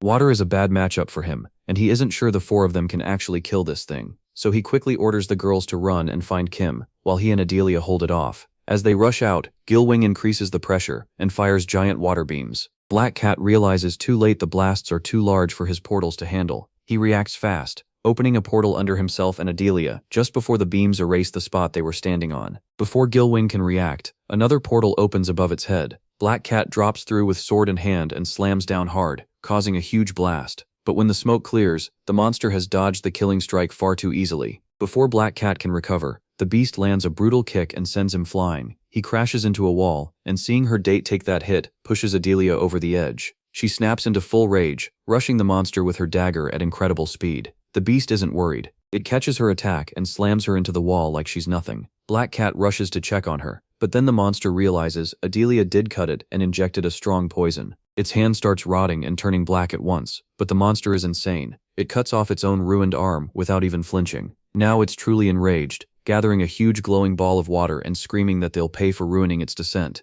Knowing that attack could bring the whole building down, Black Cat opens a giant portal under the monster and drops it straight onto the Valhalla training grounds. As Gilwing falls through, it tries to fire the giant water bomb, but Black Cat and Adelia dodge past it in time. Adelia Bentrick coats her blade with deadly poison and drives it straight into the monster's chest. The hit slams Gilwing into the dirt at Valhalla. For a second, she thinks they've won and that her poison finally did the trick. But Gilwing is absurdly tough and forces himself back up. He throws a full power punch at Adelia Bentrick, but Black cuts in with a space slash. Gilwing stops himself in midair and slips past the attack, and even Black is shocked by that reaction speed. He starts to say sorry for missing, but Adelia Bentrick tells him it was planned. While Gilwing watched the flashy attack, he missed the poison eating through him from the inside. Then his arm drops off, completely rotted away. Knowing this is their chance, the two rush in together for the finisher. At the same time, Kim and the two spy girls run toward the sound of a huge blast. The girls are nervous, but Kim is excited. He can tell his students just killed a constellation.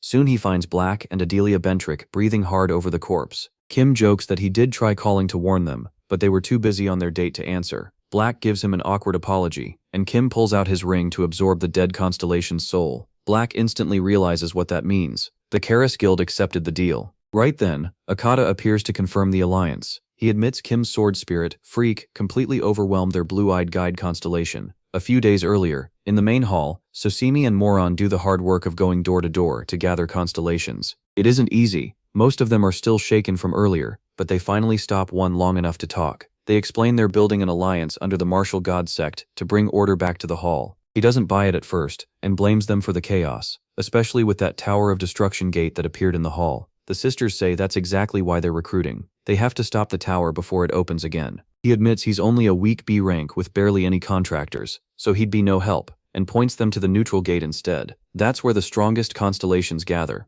As the girls turn to leave, he wonders if they're really trying to bring back the martial god, saying if he had real power, he'd join something that huge in a heartbeat. Hearing that, Sasami turns around and offers him another chance to join. Still, he hesitates and asks for more time. The sisters head outside to regroup, with Moron wondering what kind of trouble is waiting at the neutral gate. Before they can talk more, a huge explosion erupts right in front of them. Sasami and Moron know that energy right away. It has Freak's wild signature. They rush to the neutral gate, where Freak and Luminous are already facing off against a crowd of top-tier constellations. They came to hunt the blue-eyed guide, only to find the local spirits hanging around like nothing is wrong. Luminous thinks they may be planning an attack on the sect building, and that sets Freak off. He reminds them the martial god gave everything for them back when they were human, and he won't let that legacy be mocked. The blue-eyed guide pushes back, saying the martial god's sect has only brought chaos to the main hall. The others agree. They refuse to become anyone's lapdogs, and are ready to fight for their freedom. Luminous notices the King of Knights in the group and feels a little better. Since he isn't bringing up their old conflict, their last talks must have worked.